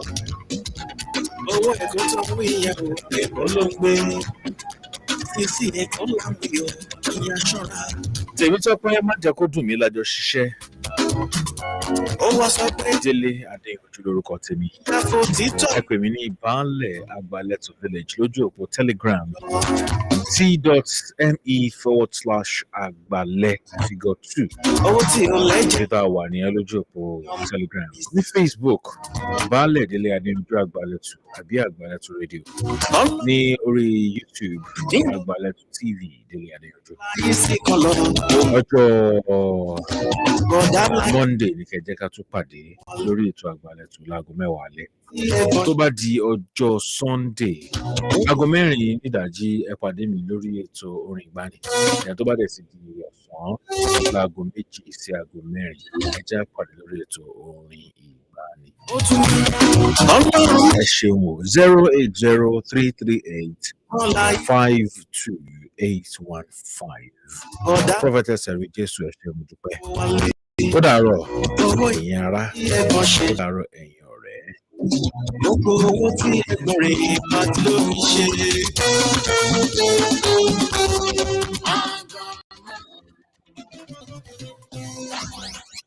Damilogo 93.1 FM. Ó yàtọ̀, òyìnbó.